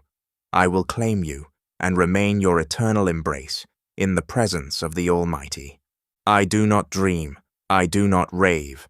Drawing nearer to the grave, my perceptions become clearer. We shall exist, we shall see each other again. We shall behold your mother. I shall behold her and expose to her my inmost heart, your mother, your image. About 11 o'clock, Werther asked his servant if Albert had returned. He answered, yes, for he had seen him pass on horseback, upon which Werther sent him the following note, unsealed. Be so good as to lend me your pistols for a journey. Adieu. Charlotte had slept little during the past night. All her apprehensions were realized in a way that she could neither foresee nor avoid. Her blood was boiling in her veins, and 1,000 painful sensations rent her pure heart. Was it the ardor of Werther's passionate embraces that she felt within her bosom? Was it anger at his daring? Was it the sad comparison of her present condition with former days of innocence, tranquility, and self-confidence? How could she approach her husband and confess a scene which she had no reason to conceal, and which she yet felt nevertheless, unwilling to avow. They had preserved so long a silence toward each other, and should she be the first to break it by so unexpected a discovery? She feared that the mere statement of Werther's visit would trouble him, and his distress would be heightened by her perfect candor. She wished that he could see her in her true light and judge her without prejudice, but was she anxious that he should read her inmost soul? On the other hand, could she deceive a being to whom all her thoughts had ever been exposed as clearly as crystal, and from whom no sentiment had ever been concealed?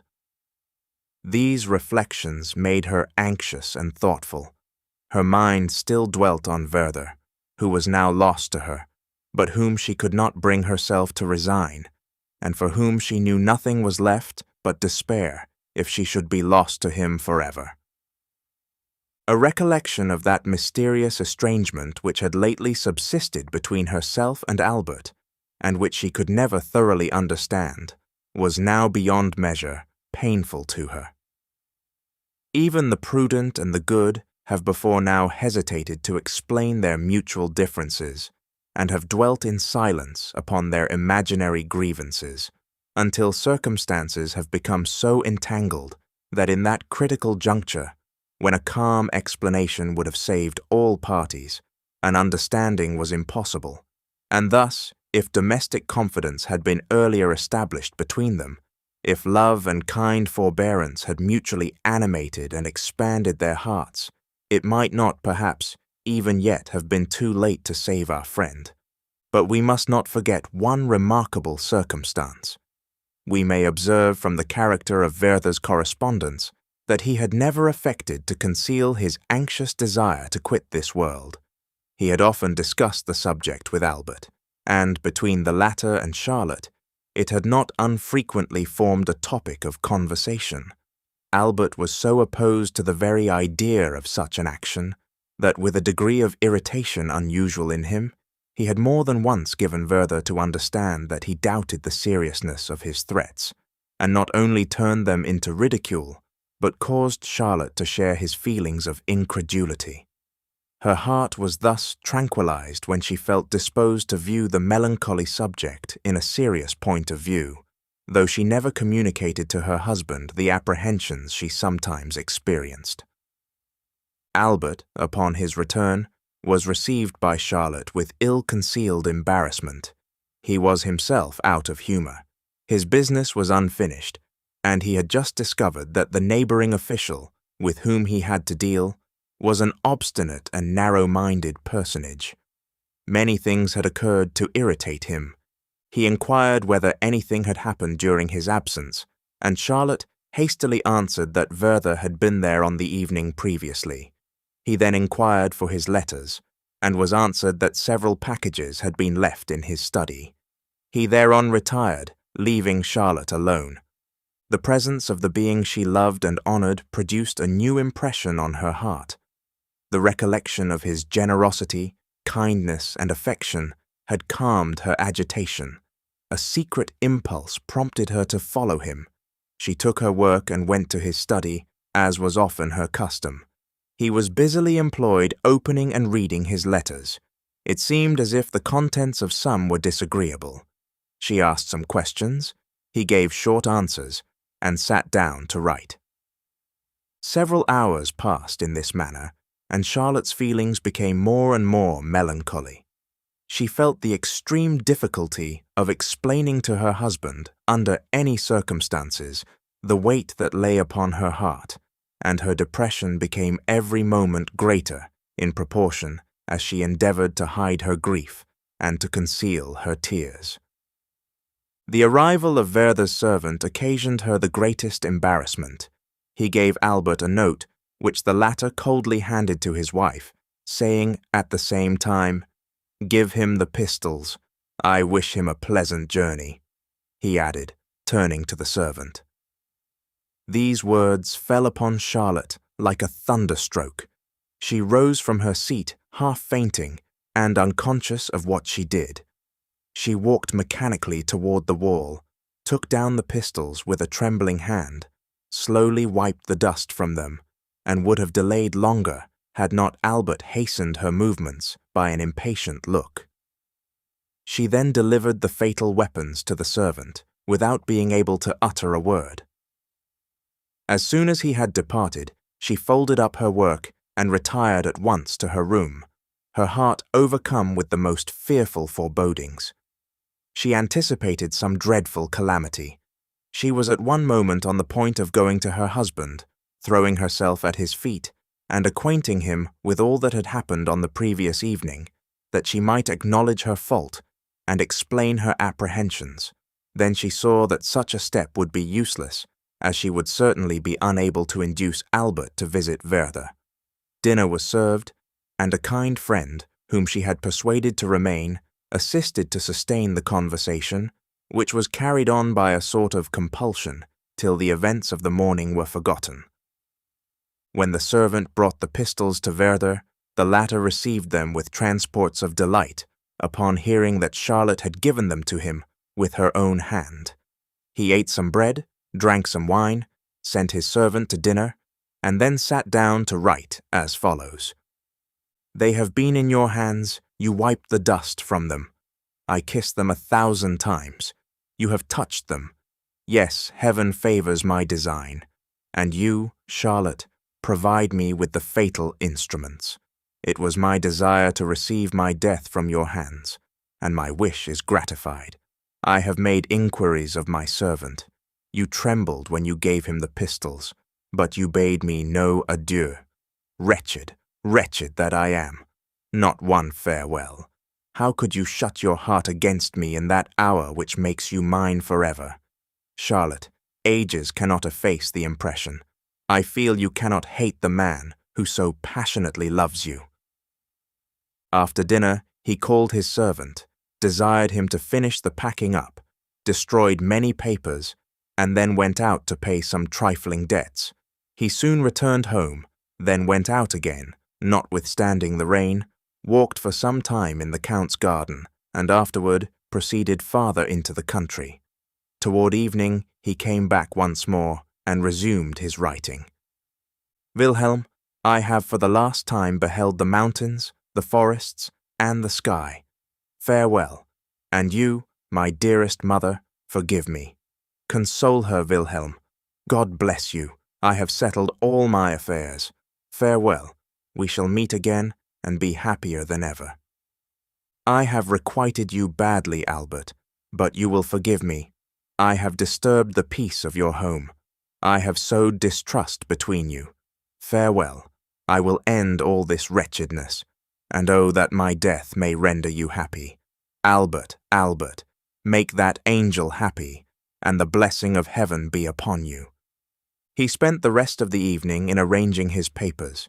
He tore and burned a great many. Others he sealed up and directed to Wilhelm. They contained some detached thoughts and maxims, some of which I have perused. At 10 o'clock he ordered his fire to be made up and a bottle of wine to be brought to him. He then dismissed his servant, whose room, as well as the apartments of the rest of the family, was situated in another part of the house. The servant lay down without undressing, that he might be the sooner ready for his journey in the morning, his master having informed him that the post-horses would be at the door before 6 o'clock. Past 11 o'clock, all is silent around me, and my soul is calm. I thank thee, O God, that thou bestowest strength and courage upon me in these last moments. I approach the window, my dearest of friends, and through the clouds, which are at this moment driven rapidly along by the impetuous winds, I behold the stars which illumine the eternal heavens. No, you will not fall, celestial bodies.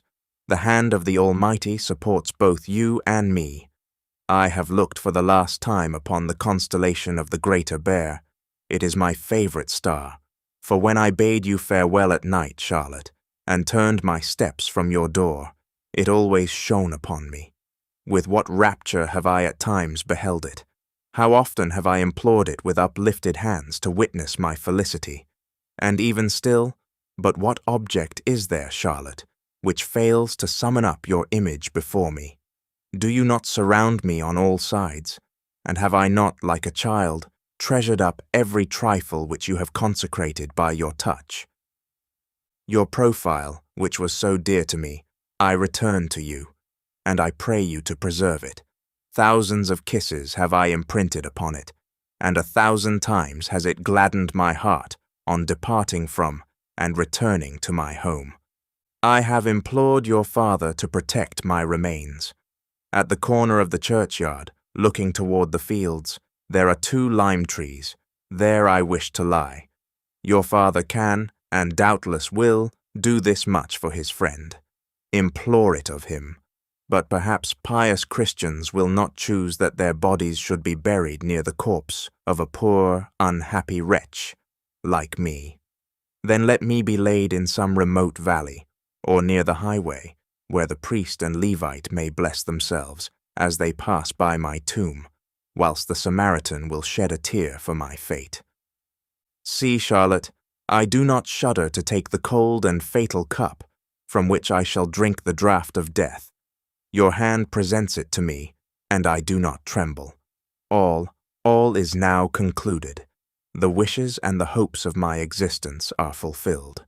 With cold, unflinching hand, I knock at the brazen portals of death. Oh, that I had enjoyed the bliss of dying for you! How gladly would I have sacrificed myself for you, Charlotte!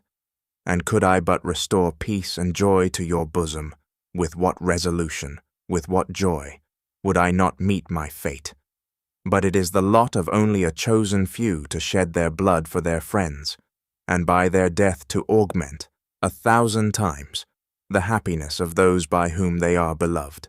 I wish, Charlotte, to be buried in the dress I wear at present. It has been rendered sacred by your touch. I have begged this favor of your father. My spirit soars above my sepulchre. I do not wish my pockets to be searched. The knot of pink ribbon which you wore on your bosom the first time I saw you, surrounded by the children, oh, kiss them 1,000 times for me, and tell them the fate of their unhappy friend. I think I see them playing around me. The dear children, how warmly have I been attached to you, Charlotte. Since the first hour I saw you, how impossible have I found it to leave you. This ribbon must be buried with me. It was a present from you on my birthday. How confused it all appears. Little did I then think that I should journey this road. But peace, I pray you, peace. They are loaded. The clock strikes 12. I say, Amen. Charlotte, Charlotte, farewell, farewell. A neighbor saw the flash and heard the report of the pistol, but as everything remained quiet, he thought no more of it. In the morning, at 6 o'clock, the servant went into Werther's room with a candle. He found his master stretched upon the floor, weltering in his blood, and the pistols at his side. He called, he took him in his arms, but received no answer. Life was not yet quite extinct. The servant ran for a surgeon and then went to fetch Albert. Charlotte heard the ringing of the bell. A cold shudder seized her. She wakened her husband, and they both rose. The servant, bathed in tears, faltered forth the dreadful news. Charlotte fell senseless at Albert's feet. When the surgeon came to the unfortunate Werther, he was still lying on the floor, and his pulse beat, but his limbs were cold. The bullet, entering the forehead, over the right eye, had penetrated the skull. A vein was opened in his right arm. The blood came, and he still continued to breathe. From the blood which flowed from the chair, it could be inferred that he had committed the rash act sitting at his bureau, and that he afterward fell upon the floor. He was found lying on his back near the window. He was in full dress costume. The house, the neighborhood, and the whole town were immediately in commotion. Albert arrived. They had laid Werther on the bed. His head was bound up, and the paleness of death was upon his face. His limbs were motionless, but he still breathed, at one time strongly, then weaker. His death was momently expected. He had drunk only 1 glass of the wine. Emilia Galotti lay open upon his bureau. I shall say nothing of Albert's distress or of Charlotte's grief. The old steward hastened to the house immediately upon hearing the news. He embraced his dying friend amid a flood of tears. His eldest boys soon followed him on foot. In speechless sorrow, they threw themselves on their knees by the bedside and kissed his hands and face. The eldest, who was his favorite, hung over him till he expired, and even then he was removed by force. At 12 o'clock, Werther breathed his last. The presence of the steward and the precautions he had adopted prevented a disturbance, and that night, at the hour of 11, he caused the body to be interred in the place which Werther had selected for himself. The steward and his sons followed the corpse to the grave. Albert was unable to accompany them. Charlotte's life was despaired of. The body was carried by laborers. No priest attended. The end.